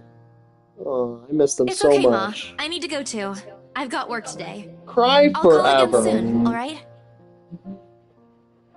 On a Saturday? Oh, never mind. Take care of yourself, dear. I love you. EJ is 6'6". I love you. Bye. It's the size of 2 Zacks. It ends with a soft click, leaving half-truths and empty promises. I didn't expect to feel things in this game. Closing my eyes for a moment, I take a deep breath and shake away the thoughts beginning to swim inside my head. It's pointless to mull over these things right now. Okay, Isabella. Time to get that mansion sold. Time to get this bag. Yeah, we gotta pep up here. I was expecting a silly horror visual novel, not touching family lore and... Oh my god, yes. Isabella is supporting her entire family right now, Olivia, through her real estate job, which means she's probably busting ass, making commissions, selling as much as she can. It's said her mom also does like some part-time sewing, but that doesn't sound like she makes like a lot of money. So she's supporting her entire family, which is apparently her parents and 4 siblings. And then she's got like some deadbeat siblings, basically. So she's just... Isabella is a fantastic protagonist to have opened this game with, in my opinion. I immediately connect with her. I immediately care about her. I want to protect her. Okay. Okay, main protagonist, Isabella, survives no matter what. Unfortunately, before I can take a single step away from my phone, it rings again. It's probably Rose. No doubt Mama forgot to say something. Did you forget anything? Excuse you? I'm too young to be your mom. Are you still sleeping? Hold on, never mind that. Get yourself in the office. Hurry! Office? What about the open house? Oh no. Is it Sir John? Sir John? Did you hear about yesterday? Am I in trouble? Do you work for a knighted man? Oh god, oh god, oh god! I'm gonna get yelled at, aren't I? What do? I'll buy you an extra box of donuts if... No, it's nothing like that. Will you calm down? Let us in. Let us in. Get yourself here, all right? I'll tell you everything then. Hopefully the Wrights just bought the house, we're rich, and her storyline just ends there happy. There's the telltale din of several feet shuffling against a wooden flooring and an indistinct yelling in the background before Rose cuts the connection. That isn't in any way comforting. But it's enough reason for me to hastily discard my phone and finish my shower in record time. I make it to our office within 20 minutes of leaving my apartment completely disheveled and out of breath. I don't think I could ever do cubicles. Maybe if it was like small, like maybe if there was only like a small team. Your dog's name is Elton John. I love that. A feat if I take into account my usual travel time. Routine clamor common to Briar Realty Corporation's Luxborn office greets me as soon as my foot crosses the threshold. Yeah, you'll think of this game now, or at least hopefully they show Sir John. Papers rustling, telephones ringing at sporadic intervals, agents talking at varying volumes, staff moving about, Where the hell is C? Where are my employees? Uh-oh. He's not friendly. What the actual fuck, guys? Of all the times to disappear without notice. Oh no. My boss's words turn muffled as someone else closes the door to his office, likely the work of our HR manager. He doesn't sound very Gen Z. He sounds older. Throughout the past weeks, he'd been in a bad mood over a few employees who have failed to report to work. I hear they're still trying to get a hold of them, but to no avail. The result is half their workload has been shifted to all available staff so as not to lose clients. Not that I mind the extra work. If anything, it means I have more to send my family back home. So yeah, we're busting our butt. Although the rumors of a branch closure circulating because of this is indeed a bit worrisome, my bag barely touches the top of my table when Rose pulls me aside. Here, I need you to help me with these papers. If you could also get these signed and photocopied before lunch today, that would just be great. Disappearing. One after another, she thrusts a bunch of paperwork in my hands without explanation. A page flutters away from the top of the pile, and I lean down to pick it up, my eyes scanning the top of the page as I straighten. A purchase and sale agreement! Did we sell it? She's not smiling. Rose simply gestures her thumb in the direction of our visitor lounge when I tilt my head in question. There, seated on the sofa and looking completely out of place in the humbly decorated room, is the same couple from the day before. The Wrights! Something bubbles up in my throat. Their presence in the office can only mean one thing. We got a deal? She swats at my hand, tugging her sleeve, although her eyes are alight with something akin to joy. She wants the sale to happen as much as I do, and now that it's here... The deal needs to be closed yet. Documents need to be signed still. But here we go. That bag is in sight. The elation is there.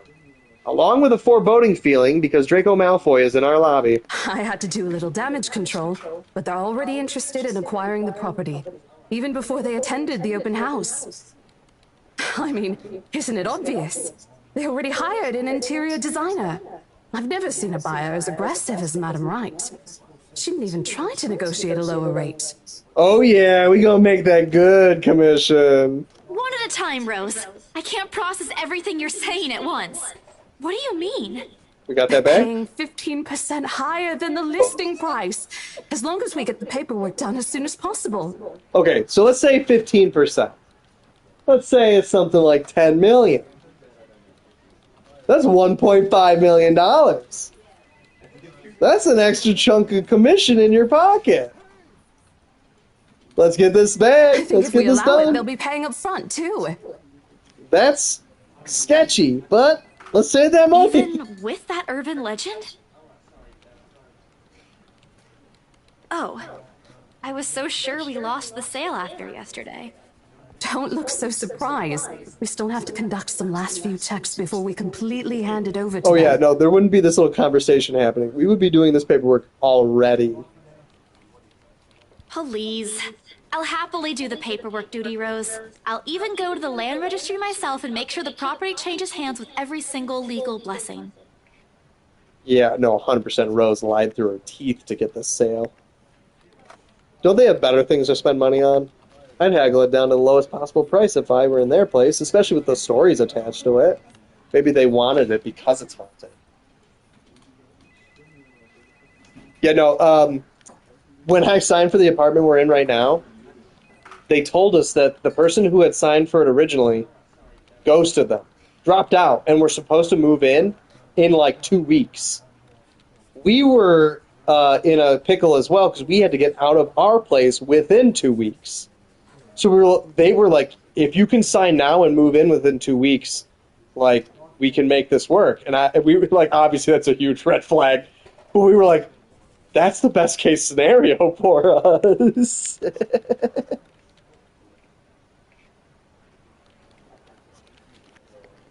Not that my opinion matters one bit here. We're just their agents who are going to receive the hefty commission after all, nothing more. Rose gives me a pat on the shoulder, signaling that she's heading back to them, and an unspoken instruction for me to follow after I'm done. It doesn't take me long to finish what work she left me. In fact, having our boss sign the agreement is the easiest, since it has put him in a better mood and the entire office's relief. What are you doing at my signed-for apartment? You ghosted them. You didn't pay the money. Well, they didn't pay the money, and we paid up front, so another sketchy part of it all. We literally stole it if they did want to try to live here. My Aunt Hannah calls me over the moment she notices my presence at the lounge door. Man, they are iconic at this point. Her lips are twisted in a frown. She doesn't seem particularly happy to see me, and I'm not surprised. Who wouldn't be? I almost created a scene. Draco Malfoy, however... Why, if it isn't a little Lily. I hate you. I trust you're feeling well now. I hate you so much. Oh, wait. Got another one of these. Oh, it's a new day. Isabella received an unexpected note. I don't even know if I want to read this. It's talking about my sick papa. I'm not reading. I can't. We're going back to Draco Malfoy. It's Isabella, sir, not Lily. I appreciate your concern. I'm feeling better now. Where is he getting little Lily from?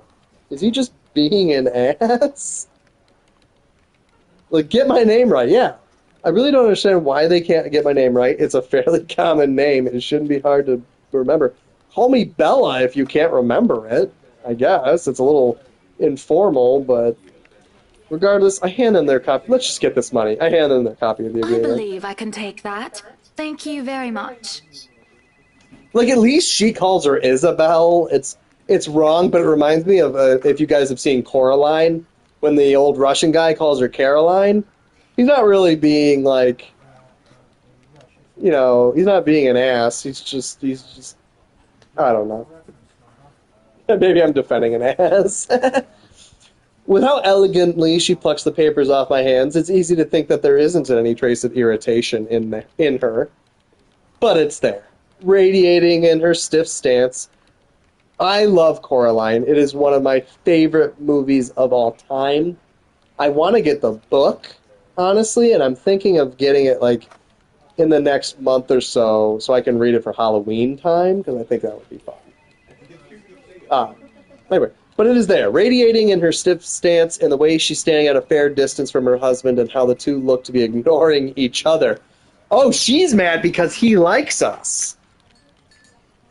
Seeing this scene, it soon becomes clear to me that I'm not the one who has put her in a bad mood. Or maybe not. Did they fight? Most probably. I've heard the book's really good.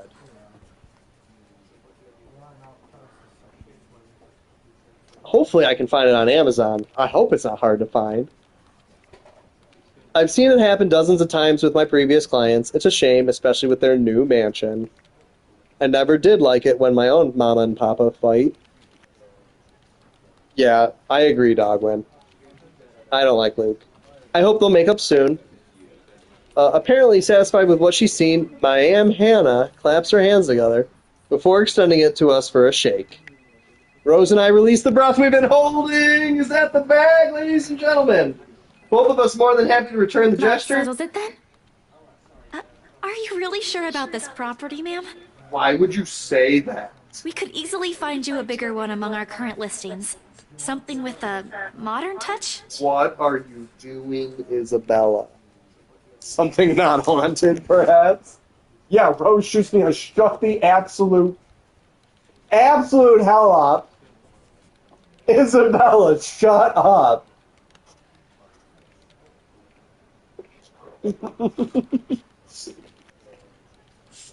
Of course, why wouldn't I be? The house is absolutely perfect, isn't it, darling? Darling. A helipad would still be a nice addition. Who is this guy? A helipad would be a nice addition. Yes, well, we'll get there eventually, love. She's like, be realistic, please. As I was saying, if your partner had the documents yesterday, we would have bought it right there immediately. Darling. Shame she didn't have it. Well, there's still a few necessary documents we need you to sign after, but we'll let you know once we have those finalized. We'll be handling the process for the rest, so don't worry about it, ma'am. Ma'am Hannah. Within a week, I hope. We still have a housewarming party to plan, after all. You know how much thought should be put into those things. There are servants for that, darling. Darling. Love, servants or not, you're going to make people listen to your input nonetheless. No more than a week, ma'am. Barring unexpected delay, of course. Rose, that saleswoman's smile creeps me right out. You can leave it to us. Excellent. Well then, I'll leave you two to it. It's been a pleasure doing business with you. Oh, and before we forget... Rose is creepy. She discreetly folds something into both our hands and winks. A tip? A finger raised to her lips demanding our silence? What happened the day before was quite unfortunate. But you did get us what we wanted in the end. Let's go. This is so shady. That's money for sure, Dogwin. That, at the very least, is commendable. But this is... Ma'am, I can't accept this. Don't you worry, darling. Darling. It's a small thing coming from us. It's just a gift, darling. Consider this your bonus for a job well done. She's a good client. I would keep her as a client forever. Yeah, shut up, Isabella. Keep the money. She smiles sweetly like this is simply the most normal thing to do in the world.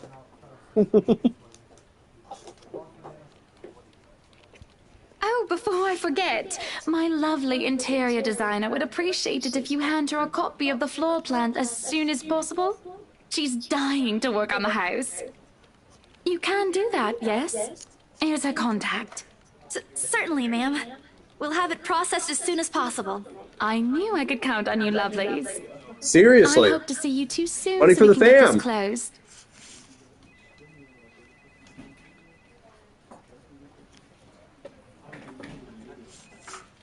Just like that. Transaction over and done with. I guess we got the bag. My mind's still reeling even after they've left. Other agents would kill to have clients like that. Part of me feels lucky about the fact. No lengthy negotiations. No sudden change of minds. Just talk, signatures, a few handshakes here and there.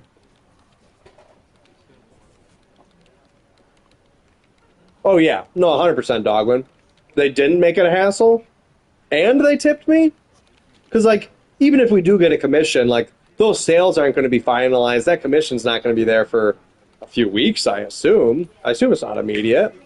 That bonus is something to live off of. I can get like a real meal and not eat cup ramen for a while. The other part? A second ago, we sold a haunted property to 2 innocent clients. Sure, the commission's big enough to continue funding Papa's treatment and hospitalization. Big enough to pay for all 4 of my younger siblings' schooling. She got some money. Don't say that, Olivia. No! Don't curse, Isabella. Heck, it'll keep me away from my instant noodle diet for months. I don't have to go back to the mansion as well once the deal's been closed, much to my sanity's relief. But knowing that something's in there, and we gave it to that good couple despite that, how do you know if they're good real quick? They're rich. Rich people aren't always good. Oh, Isabella, the things you do to sell a house and get money, Papa won't be happy with that. But he'll be alive. Just saying. At least I have good news to tell the next time I call home. The little lie I told Mama this morning isn't a lie anymore. Well, there's something. So how does it feel? How does what feel? Your first big multi-million-pound sale, silly. I know you've been with us for years, but this has got to be memorable for you. Okay, this is the creepiest frame I have seen of Rose so far. Eyes closed with her saleswoman smile. I don't know why I hate it. She's so creepy to me. Memorable is an understatement, Rose. Show some enthusiasm. They gave us a bonus, too. Aside from the commission and the other bonus boss promised.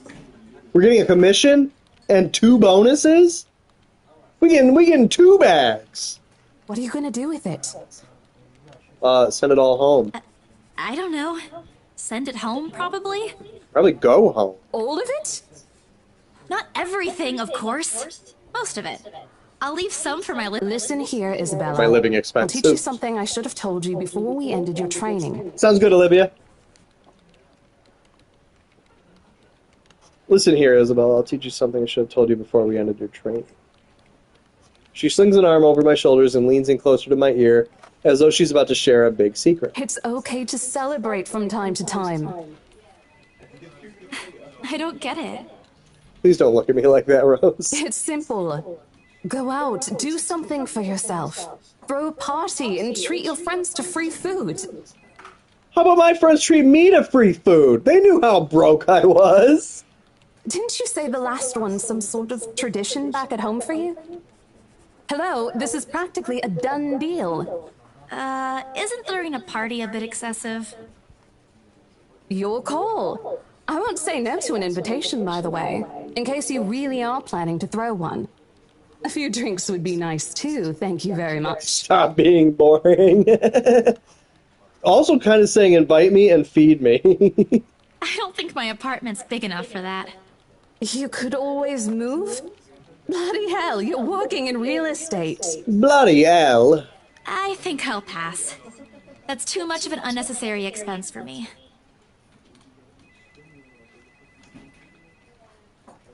But I did promise Becca free lunch in case the sale goes well.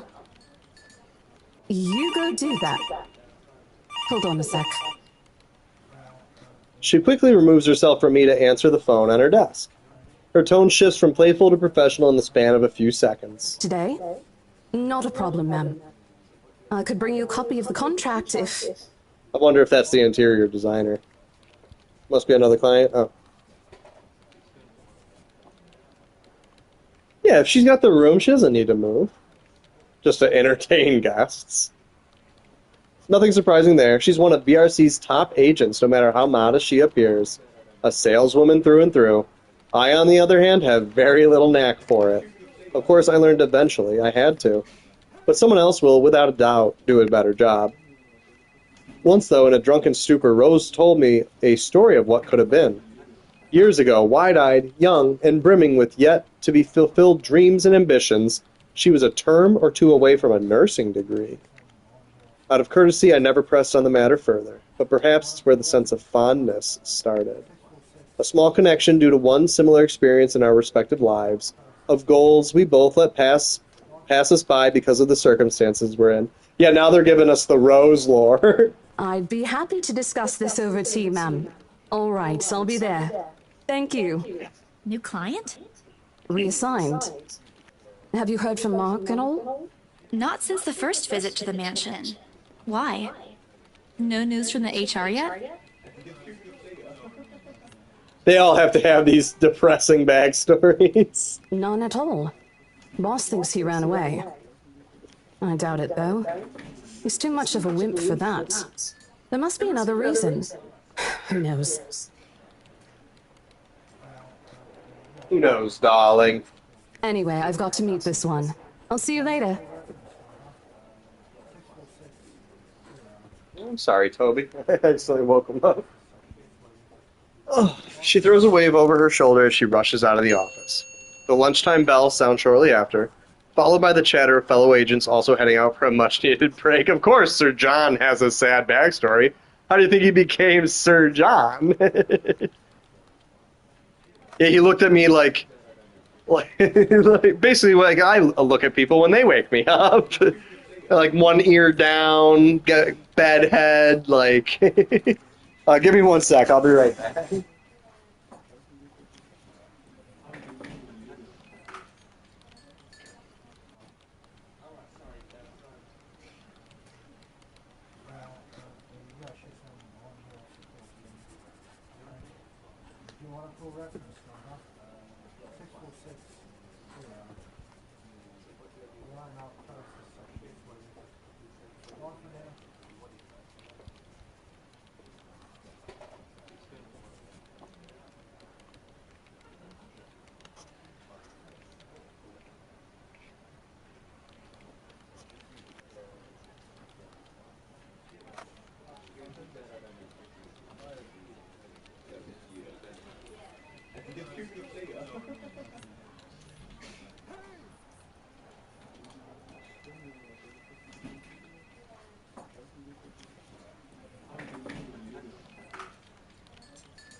Okay, I'm back.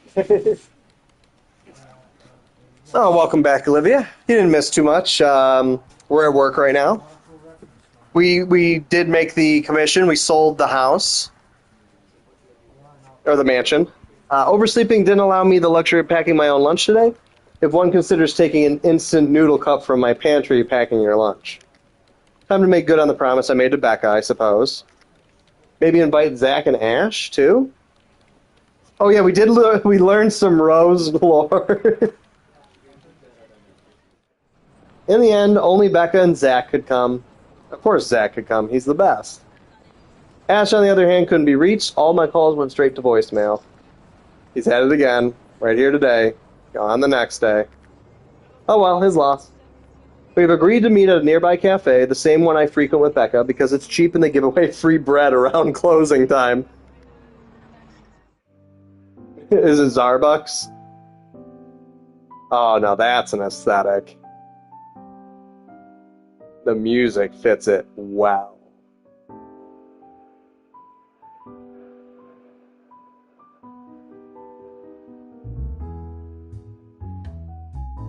Some smooth jazz. Sorry, I'm just taking it in a little bit. Wow. Okay, quaint. A little old-fashioned. I love how the fans are moving. Like, I don't know, it looks good. A little old-fashioned, though, looks a wee bit out of place amidst the city's tall buildings, but we love it all the same. Much like its facade, the interior carries an antiquated charm to it. It does. It feels warm and inviting and unique. I love this art style. They feel like art, like little pieces of art almost. Vintage art pieces in a row of shelves boasting an extensive collection of books cover the walls. It would have been nice to hang out here for hours on end, but even on a weekend, the place is still packed with people. I see 2 people, but okay. Thankfully, Becca and Zach have already found seats and are arranged in some casual chatter when I arrive. It's strange seeing the 2 of them without Ash accompanying the other. They've never been particularly close. Sure, they talk when we meet, laugh at the same things when there's something funny, but there's distance, the kind born purely out of differing interests. That or Zach's simply afraid of Becca. It's not impossible, and I won't blame him if he is. He might be the tallest in our group, but everyone knows that means nothing against her temper. Even I'm a little scared of her. Becca! Well, she's a school teacher. She's got to be able to, like, get that kind of, you know, get that attention. Well, you seem to be in a better mood today. What happened? I know that smile, Belle. Come on, still. Don't rush me. Let's order food first, okay? A waitress comes by to take our order. On a normal day, me and Becca will order a hearty serving of their special vegetarian stovies. What is a stovie? Zach takes anything with a good helping of meat, sausages, or potatoes in it. Good man. Today's a great day. Good day. Great even. Is a stovie a cake? No, they said vegetarian stovies. I don't know. It's not wrong to indulge a little, right? Not at all. Treat yourself. Today's special. For the three of us. Even the person jotting down the order looks surprised at today's meal choice. Nevertheless, she writes it nevertheless and leaves without a comment. Becca furrows her eyebrows, her mouth halfway open, ready to let loose what's likely a string of reprimands. Don't worry. It's my treat. The glare she sends my way reminds me of the one I received from Mama when I punched a kid bullying my younger brother 18 years ago. So she would have been 8. I mean, 8 years old, you're bullying my younger brother? I'm gonna sock you one.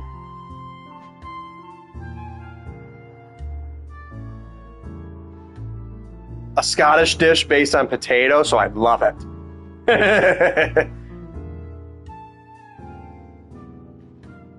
I wonder if that means like covering your eyes, Olivia. The braver you are, the more you'll see. You know, if you're scared, you'll cover your eyes.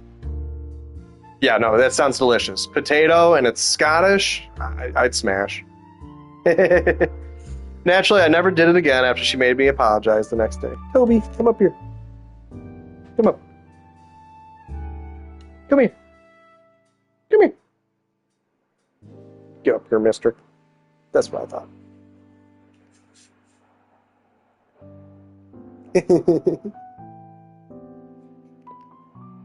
See if you guys can hear him.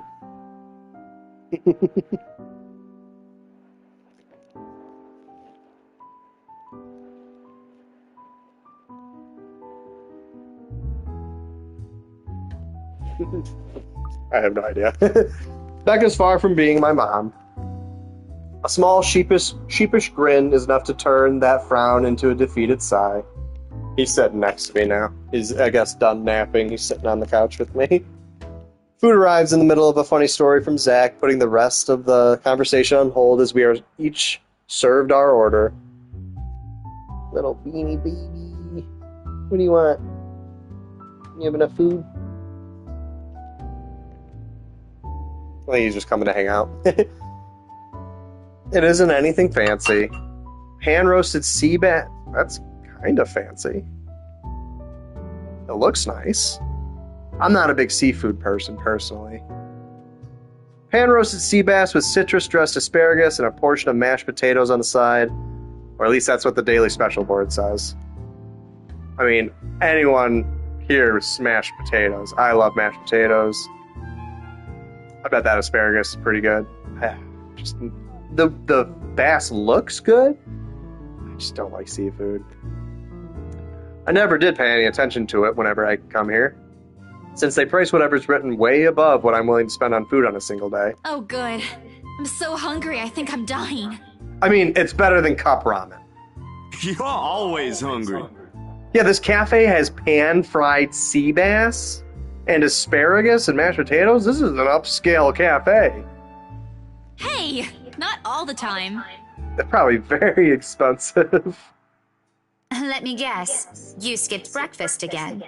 I mean, I don't eat breakfast usually. Like, if you get like a banana in ya, it's good, but like, I don't know. I don't eat breakfast very often. Not on purpose.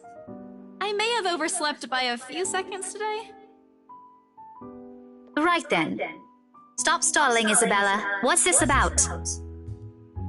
Yeah, no, every cafe I've ever been to is like little like breakfast sandwiches, maybe cookies and cakes and stuff.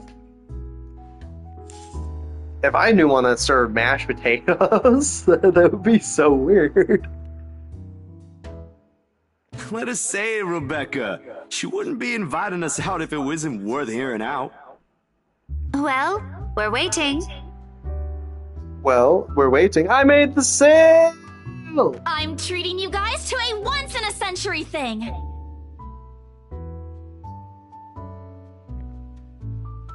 An expectant grin breaks out on my face, except... I'm sorry, say that again. And this is important because... Becca only raises an eyebrow at me, while Zach appears like he didn't get the punchline to another lame joke Ash made, and is desperately searching for someone to explain it. My instant noodle days are over. Ash is not here, so we should celebrate. You guys are such dicks. I mean, I feel like that's just gonna like anger Becca. I think I'm gonna say my instant noodle days are over. You want it? I'll do it. Ash is not here. Let me do that again. Let me see. Negative from both of them. No.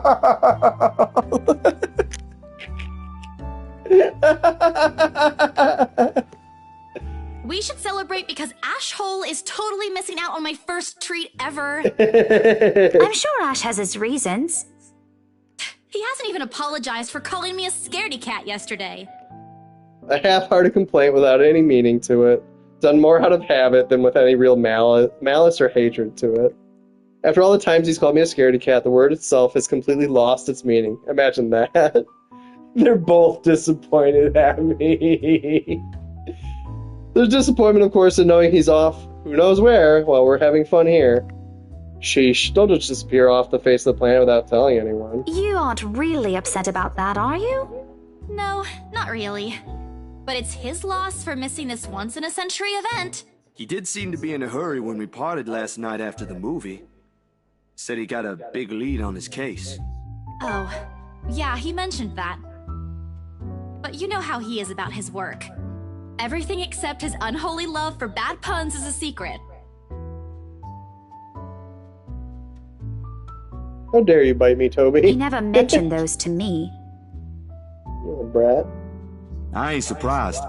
He's more tight-lipped with this one. Something about it being bigger than what they usually let him handle. Don't worry, Becca. I'll make him talk. You know, they're taking this joke a little too seriously, to be honest. I'm going to do a little bit of cooking, because I don't see this chapter ending anytime soon. But it's just going to be real simple stuff. Oh, just ignore the clattering. I literally just want to make a burrito right now. Well, this game's got me hooked, so it's like I don't really want to stop in the middle of Isabella's story. It's not necessary. He'll talk when he wants. And if what Zach says is true, it's better if we keep our noses out of this. And all I'm doing is reheating His job meat. isn't exactly a walk in the park.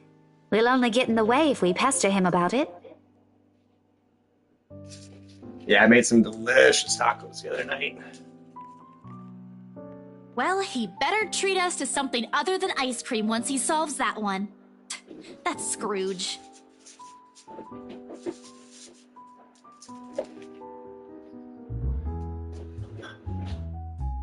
I've got the ingredients. I'm having ghost pepper and jalapeno pepper, cheese, tacos, or burrito. But I'm going to take one of my shells that I have around here somewhere and put them in the burrito.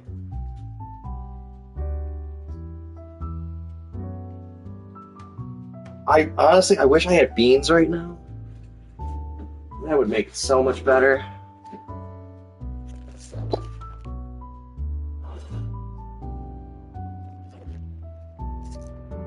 But that's not really why you asked us out, right? She gestures at her food with her hand as though it's something she's not willing to touch until I give her answers. I promised I'd treat you to a free lunch if the mansion got sold, yeah? This is that lunch. Understanding dawns on her face, the bewildered look like she's been sporting changes into something close to delight. You should have just told us.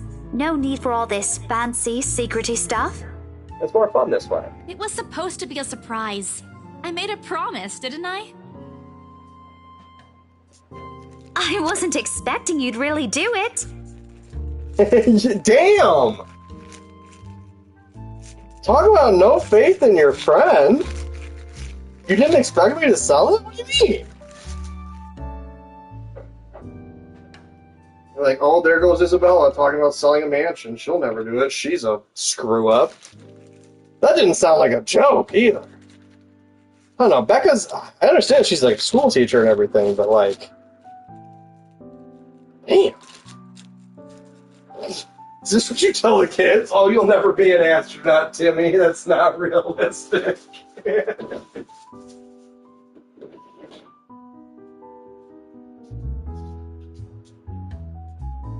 Well, it's already here.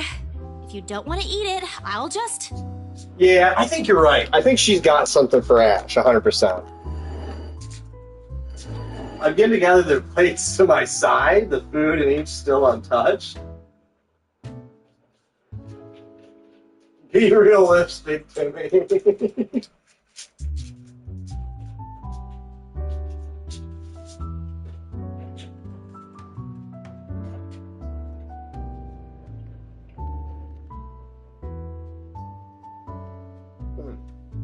Sorry, me. The laugh almost escapes my mouth with the way Zach's expression quickly changes to disappointment. Becca's hand interrupts me just as I'm about to pull her plate closer to me. Sorry, you're gonna hear a bunch of weird noises. I'm in my kitchen. No, please leave it, ma'am. We're simply humbled by your utmost generosity. That is such a strange thing to say to your friend, unless you're just trying to be funny. Considering you're as much of a Scrooge as Ashton. Hey, do you know my living situation, Becca? I am broke. Don't compare me to him. He's the one who looks like he's about to have an episode whenever he has to spend more than £5. Oh, Toby, I'm so sorry, buddy. I wasn't looking. I almost stepped on him. I honestly wish there's a way for you to see the look on your face when you haggle. Remind me to record it once. I think it's something like this. She puffs her cheeks and furrows her eyebrows in an imitation of how I supposedly appear. I couldn't read that one. I don't look like that at all. She drops the act at the flat look I shoot her. Her laughter dies, but the playful gleam in her eyes remains. This means you're gonna be okay now, yeah? Yeah. Yeah.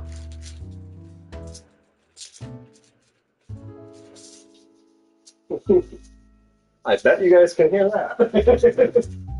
That is the meat.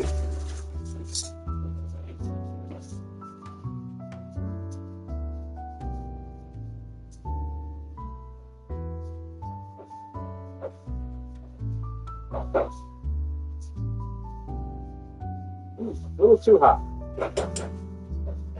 Okay. Smells like onions. For a while. It just means we won't have to worry about paying for the treatment and the bills. But that's all that matters, right?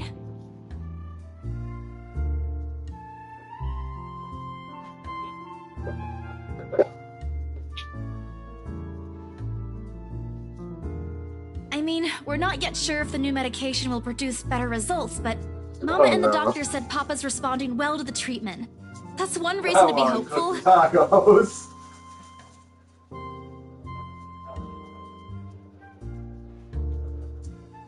And with the money, I'm sure it's just a matter of time.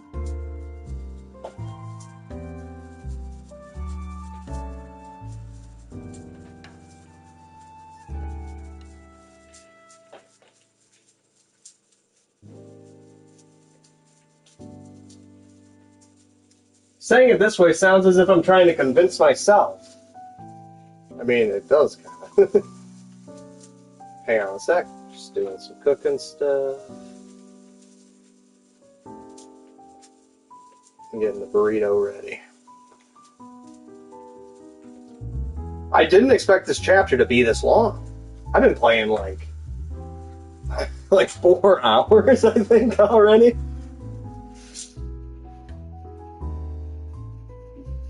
Like, all I knew is that, or all I heard was that it was a decently long game, like 20 plus hours for a playthrough, and multiple playthroughs. I am cooking, I'm so sorry. You probably hear in the sink and stuff. I'm almost done, I swear.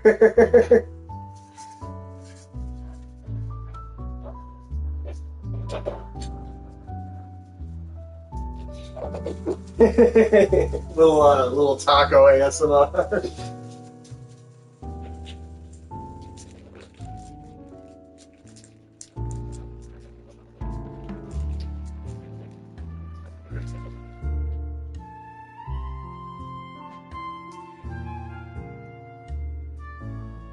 That's the ghost pepper cheese on.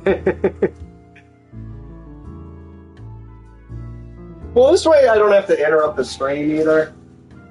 And then make another one and then figure out mic issues if I have them. It's really what I'm personally trying to avoid.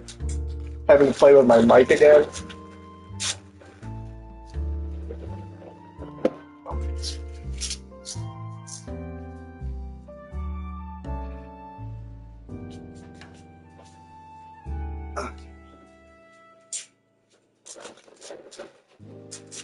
Thankfully, they're also leftovers, so they're a lot easier to heat up and get ready.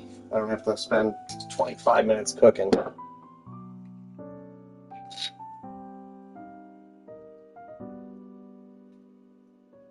But thank you guys for bearing with me.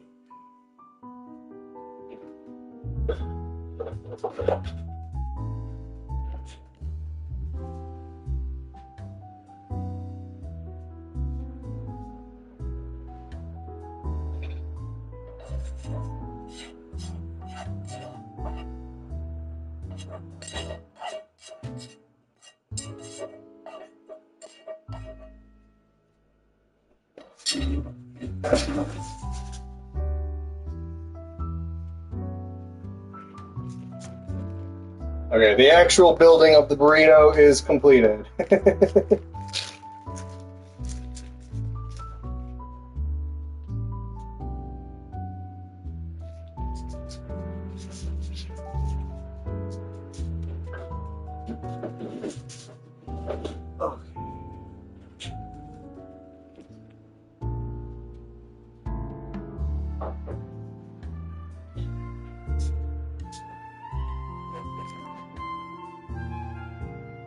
Oh yeah, no, it looks good. Okay. No matter what, I allow myself to smile, genuine and uninhibited. I wonder if there's a function to...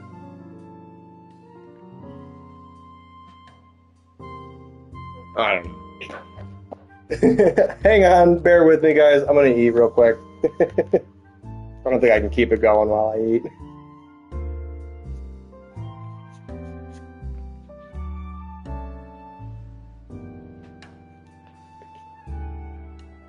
Give me one bit.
Okay, I'm back. I just smashed.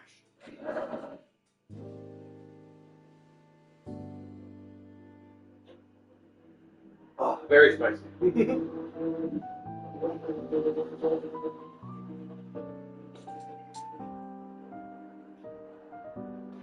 All right.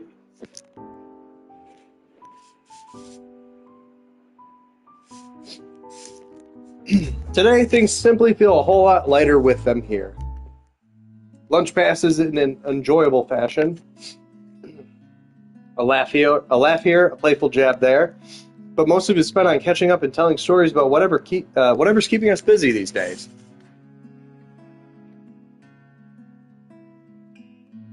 Oh, I need more water already. They were so spicy.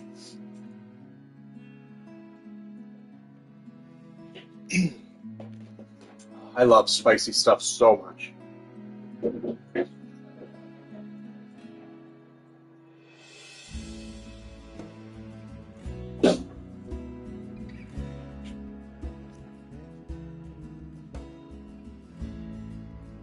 Ooh.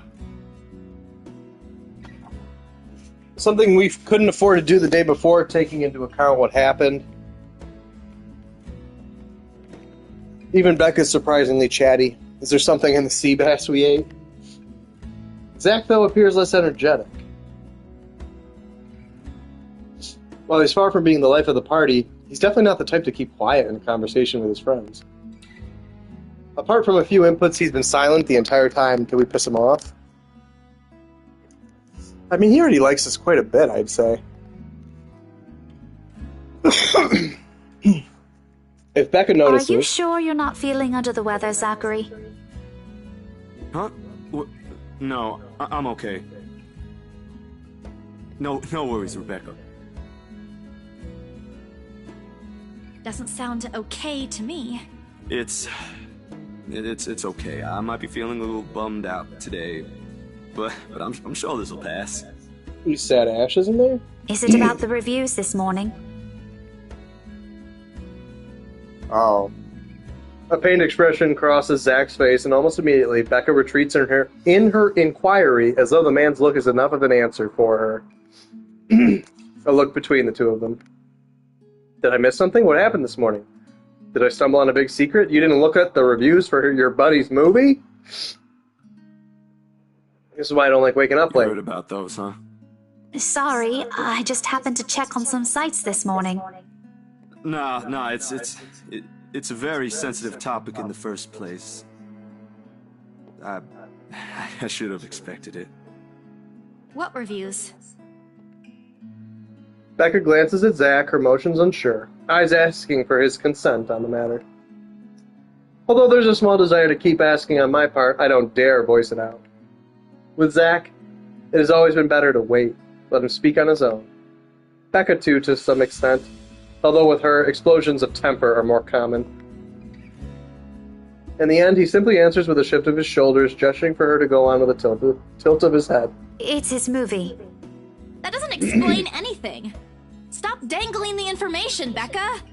Zachary, I'm not the one supposed to be telling her about this. It's still your documentary. Is it something bad? Not bad, per se. You guys don't need to dwell on it much.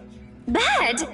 Listen here. I wouldn't trivialize what those bowheads wrote if I were you. They're ruining other people's jobs. What is a ballhead? I'm gonna have to look that one up really quick. I've never, ever seen that word.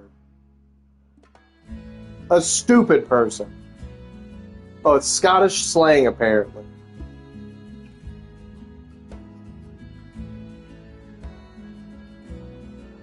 Alright then.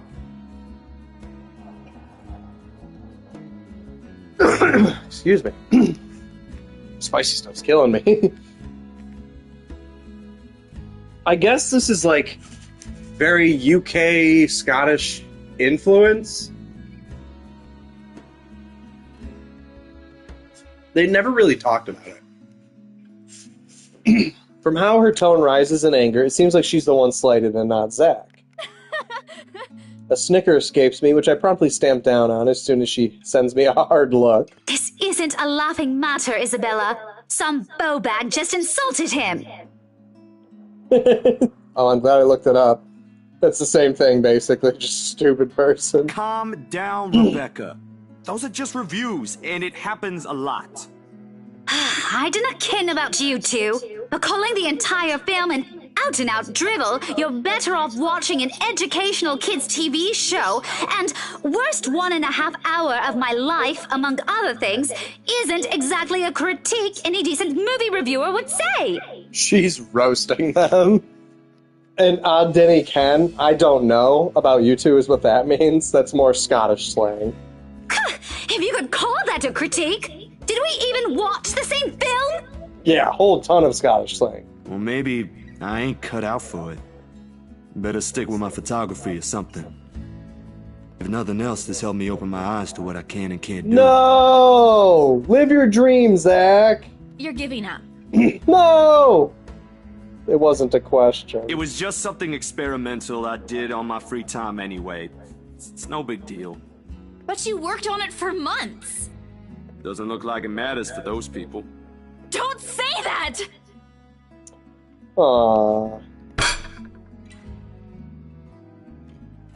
My palm strikes the table, sending the tableware on top clinking against each other.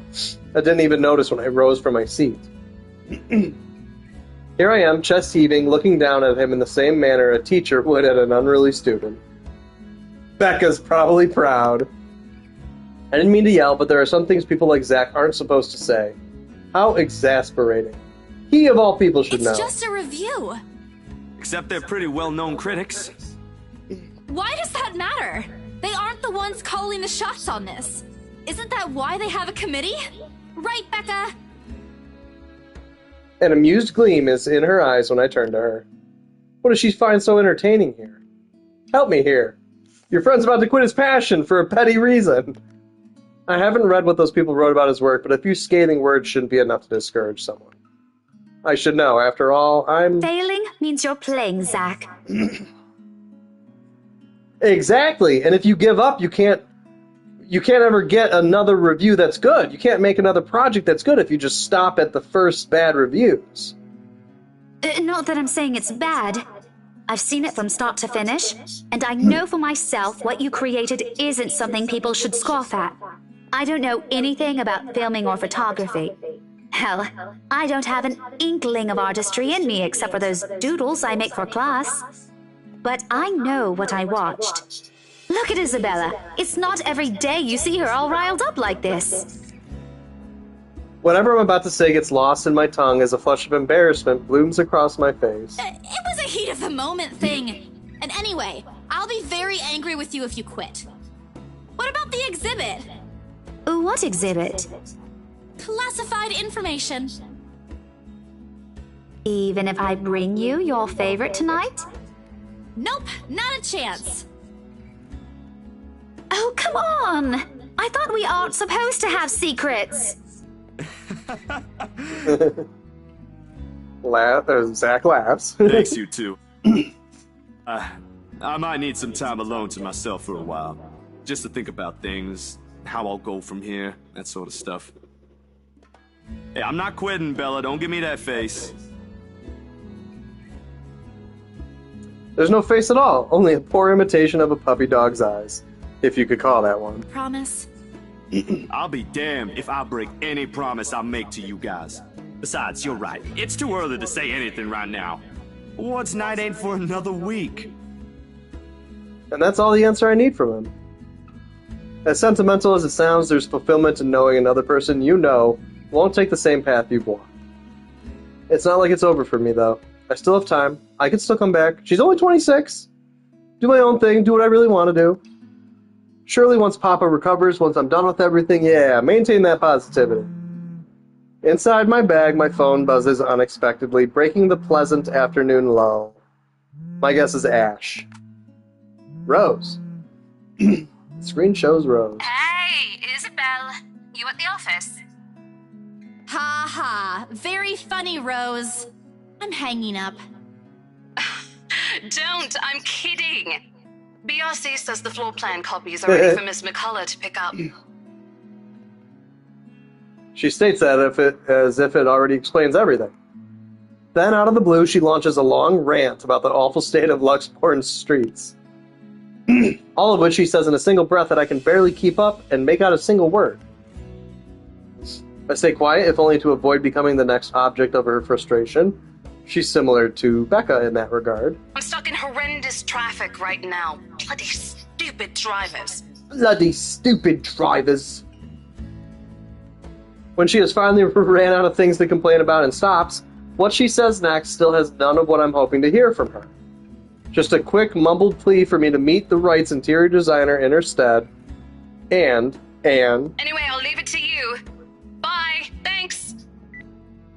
Classic Rose ends a call without even asking for my input. The sky is cloudless, and the noontime sun is beating down on the hard concrete when we leave the cafe. It's far from unbearable, but it's enough to put most people in a fickle mood or make them vulnerable to catching something. Oh, what does this say? A day after the open house, the Wrights were seen securing the mansion's purchase at BRC. Parties involved in the transaction were surprised at how fast it went, but agreed it was to be expected when dealing with influential people like the Wrights. Happy over the sale. Oh, they went to lunch. No wonder we have staff members going AWOL lately, not to mention my boss's mercurial moods. I can't believe I'm saying this, but I want our usual cloudy weather back. I can't wait for fall. It's too hot. For all the gripes about the unpredictable weather, though, the streets of Luxporn remain constantly busy. The hurried tapping of shoes against the pavement and inane chatter coming from the lunchtime crowd fill the humid afternoon air. A small reminder of the things we still have to do, regardless of how much I want to return to the comfort of my bed. Yeah, it was like 96 last week. That's too much. It's 72 out right now. It's gorgeous. I have the windows open. That's ideal. Back to Briar Realty for me. Zach to a meeting with a magazine publisher featuring luxury houses, and Becca to her lesson plans and books at home. The 90s is too much for me. But more than once I catch her sneaking a longing glance over something displayed on a shop window. Oh, give me 1 sec.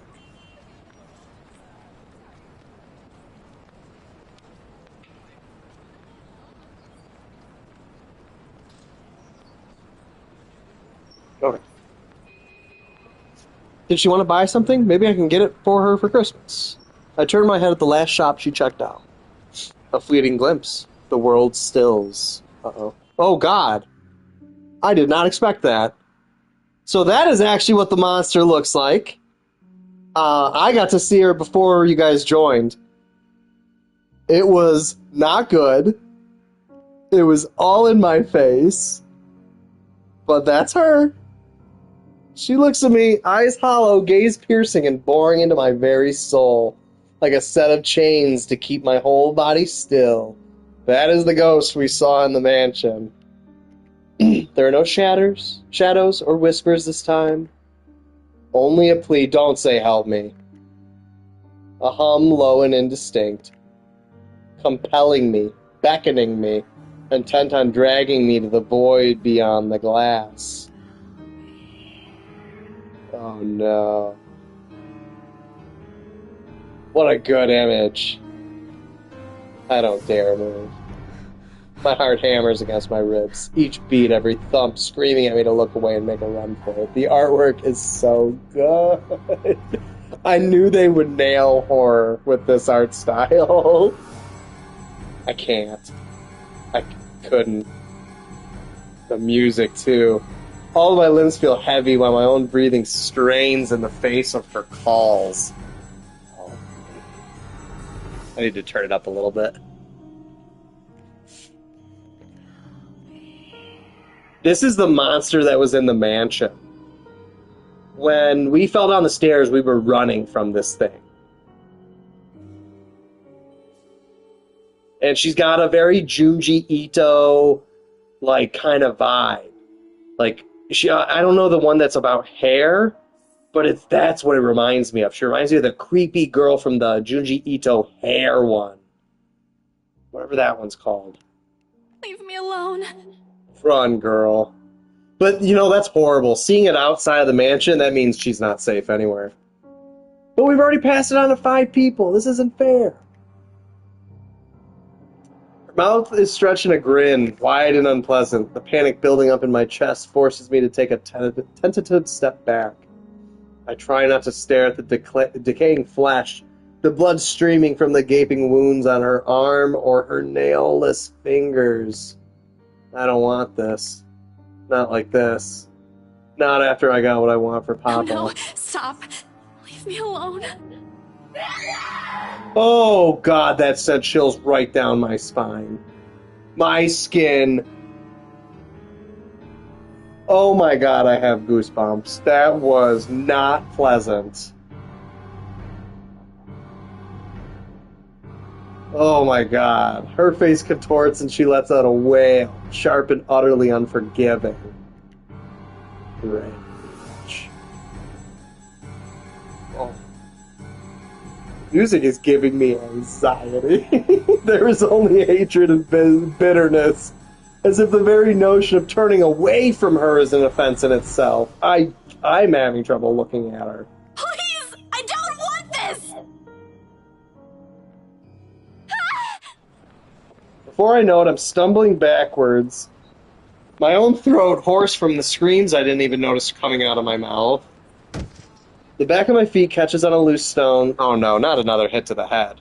Sending me sprawling on the ground. The resulting pain completely jolts me out of the haze, blurring my mind. Yeah, no, they nailed the anxiety in that scene. Whew. For a little while, my surroundings appear unfamiliar, until Becca's face swims into my vision. Are we sure that Isabella isn't schizophrenic? A look of concern is on her face, and her hands are gripping my arms tight. Even Zack appears beside himself with worry while he stands behind her, acting as a shield against the small crowd of onlookers already forming around us. What happened? I got jump scared is what happened. Bella, you okay? My mouth opens and closes, but nothing comes out. The words refuse to form. On impulse, oh god, don't look at the window again. I just take a swift glance at the display window. Gone. That's almost worse. Yet the foreboding feeling hasn't left me. My hands are shaking. Knees weak as I push myself off the ground, my weakened limbs relying solely on reflex and muscle memory. Something icy has made its home at the pit of my stomach. I want to throw up anything to get the wretched sensation You out. were screaming. Yeah, I was screaming. You didn't see that horrible, horrible girl. Zack, call someone! No, don't. I'm good. I'm good. No, there's no more I'm goods. This is hospital time. I need to get to the office. Rose, the floor plans. Someone's going to pick it You've up. been overworked. Probably haven't slept well. You're being haunted. I'll see you later. Careful. Don't stand up yet. Stay put, Isabella. Zack, you watch over her for me. I'll call for someone. I attempt to smile to put her at ease, but it likely comes off as a grimace. Creepy monster. She's got that, like, Japanese horror vibe to her, like The Grudge or something. Oh, God, when she screeched, that really made my skin crawl. I push her hands off my shoulders gently. Knees still trembling, but I can stand. Leave. Did the ghost say that, or who said that? Leave me? Stay away. Away. Is Isabella having a mental breakdown right now? What is happening? The humidity's stifling. Everyone's stares are unnerving, and Becca and Zack's concerns are suffocating. Maybe it is possessing her. It's inside her head. I don't want to be here. She's possessed, maybe. No more. I break into a run. You run from your friends? Now that's just weird. I wish I hadn't left my bed this morning. Oh man, the aesthetic at night is so good. Here with only the occasional drips of water on the sink and the whirring of the fan blades to keep me company, it's easy to fall into a cycle of negative thinking. But even with the clutter to keep me company, the room still feels a whole lot bigger than usual. I hug my knees closer as a group passes by outside. Loud. So loud. If only there was a way to tune everything out, to keep my head from replaying every image, every sound of her. Her screams. Her awkward gait as she reached for me. Her bone-chilling smile. Her pleas for help me. Oh, I thought it was coming for sure. Enough. That's enough. A shiver passes over me. Though it's not from the hair still hanging damp against my back, nor the draft that enters the room from the windows I left wide open. That's the letter! My gaze shifts over to the letter, sitting on the coffee table. Its edges flutter innocuously as the wind touches it. Funny how an ordinary-looking piece of paper can bring this much trouble. The impulse to throw it away or rip it to pieces is still there. I can easily do it, but after that, what? Will she leave me? What about those people who have already seen it? Will they be okay? Was it resent to us? No. She kept it in her bag. When her friends found it, she snatched it back from them and shoved it in her bag. So for some reason, she's looking at it again. This uncertainty gnaws at me. Knowing that she's real and might also go after the people I care about. I just wish someone would listen. Believe me. The abrupt break in the silence nearly makes me jump out of my skin. Blindly, I fish out my phone from under the mess of papers and cushions where I've carelessly thrown it before taking a shower hours ago. Ash's name flashes brightly on the screen. Is he calling because of this afternoon? Thank you so much for spamming my inbox, scaredy cat. Hey, Ash. What's wrong? I just had a long day. The couple who bought the house wanted us to finish Asshole. processing the papers within the week. It's a little hectic, but we'll manage. Really? You sold it? Don't sound so surprised. I told you, you don't stand a chance. The rights won't take no for an answer. You've been on the losing end from the very start. Ha!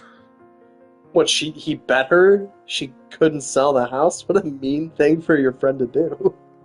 Whoever said I was interested in the house in the first place? But you said...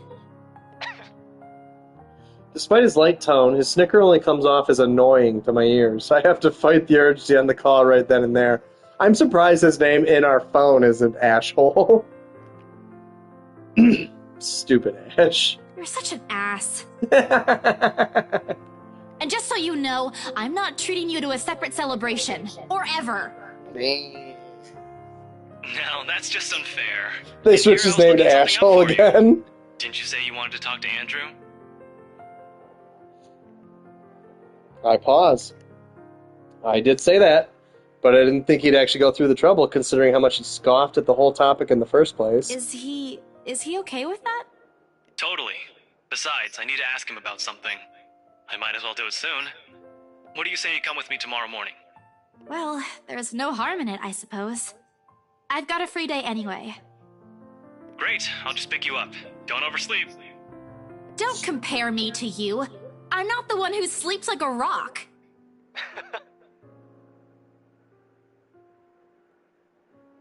How dare you laugh at me? Oh, I will live for the day he'll stop making fun of me. Just wait, you Ashhole. As we're about to end the call, he clears his throat. Isabella? His sudden diffident tone sends my eyebrows shooting up into my hairline. Is the world ending today? Yeah? Did you forget something? Do you think we... Oh, is he trying to... I think he's trying to confess there. Never mind. But he's a wimp. Hangs up instantly. He's a big wimp. Rude. Completely rude. I didn't even get to thank him. The busy tone, though muffled, echoes through the receiver. No one is saying this will work. Even I am doubtful it will. He's a big wimp. He could have asked her on a date or something. I don't know. I mean, I guess okay, the smooth thing to do would be to have her meet this professor that he's introducing to her to, and then take her out to lunch. Anything to get out of this nightmare. We got a new journal update. Oh, it's basically that we're going to go meet the professor. Okay. Sleep comes easier tonight, and for the first time in a long time, I dream of clear skies, of unrestrained laughter from children playing in the streets, and of small, cramped dwellings. To an outsider, the sight does not paint a pretty picture. However, this is home to me. Okay.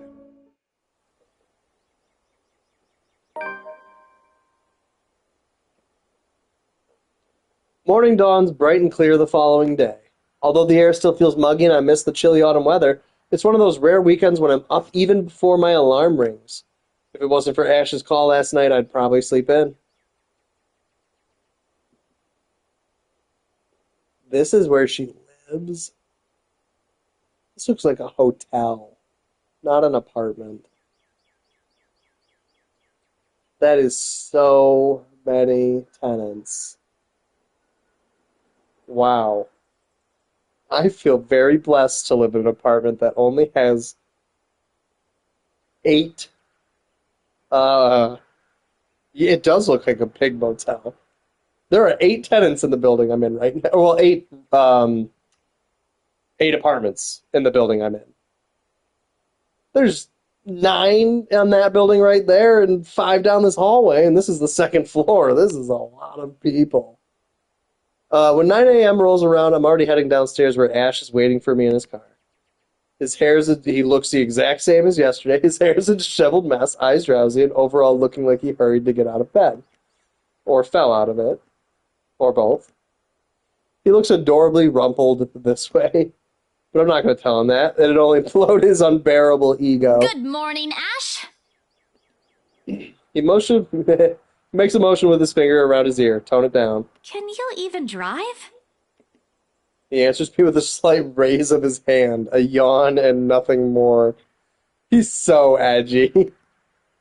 He has never been particularly fond of mornings, and for that I'm thankful to every god in the universe. Less mental capacity for him to make fun of me. There's a reason why mornings are my favorite. Just kiss and get it over with. It doesn't take long for us to reach our destination, the small cafe situated in Luxbourne's busiest street, the same one I'd often visit with Becca for its cheap food. I've never gone here on a Sunday, and it's striking how different it appears without the usual weekday and Saturday rush. The atmosphere especially reminds me of something we also have back home, near the university I used to attend. Just kidding. I wonder what happened to it.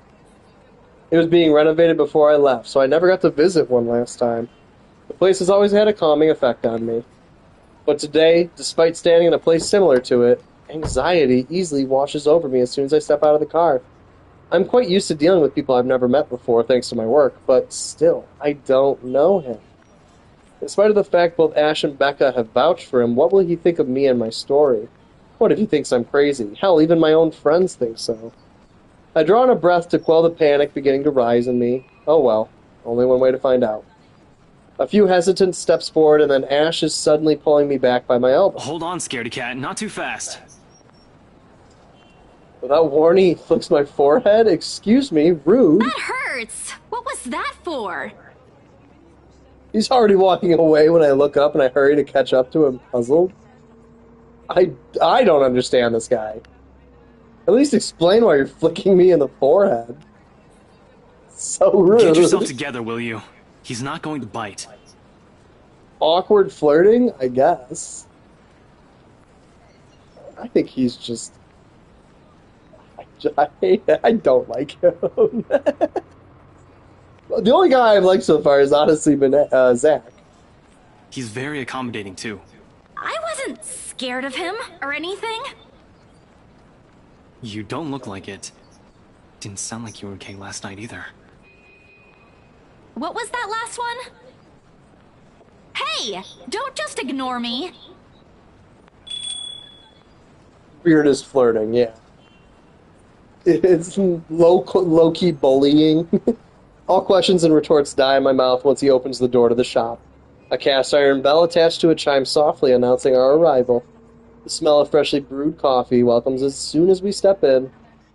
It's the same place. It's Starbucks again. Like the usual, several tables and chairs have been set up for the patrons, but most of the customers have forgone them in favor of the more comfortable throw pillows and beanbags the staff have laid out on the floor. Becca would love to know they have something like this on Sundays. She's been complaining about how uncomfortable the library chairs are for a long time now. Ash leads me to a secluded spot near the window where an older man, probably in his 50s or 60s, is seated, enjoying a brew and a book. Professor Clark. It's just Andrew now. I'm no longer your professor, Detective Inspector Frey. Sir Andrew? The guy, Andrew, looks up from his book and gives him a smile. A sheepish look crosses Ash's face at the older man's admonishment. More unusual. In my opinion, seeing him appear like a parent has just scolded him. But it suggests a familiarity with them, one that goes beyond what someone expects from a simple student and mentor. With another warm smile, he gestures for us to take the empty seats opposite him. Have you been waiting long? Quite some time, but I come here early on weekends. Best time to get their first serving of bear claws. They're the only place that serves it here. I took the liberty of ordering for you two. I hope you don't mind. I thought it'd be best to talk over a decent helping of coffee. Soon enough, a waiter brings us 2 more cups and sets down a basket of pastries. Aren't you going to introduce the lady? Ah, right. Sorry. Isabella, this is Prof. Andrew. He's one of my professors back at the university. Andrew, this is Isabella Santos. Santos. Portuguese? Spanish? Brazilian? Mexican? Filipina, actually. It's a pleasure to meet you, Professor. Ah, your name carries a lot of history, Miss Santos. Just Andrew is fine. Don't do what Ashton's doing. He doesn't listen to this old man. I like this guy. He doesn't listen to anyone.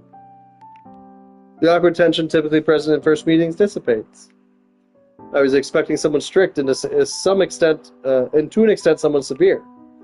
But Professor Andrew Clark is definitely the opposite of what I have in mind. The more personable kind, similar to a grandfather who dotes on you at family gatherings. It's obvious why Ash has taken a liking to him. Ashton tells me there's something you wish to discuss that I could help with. Let's hear it then.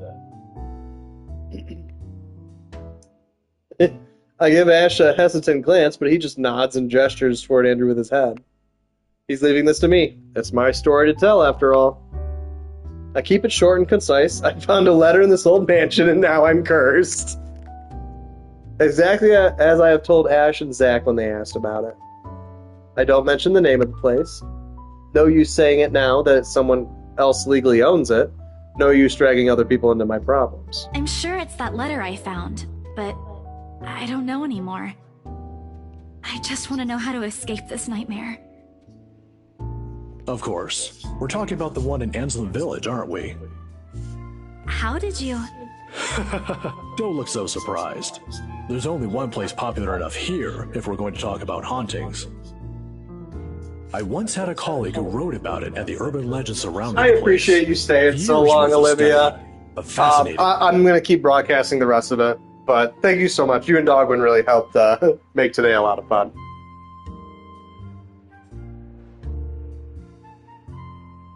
I'll see ya.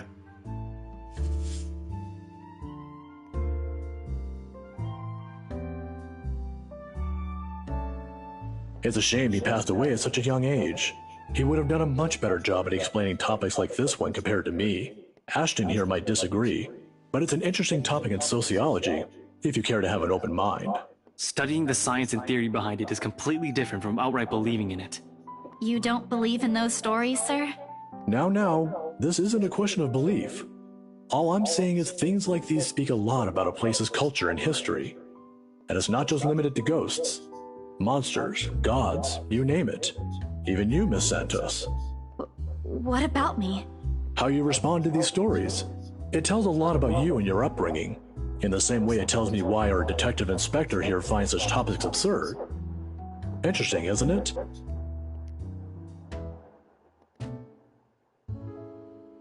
I'm not the smartest person around, but I understand what he's trying to get at, I think.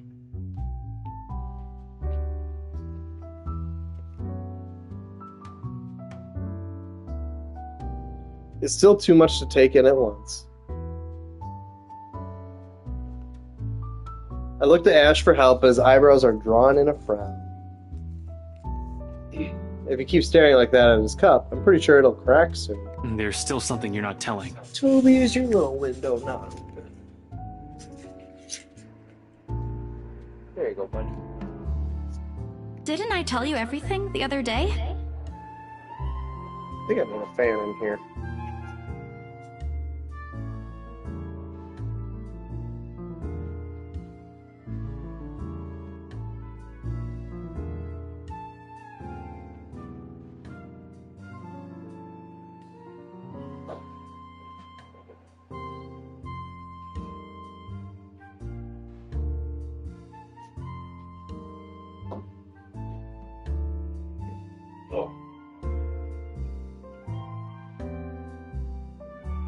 Some fresh air in here. Okay. Yeah, but you mentioned the rights, then you proceeded to drop the topic right after. What's with that? They don't have anything to do with this.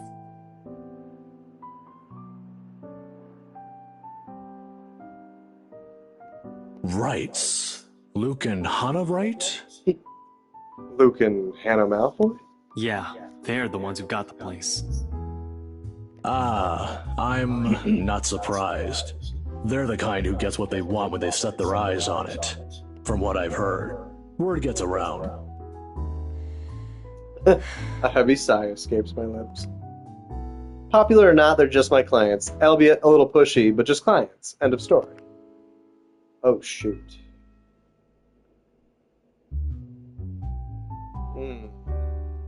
I don't want to tell him to shut up. I know you're trying to. What is it? I'm assuming that was relationship. Yeah. What is it again that Becca does when dealing with a particularly difficult child? The pesky, annoying kind? I wish I could remember. I could certainly use the same trick right Ashton, now. look here.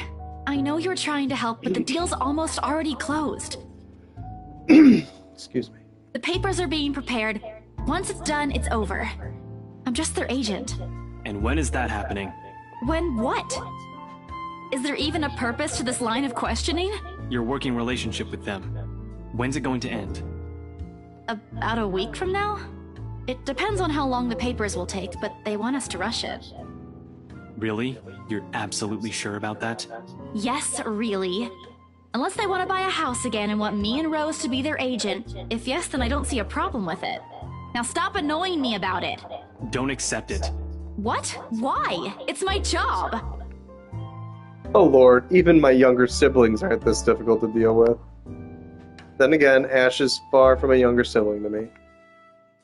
If he'd only spell it out, surely I'd understand. We wouldn't even have to talk about it right now. That's how it is, right? Find an even ground, talk about it like the adults we are. It wasn't like this before. Somewhere along the way, something has changed in us, as people, as friends. I wish there was a way I could tell when or why. Instead, I'm left searching blindly for reasons. The next thing we know, we'll be drifting further and further apart. How frustrating. Now, kids, settle down. We're not going to solve anything by shouting. Sorry, Sir Andrew. And we're not going to solve anything either if you keep omitting things. What's up with this Sir Andrew? Speak for yourself. I'm not the only one doing it. You'll have to forgive my former student, Miss Santos. He's always been the curious kind. Many people think he's lazy, but it's actually the opposite. I see that hasn't changed. Oh, really? How is he, back when he was your student? I'm sorry, I need to ask. He doesn't talk much about that. And there's a reason why. Please don't. Tried to sleep on the first day of class. He didn't repeat it after what I made him do when I caught him. Students like him are the easiest to deal with, once you know what piques their interest. I'd have to say, he's one of the very few who's actually interested in the subject, though. Ah, but there was this one time when... By the end of the conversation, Ash looks like he's praying for the ground to swallow him. He's never been one to talk about himself. Oh, the Edgelord? What I know about him are mostly bits and pieces I've cleaned over the years. He's an atrocious singer, bad at art, and has a personal vendetta against mornings. Now it feels he isn't that hard to figure out after all. It's past noon when Andrew has to leave us for another meeting. Well, so we didn't even learn anything from him? Miss Before we Santos, separate, here we a go. word of advice. Just keep in mind that when it comes to cases such as this, they aren't always what they seem. Naturally, the mansion in the letter was brought up several times during our talk, and though Ash is right in that Andrew offers a different perspective, he has left me with more questions than answers instead. What is she? What does she want from me? Is she ever going to leave? They all continue to bug me after we've left the coffee shop. Not another night. I don't even notice when Ash takes a different turn on her way back. Where are we going? You can drop me off at the park. Guess. You have 3 chances. I'm serious, Ash. Where are we going? He doesn't answer, but shortly he stopped his car in front of a small, nondescript food stall, a little ways away from the movie house. If I wasn't paying closer attention, I would have missed it without a doubt. He motions for me to wait as he gets out of the car, and walks in its direction. Sheesh, if you want to buy something, just say it. No need to make yourself look mysterious. Well, he's an edgelord. He is a dork. Makes you look more like a dork than cool. The wait isn't long, however. Soon he's walking back holding 2 fish-shaped cones in both hands. Ice cream? Parfait? A cross of the 2? By the time he's back inside the car, I've given up any effort to figure out what he bought. Not that it looks bad, it's actually quite cute. Take it. I have to move my head back a little when he thrusts it at me to avoid the ice cream and the fruit toppings from ending up on my nose. What's this for? That looks pretty good. If that is a sugar cone like I imagine it is, that looks pretty good. My arm's getting tired. 5, 4, 3, 2... With a wary glance, I take it off his hands. I still don't understand why there's a need for ice cream today. There's a need for ice cream every day. All the time. Forever. There doesn't need to be a need. It's ice cream. Nevertheless, I take a small bite. It's actually pretty good. Must have shown in my face because he chuckles as soon as I take another one. Saw the place open the other day when we watched Zach's movie. Thought I should give it a try. It doesn't seem like a bad place to get food from time to time. And you're giving me free ice cream because... He likes you. Do I need to have a reason? Are you really going to ask me that? Here's the thing with Ashton Kutcher. He does not just treat anyone to free food because he feels like it. He's that much of a Scrooge. Hell, he even asked me to teach him how to haggle once. Haggle! Of all the people who'd asked me that. I'd have expected such requests from Becca, but Ash, not at all. If I'm going to be honest, he looks a bit constipated with that expression on his face right now. I think he's starting to regret ever buying this. The other day? The movie with Zach and Rebecca? Rebecca's there, yeah. I think so. Yeah. Anyway, during the movie, we, that's to say, you, What a dork. Shit. Should have written down something first. That would have looked worse, homie. Get to the point, Ashton. Right. I'm sorry. What? I'm sorry for, not getting to the point. I'm sorry for the other day. I got carried away. I said things that upset you. I shouldn't have done that. I'm sorry. Oh, okay. Okay? That's all? That's all you're going to say? You're not still angry, are you? You didn't have to buy me anything. A simple sorry would have been enough. Just kiss. I bite into the cone again, a small attempt to keep myself occupied and relieve the heat crawling up my face. It doesn't work, but at least I don't have to look at him. Why am I feeling embarrassed over an apology? I have no idea. It's not like it wasn't called for. They were being mean, especially him, and In that fraction of a second, it hits me. He skipped his day off just for today. I should be the one apologizing and thanking him. Silence is an awkward company while we finish our respective snacks. There are words for this. For people like us, for understandings and sentiments like this. Yet in this instant, they won't come. As promised, he drops me off at the park right after, phrases unsaid, still hanging heavily in the air, 'cause he's a wimp. Oh, that's cool. That's a fun one. In this weather, the city park gives off a lazier and more languid vibe than usual. Where children are usually seen running around and playing, there are now people lying, leaning back on their picnic blankets, simply enjoying the afternoon sun. The smell of food drifts from nearby carts, and if the wind blows in the right direction, one would catch the whiff of freshly trimmed grass.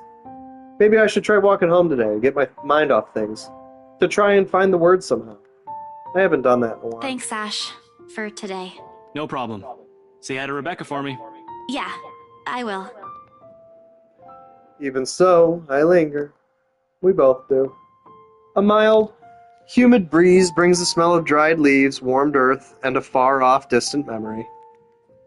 Of false starts and awkward first meetings. Same place, same people playing the same parts. Funny how, of all the days, my brain chooses to remember it now. Wait, Belle. Aw, that's his nickname for her. Ash exits his car, his strides are unsteady when he approaches me. Or maybe this is his uncertainty showing, I'm not quite sure. You're uncertain? He has never looked uncertain to me before. Always calm, always sure, always collected. He stops a short distance from me, close enough that he's within an arm's reach, but just far enough for his voice to be heard over a decent small talk if this is what it's going to be. He fumbles for something in his pockets. Here, catch. The small bag lands cleanly on my outstretched hands before it hits the ground. It's a good luck charm? I raise an eyebrow at him, and he responds by shrugging and stuffing both his hands back to his pockets. Somewhere to the side, he finds an interesting spot to look at. Sometimes you have to wait, Papa said long ago. For once this time, I listen. His voice is halting, hesitant when it finds me again. My mom used to make me carry around one of those when I was young. To ward off evil and bring you luck, she said. Yep, a good luck charm. I don't believe in this stuff now, but if it makes you feel safe since you're a total scaredy cat, then I guess it's okay to give you one to carry around. You shouldn't get rid of it, though. You're going to need one, too.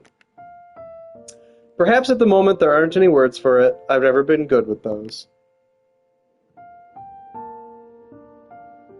You can be nice when you're trying. I close the short distance separating us and give him a light punch on his arm.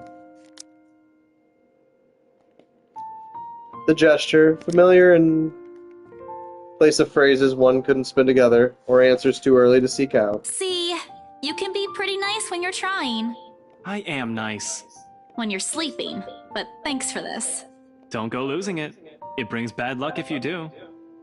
Wait, are you serious? I knew there's a catch, this asshole. Yeah, that's what they say. You did this on purpose, didn't you? Oh, I should have known. Not entirely. Asshole again. But seriously, if anything happens, tell me. I'll be around. You never answer your phone. Before leaving, he waves at me one last time. He's back to teasing me, back to our usual routine, back to what we're comfortable with, because neither of you will talk about your feelings or move forward or anything beyond that. For all that, I believe in him. I just hope.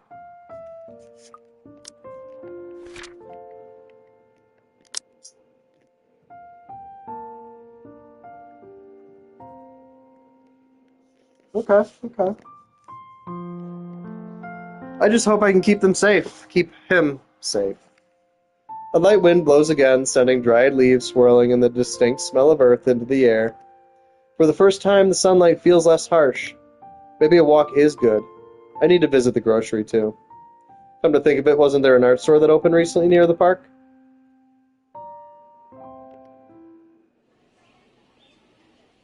We just hanging out? I feel like we're gonna get jump scared. The cat's name is Baruthiel? What? Did I miss something?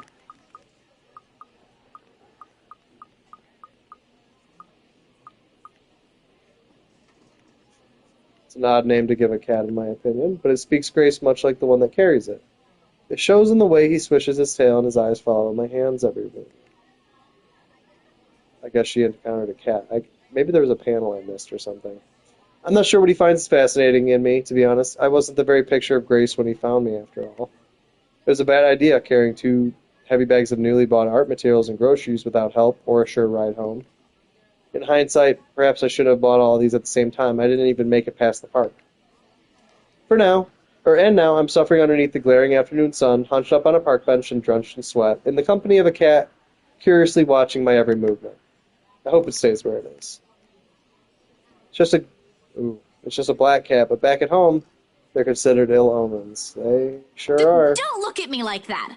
I can act graceful as well if I want to. Give me 1 second.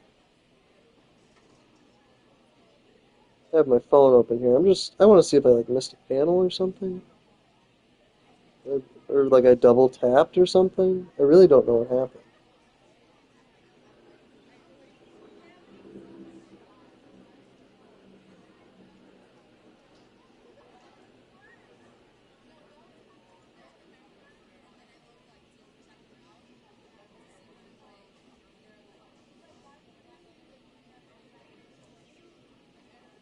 I guess not. I don't know where this really came from, but I feel like there was an awkward little jump, basically. Not that I've ever acted graceful in my life, of course. Growing up with rowdy younger brothers and sister does that.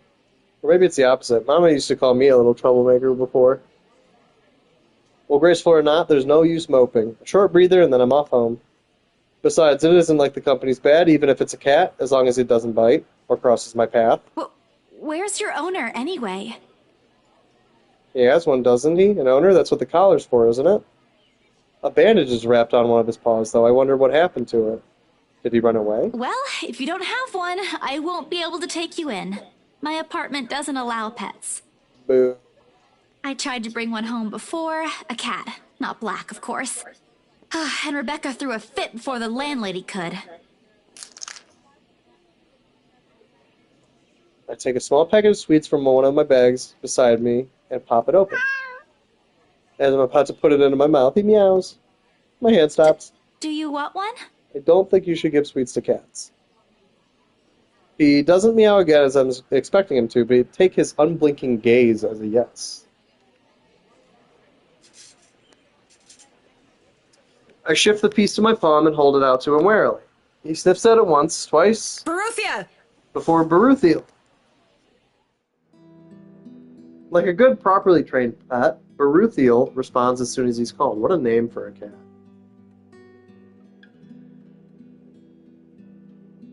Huh. Recognition comes as soon as my head snaps in the direction of the voice. Miss McCullough's hard to miss, what with her height. I'm sorry. Did my cat hurt you? Miss Santos, was it? I'm surprised to see you here. This is a little bit too much of a clandestine meeting. This is a little weird. Nice to meet you again, Miss McCullough. Were you harmed in any way? I'm sorry. Baruthiel's not exactly fond of other people. Even run away from the veterinarian right now. Oh no, he was just sniffing my hand earlier. My Baruthiel's a she. I mean, with a name like Baruthiel, it's kind of hard to tell. She, all this time I thought. The pause in conversation, if this can be called one, is uncomfortable. We're merely two people working different jobs for the same client. Frankly, meetings like this don't happen a lot, and if it does, a simple nodding of heads is enough. Still, trying to be friendly wouldn't hurt, right? Let's just talk about her cat. I don't need to talk about her again. I keep my tone cordial and warm. Talking about her job probably leads to a negative. Oh no, that was a negative. Oh well. I'm actually surprised you have a cat, Miss McCullough. And why exactly is that? There are a lot of people who have pets. Yeah, but not a black one. I'm amazed you're taking care of one. I don't understand what you're trying to get at. Is there a problem with my cat? I guess it's a minus because of the way we went about it. No, not at all. She's very sweet. Just in other cultures, aren't they a sign of bad luck? Back at home it is. My grandmother used to tell me stories about it, and Nothing has happened to me so far. displeasure is evident on her face. Well, we don't care about Marianne. Of course. I've forgotten that for other people, black cats are an omen of good luck. There you go again, running your mouth off, Isabella. Nah, she just sounds like a miserable person. I rack my brain for a way to remedy the situation, but she holds out a hand. This is a good place to stop and end this conversation, don't you think so? Oh, please, thank you. It is good to see you again, Santos. A complete dismissal, if I've ever heard one. I watch her as she leaves, though she stops shortly before crossing the threshold separating the park and the street. She faces me again, looking like there's something she has forgotten to say. By the way, about the Ermengarde mansion, with my clients, it's the rights. I mean, I hope you don't mind me asking, but has the deal been finalized? There's still a few papers they need, but the house is more or less theirs now. Ah, thank you. That's all I needed to know. Wait, about the mansion. The letter, the same one they saw. Whoever she is, she's asking for help. Someone. I want to tell Miss McCullough that the urban legends aren't just legends anymore. They're real. She's not going to believe me. Don't mind me.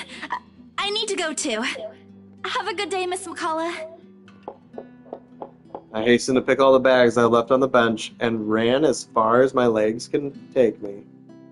In that moment, what I'm carrying in my hands weighs far lighter than the overwhelming guilt trying to consume me. Home. I want to go home. Anywhere where I won't be reminded of the mansion. Of her. Of my own cowardice. The food tastes less appetizing tonight.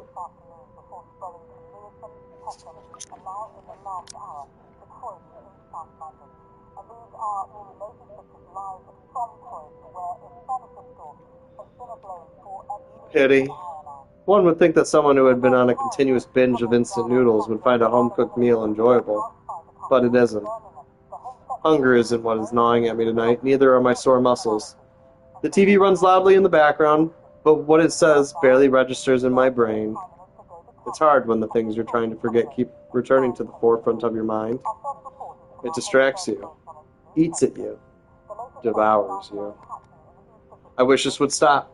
I wish I wasn't the one who picked it up.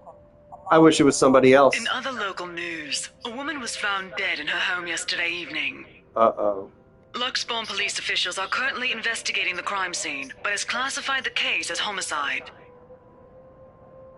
Uh-oh. I wonder if it's Rose. Huh? The victim, identified as Rose Oh, Pamela no, I Cooper, knew it. 33 years old, working as a real estate agent. I knew it right away it was Rose. The biggest tell for that... Oops, sorry. The biggest tell for that, you have this relationship meter with everyone, but Rose isn't in it. They almost gave away her...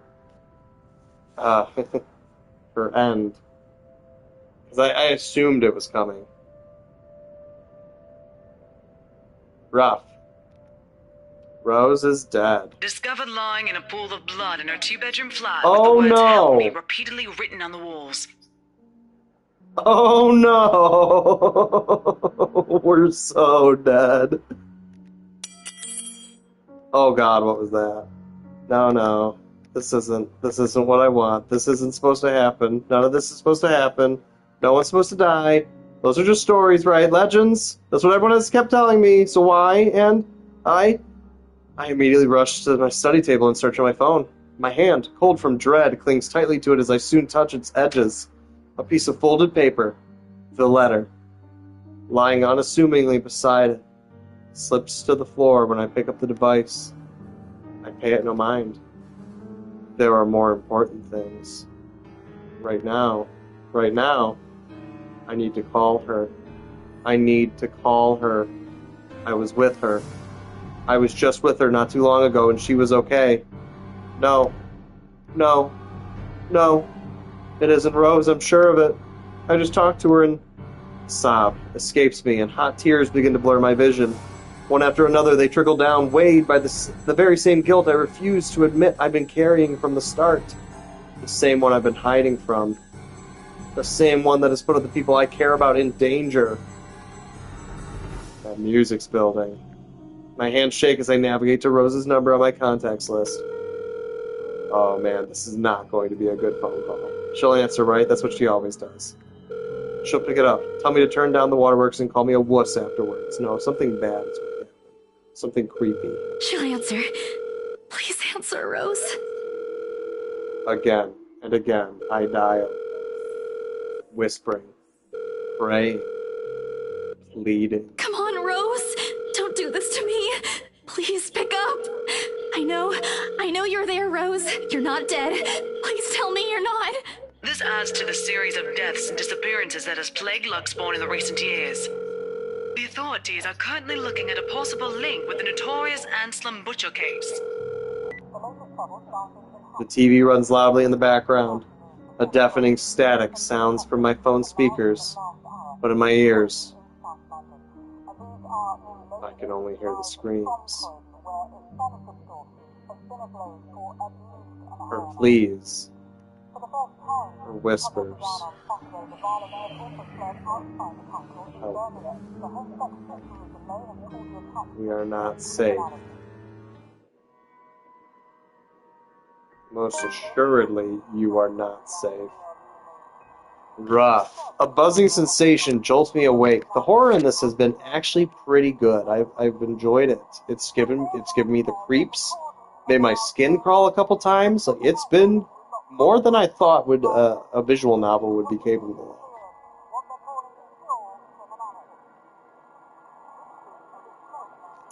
Rough. Phew, a buzzing sensation jolts me awake. My body still wants to sleep, to forget what I heard, what I saw last night. But it's there, nudging, prodding at me. Slowly, I become aware of how awkward my position is, and the aches that accompany sleeping in a curled-up position the night before, if I even slept at all. The memories are impossible to forget now that Rose is gone. They say it's easier when you say it out loud. Instead, the words weigh heavier on me each time. She's gone. Gone because of me. I want to save. Oh, I just realized they intend for you to make saves probably before the choices. So you can see alternate paths, I'm assuming. That feels like cheating to me, though. But I wanted to save just because I haven't saved yet, and just had that flash of like old school games crashing on you.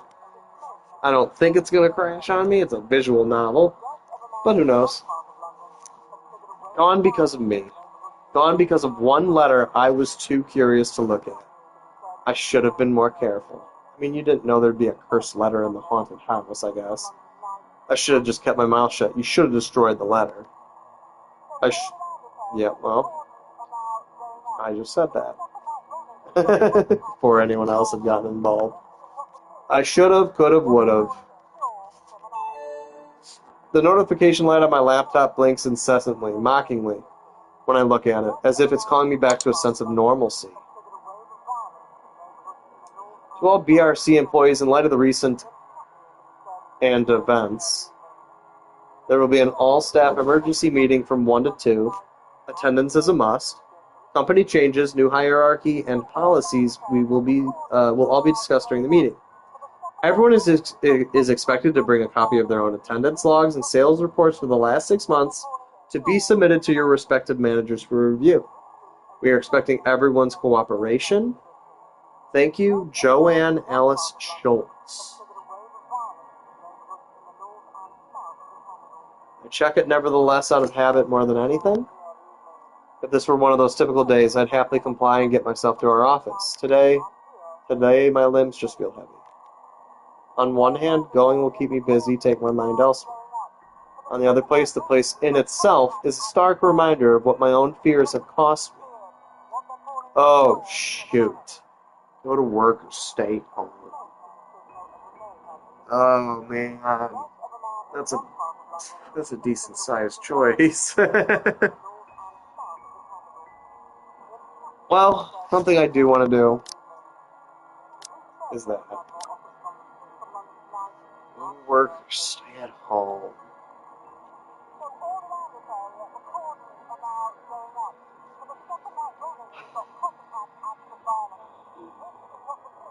Well, it'll be bad if we get an email from work saying go to work and we don't go to work.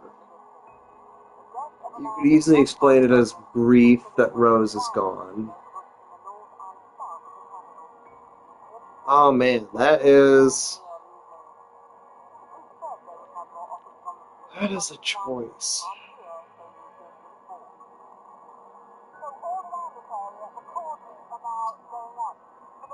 I'm leaning toward go to work. I don't think staying at home will help anything. Maybe it's better to get our mind off of it, and maybe we could find something out about Rose that way. I also just don't feel safe alone. Let's go to work. Hoping won't get me. This is just like one of those things. You deal with it with a smile no matter how bad things get and hope for the best. Although my whole body feels like lead and my limbs are sore, I push myself away from the chair and head for the shower. The letter I dropped on the floor last night flutters open as I pass by, unfolding for no one else but me to see. Is it any different? Every word written on it glares back at me. They sneer. They ridicule. They're living beings, fully aware of what they've done.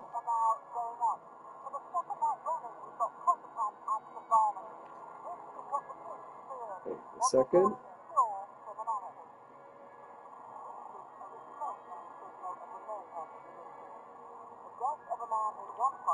I just wanted to get a snag of that screenshot really quick. I think that would be a fun one. With a huff, I pick it up and shove it into my bag, perhaps with more anger and frustration than I'm used to showing. This, too, I will deal with. Somehow, I'll find a way and make things right. I have to, before it takes more people from me. Even if I have to do it on my own. Papers rustling, telephones ringing, feet shuffling. Overall, today looks like a typical working day at Briar Realty Corporation. But it isn't. The air is thick with tension and unspoken questions. No doubt everyone present has already heard about Rose. If they missed last night's report, they'd likely see it in the morning news in the... Welcome back, Olivia. I hope you can get some sleep soon. If they missed last night's report, they'd likely see it in the morning news, in the papers, or on various news sites on the internet. Rose got killed. Hang on, let me see if I can find it. There it is.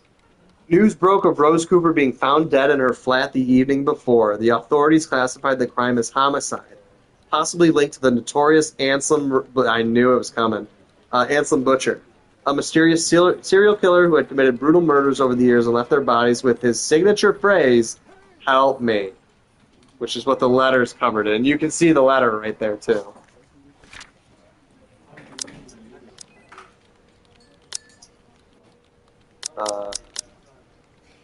Is there a way I can pull it up, or is it just there permanently to be creepy? I think it's just there to be creepy. Everywhere is a bitter reminder. In fact, everyone's giving me a wide berth, as though the mere mention of Rose would be enough to trigger something in me.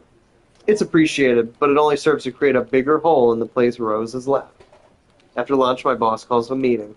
I don't have to look up from my work to know what it's about. He's in a strange, pensive mood today, probably out of respect for a dead colleague. Oddly, I'd appreciate it more if he just shouted at me today. Anything is I'm better. sure you've all heard of what happened to Miss Cooper.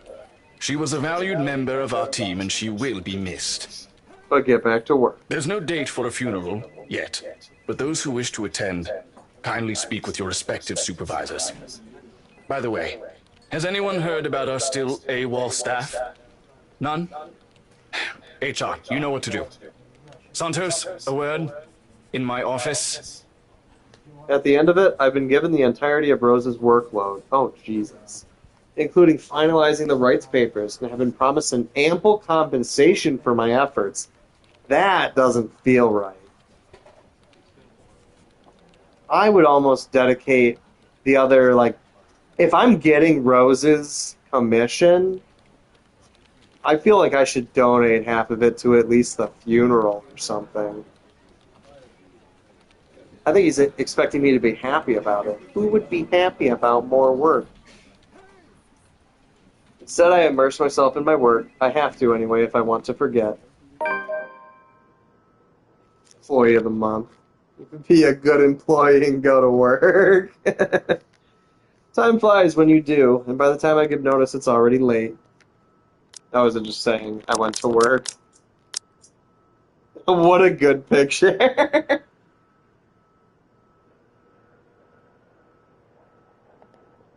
Everyone's already gone, leaving me in the company of a radio and a member of our janitorial staff. I don't even know his name. Rose likely does. She remembers people easily like that. The Luxbourne Police Department continues its search for the following reported missing people. The radio blares one name after another. Hold on a second. Missing? Aren't they... still, I have to check. Frantic, I turn back to my desktop. The loud tapping of my fingers against the keys fills the office for the better part of my shift as I look through everything. The background about the place, its history from the current owners, and a list of employees hired under BRC. And I'm right. Of course I am. BRC may have a lot of staff. They may have a lot of agents hired. But I would remember those names anywhere. After all, they're also part of the crew who worked with us in preparing the mansion for the open house. So they were cursed from cleaning the place. Then the letters... No, that can't be. I hope it's not what I'm thinking. Rose is... Something snaps into place in the fraction of a moment. These people, Rose, the letter... I need to... No, if it's like this, they still won't believe me. I have to make sure of it first. Evidence doesn't lie. That's what Ash often says. Right? If I have proof, then maybe... I don't want to get my hopes up yet, but maybe there's still a way I can save them. The letter, my phone, papers, anything that will be useful. I grab all of them and stuff them in my bag. I can't stay here. There's something I need to do. There's something those people should know. The noise cuts sharply through the room, stopping my hand short of cramming a pen into my bag. What was that noise? Hello? Oh no. Anyone there? We're gonna get attacked at work. Someone must have left their printer open again. Oh, it printed, help me. I may be in a hurry, but if I don't turn it off, another person is certainly going to have a fit tomorrow over wasted company resources. Who cares? Go home, get out of here, run! Most of the time it's Rose who does the nagging, but the clicking of my pen in my hand is a welcome distraction as I search for the said object. Each stride my feet takes also echoes throughout the empty workplace. I've lost sight of the janitor minutes ago, and with me being the only one left, the tapping of my feet against the wooden floor is something I soon learned to appreciate. The sound effects in this game are so good. That puts me on edge like none other. I just need to do one little thing. I want to turn these up just a smidge. Doesn't take me long to find it. By the time I turn it off, 5 pages are already strewn about on the ground, the paper tray having also been left ajar. I pick them up to put them someplace proper. But the page that greets me next makes my blood run cold. I already know what it is. Yep. That's horrific. The chill that makes its way up my spine is as numbing as that day in the attic.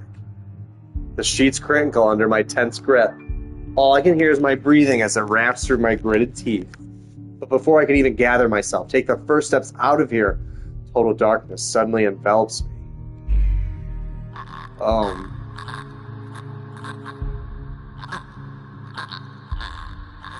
That is straight up from The Grudge. And as if hearing every horrid thought running inside my head right now, something snaps. Oh man. A soft creak grating through the thin veil of stillness that has descended in the room. Every muscle, every bone in my body goes rigid at the sound. Familiar. So familiar now. I'm surprised you're doing this right before bed, Olivia. My own traitorous curiosity still presses me to take a careful peek over the cubicle's wall. Don't do it, just run. Oh no, that's horrible. This game's got some good horror. It was only $5 too. I am not. I don't want. It's her. Standing by the only exit of the office, albeit facing away from me. She doesn't even need to turn around for me to know it's the same misshapen face, tattered clothes, and unsightly gait.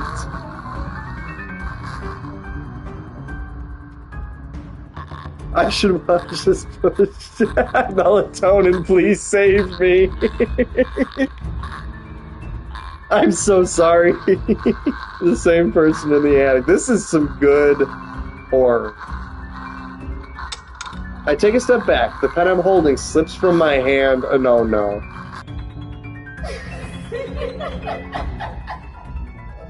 I am unwell. Her entire head turns. Oh, don't hide under the cubicle. That's even worse.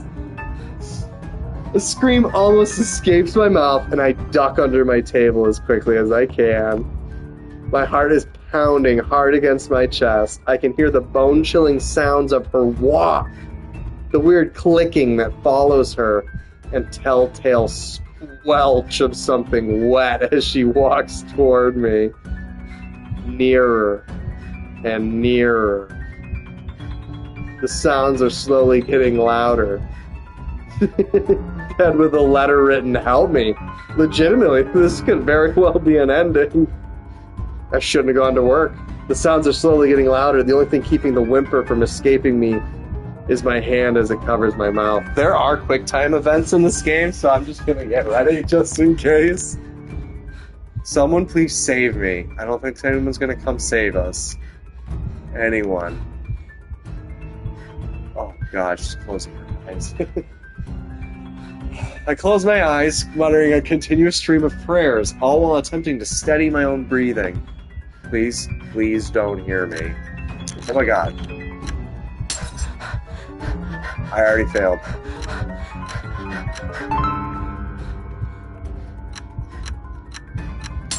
Oh my god, this is really hard. I failed twice. Oh my god, I'm dead.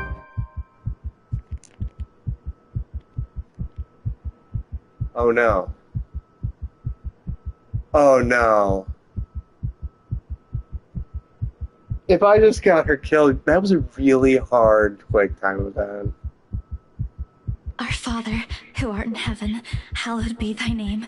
Thy kingdom come, thy will be done. Give us this day our daily bread, and forgive us our trespasses, and lead us not into temptation. When the last lines of my prayer have left me, all that remains is a hush.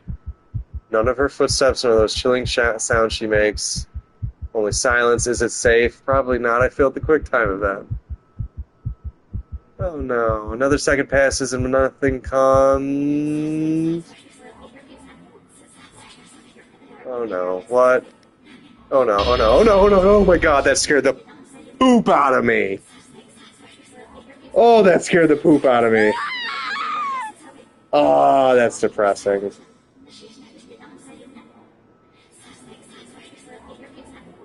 Wait, is she not dead? I can save her? That actually made me jump really bad. That face was horrible. No, it looks like she's okay. You can still save her? Hang on, let me just... I think, yeah. It was like a checkpoint or something. I don't know if I can beat that, though. That was a hard quick time event. You get to see the horrible fucking monster again, though. Don't sell this time, cheesy. I should have just run.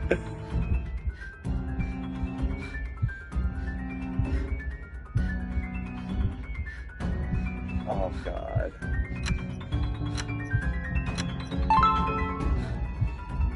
How many do I have to beat, though?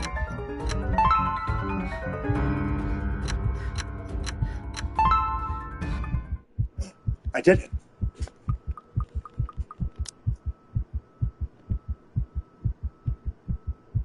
The seconds, minutes stretch out before me agonizingly. Is she gone? Slowly open my eyes to take a peek. Oh, I hate my life. Oh my God, that was horrific as well. Not her feet again! No! Oh my God, that was horrific. I don't dare move or make a noise.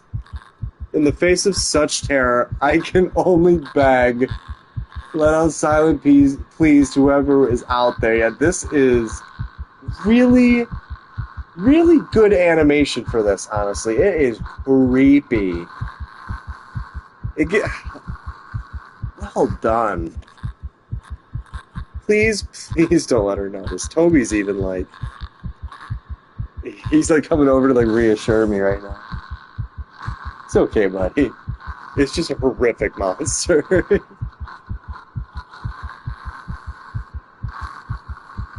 We gotta beat the quick time event for not losing it, basically. I want to live. Well, it's good to know they do little checkpoints.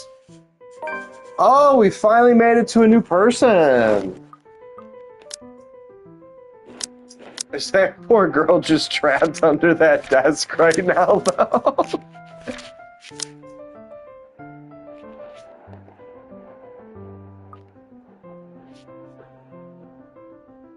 Interesting. Hang on to my every word and follow my every move. Yep, we're Hannah now. Very low reaction with Isabella, or relationship. Somehow she has relationships with Zachary and Rebecca already. Ashton hates her, that's good. And her own husband doesn't like her. That's too funny. Average with Marianne. Alright. So Hannah is that rich woman who, her and her husband, Draco Malfoy, they're buying the mansion. Luke is his name. They're the Wrights. Luke Wright and Hannah Wright. They hang on to my every word and follow my every move. Yeah, we're playing as his wife. All of it was, so I'm just going to be a complete bitch to him. All of it would have been stifling had I not grown used to such stares. Most are respectful, some are hostile, if we are honest. And a few are downright inappropriate. After all, I am... Hannah Wright! What is that? There's a moment of agitation as a familiar but less than welcome face approaches me with a suggestive smirk on his face. Of course, I have to keep a benevolent smile and greet him as I greet any good friend. After all, this man can turn heads, being famous in his own right. Just so you know, Olivia, I do have to call in about 15 minutes. I have to go somewhere. I'll probably end up streaming again later tonight. So I imagine you'll be asleep by then. After all, this man can turn heads, being famous in his own right. Officer Lee! What a pleasant surprise. I didn't think you'd have the time to attend tonight's party. He's more Luke's friend than mine, really. And I'm quite sure I only invited his wife. Much like I am only friends with the chief inspector because of Luke. Luke is only friends with Rochelle because of me. Oh, I believe it. Melatonin used to knock me out. I used to use it on those, like, I have to wake up early for, like, an exam the next day. I need to sleep and my anxiety won't let me. Unlike how I treated Lee, however, Luke never hid his animosity for the Lee matriarch. It was an odd sort of friendship where we would have awkward double dates. I don't even recall his first name. It started with an N, I think? I might be wrong. Oh yeah, melatonin helped me through college. Aside from being Chief Inspector of Luxborn Police, his wife Rochelle Lee Nee Vance, oh, that is a name, owns a General Electrics company, fridges and freezers mostly. Oh, I always have time for my favourite socialite couple. Might I say, you look positively ravishing tonight. That voice actor's almost too much for me. Oh, I always have time for me favorite socialite couple. I see the husband isn't with ya. Creeper. The way he eyes me up and down is making my skin crawl, 100%. I just wish Luke was here to fend off some of our more unseemly peers. You know the one. Sounds like a Texan colonel. Yeah, I don't like... Too many of the men in this have been just... I don't like them. So far, Zach is like the only normal guy. Men who are just a bit too friendly, staring too long at my assets, and getting close just because my husband is not here. And to think they have the gall to do this at my own party, and what I assume is her own home. In my own home, I might add. Okay, well, yeah. But like any high society woman worth her salt, I know how to handle it with grace and dignity. Assets, yeah, in italics too. Well. Luke's busy with work, unfortunately. Rochelle isn't here. A shame. I do hope he isn't causing you much trouble. That husband of yours can be a bit daft sometimes, acting like he's still some young bachelor. Are you bad-mouthing my husband to me? The wife sends her regards and her apologies, but something came up with a doctor and she needed to attend to it. You know her, being pregnant and all. Yeah, and I didn't think it was important for me to go with my pregnant wife to the doctor. What? I had to go to a party instead? I guess that, you gotta keep up that presence when you're rich. We make small talk. Rather, I'm forced to do so, as he would not leave my side after finding his place there. Much to my chagrin, I've been extricated from the few who flock in hopes of flattering, for I can tolerate them far better than Lee. He is a nice enough person, and I adore his wife, who is obviously the brains behind the two. Your baby is a boy. Oh, I need to go to a party. Sorry. Yeah, literally. Or she needs to go to the doctor because something's not right. There's something unsettling about him. Could it be that he left his pregnant wife who needed to go to the doctor to go to a socialite party and now is hitting on you the whole time? Is that what is unsettling about him? I don't trust him as much as throw the whole man away. He regaled to me tales of the Luxborn Police Department, a different affair to the usual gossip I'm privy to. And though I loathe to admit it, is interesting nonetheless. Zero riz. Well, he's married. He shouldn't have any riz. I expect the topic of business to die out quickly, which would be understandable enough due to the confidential nature of his work. But oh boy, was I wrong. So, wearing civvies, I steal and drive off with one of the police mobiles, right? In the mirror, I see the mutant chasing on foot and screaming about theft. The look on his face was priceless when I parked in the garage. Oh my. In the garage. You made him chase you all the way home for a prank. What did Rochelle have to say about that? Yeah, civvies, I don't know. They got some slang in here that's just like, okay, I'm not looking up every single one. Civilians, maybe? I don't know. Rochelle has a strange love and hate affair with Lee. Isn't that her husband?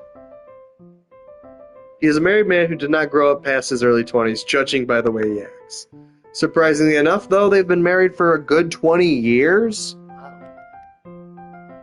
A lifetime if you compare it to my marriage of 7 years with Luke. I, on the other hand, well, Luke is no Lee. I should be happy about that, I suppose. Although my darling did have his moments. Yeah, the wife pulled my ear and gave me a good talking to, though. Besides, we live in a flat a block away, so it wasn't much of a grand chase. Weren't you living in a house near the countryside? Moved for work, you know. Or you probably don't. Darling. No, I don't. But a flat in downtown? I suppose if that's what you like. Oh, it's horrid. Hate that tiny horrid. place, no matter how convenient it can be for work. 55 square yards are not enough when you need to get away from the wife. I wouldn't mind a place away from the city. Even started looking at the ads. It's just so cringy to me when men are like, oh, I gotta get away from the wife. It's like, I don't know. Telling people that is just so cringy to me. So weird.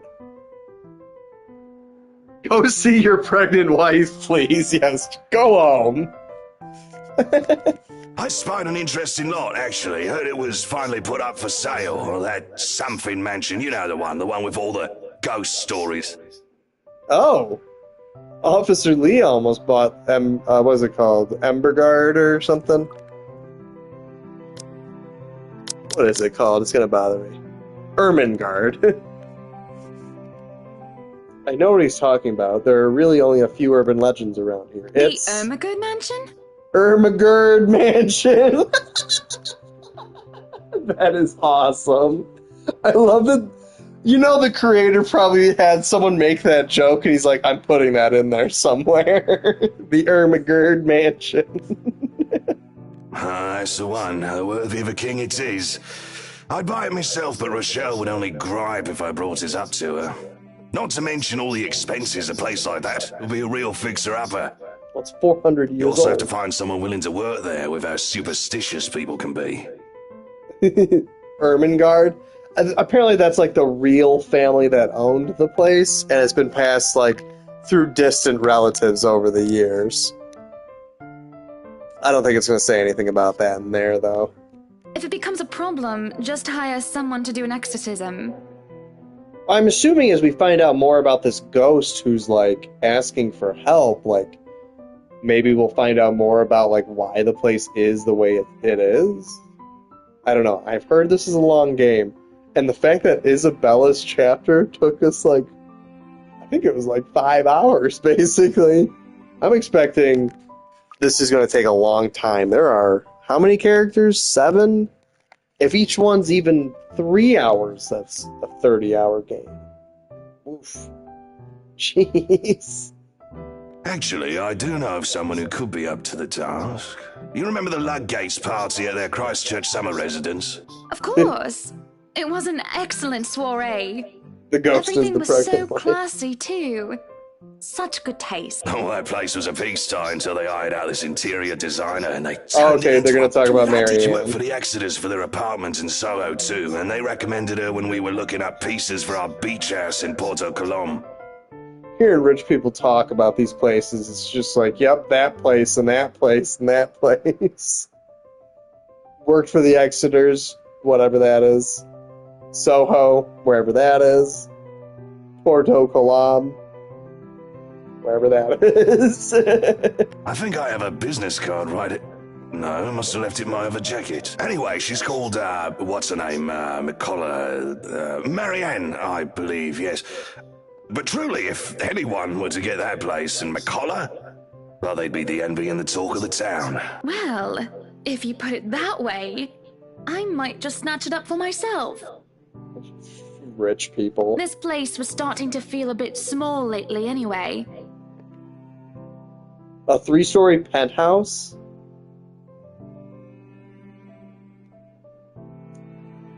Well, sure, a 3-story penthouse might not fit the definition of small for some people. Maybe a lot of people. But isn't it big enough to have grand parties in?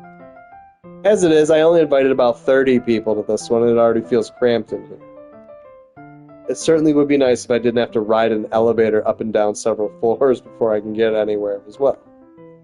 All Luke's words and not mine.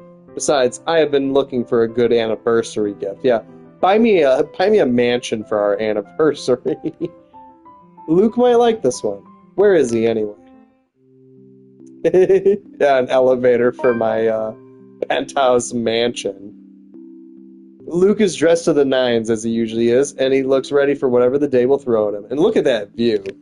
Clearly they don't have a cheap view out there. Hang on. I want to see what it says. Oh wait, we're back in the past again. Yeah. But yeah, they clearly got money. Oh yeah, the lighting in this game is also really good. Are those the same birds outside that window? I can't do it.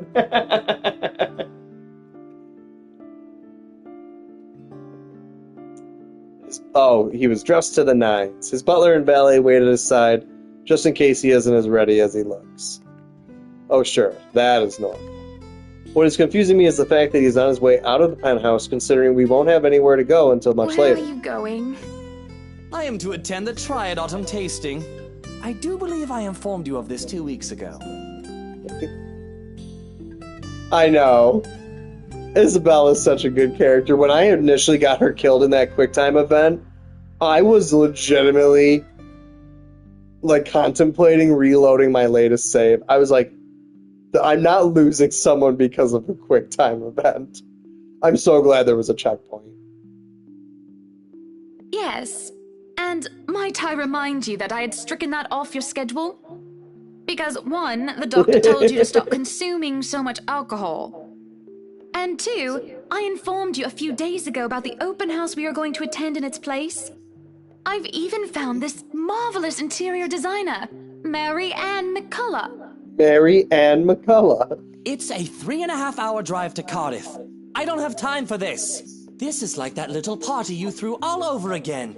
You don't inform me of it, and you expect me to stay and be a gracious host when I have business elsewhere. Elsewhere. You know how I operate, Hana. Unless this was penciled in, Hana? I am sticking to my schedule. Her name is Hannah. Hana. If I may intrude, the madam is correct. Your physician did insist you moderate your drinking, unless you wish to incur acute pancreatitis. Johannes, what is this, your butler? And you did have this open house penciled in last Wednesday morning.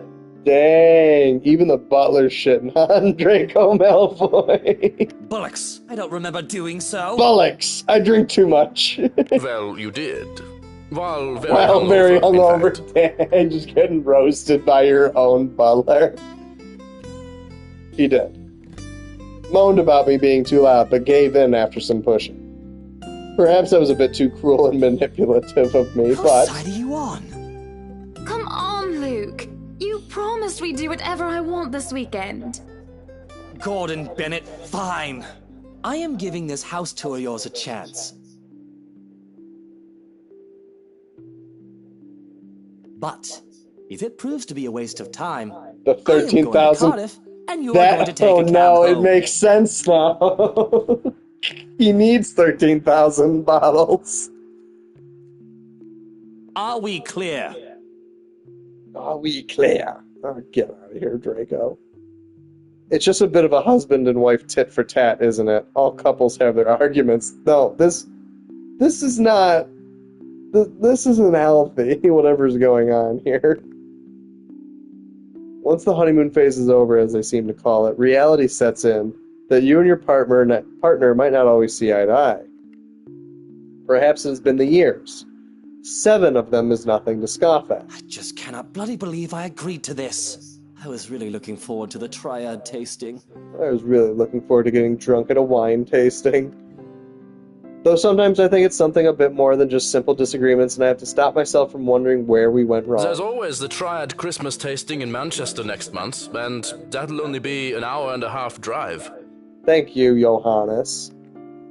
Have I been neglectful? Have I offended? It's the Catalina Triad tasting. Have I acted shamefully? No, you married Draco Malfoy. Yes, but Cardiff. 3.5 hours really isn't that bad. I drove up north, what was it? About a week ago? That was like a 4-hour drive, and we made that happily. Certainly any problem can be discussed, as long as he doesn't turn me away. Well, there goes my good mood.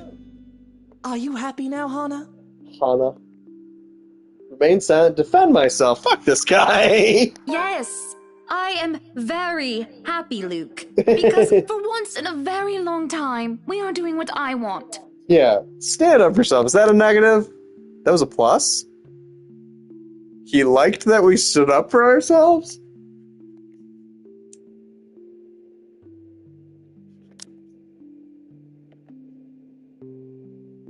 Oh.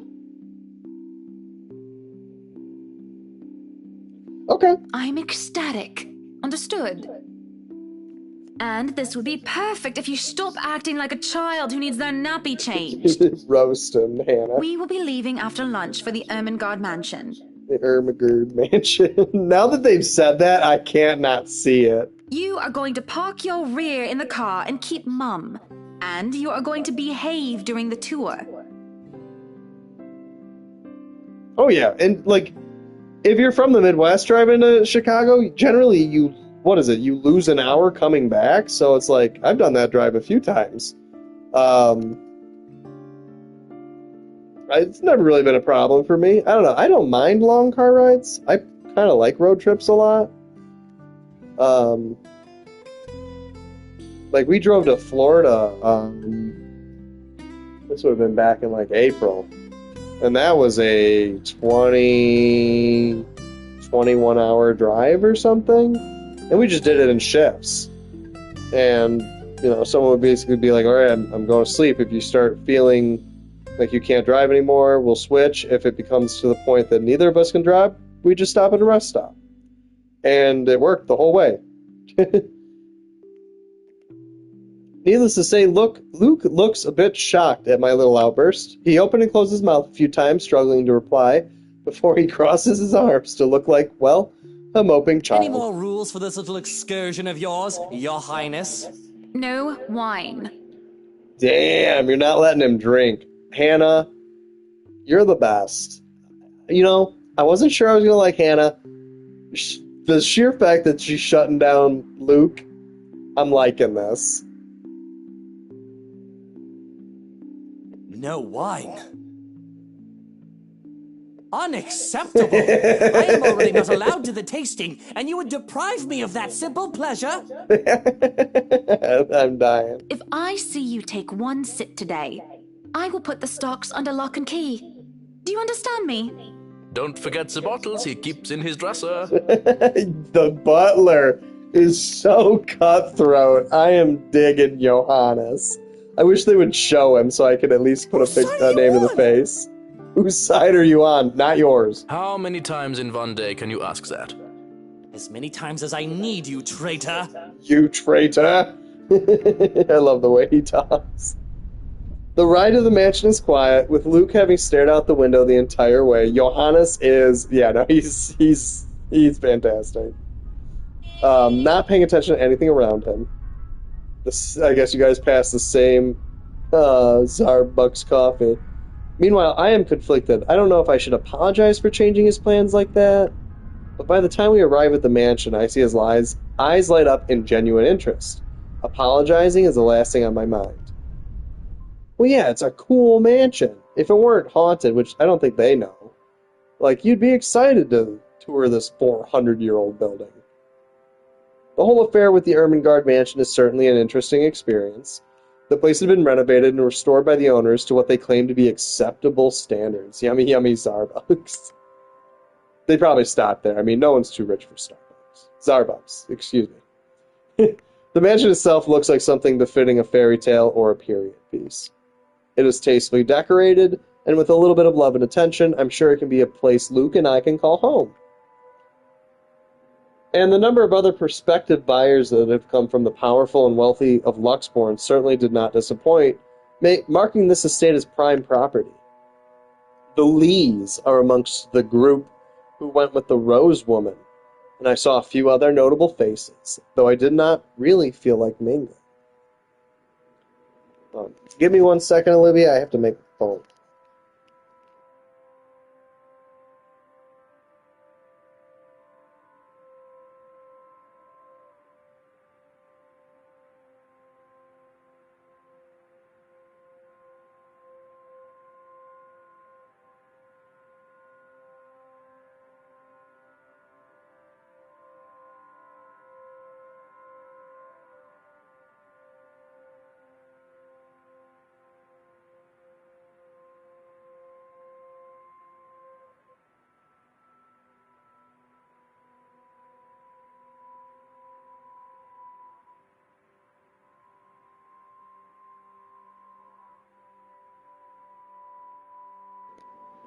Okay, yeah, that was unfortunately the call it phone call. I have to unfortunately leave. I have to go pick up my girlfriend from work. But thank you so much for stopping in. It was a lot of fun today. Dogwin and Olivia, it was a lot of fun. I'm definitely going to keep playing this game. I like it a lot more than I thought I would. The art is really, really great. The music is great. The tension building is great. I had never heard of this game before either, and I thoroughly have enjoyed it. So thank you again for stopping in and watching so much with me and spending the day with me, basically. But definitely looking forward to playing it again. I'll see you.